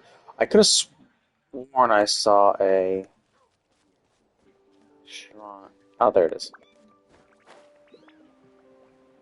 Yeah, I knew I saw one when we were doing that quest. It's right in front of me. Is there a better? No, there's not really a better teleporter.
Okay, I think that's going to be it, though. I spent a lot of time, much more than I thought I would.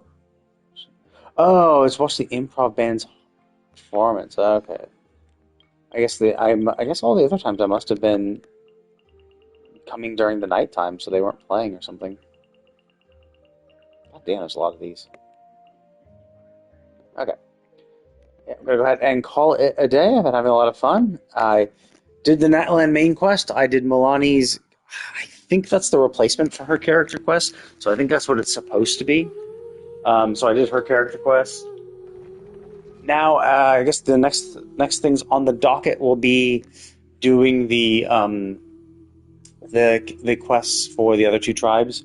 I'm curious if it's going to be as involved or if they just made Mualani's one super like much more involved because it was her character quest replacement, and like they get rewards for like you get rewards for completing it, which I thought they were going to do to incentivize people to do each like limited banners character quest within their banner because like that it's expiring when Mualani goes off banner. That the rewards for that. So it seems like that's kind of what they're doing. They're encouraging you to do their character quest, and the fact that they forced you to do her tribal one makes it, and she doesn't have an actual character quest, an independent character quest that you have to unlock with keys, makes it seem like that's kind of how they're going to do it. And because Kinich is already since we already have his tribe with their own tribe quest, it's possible Kinich actually will get a separate character quest, and maybe bonuses if you complete it on time. So we shall see how that goes.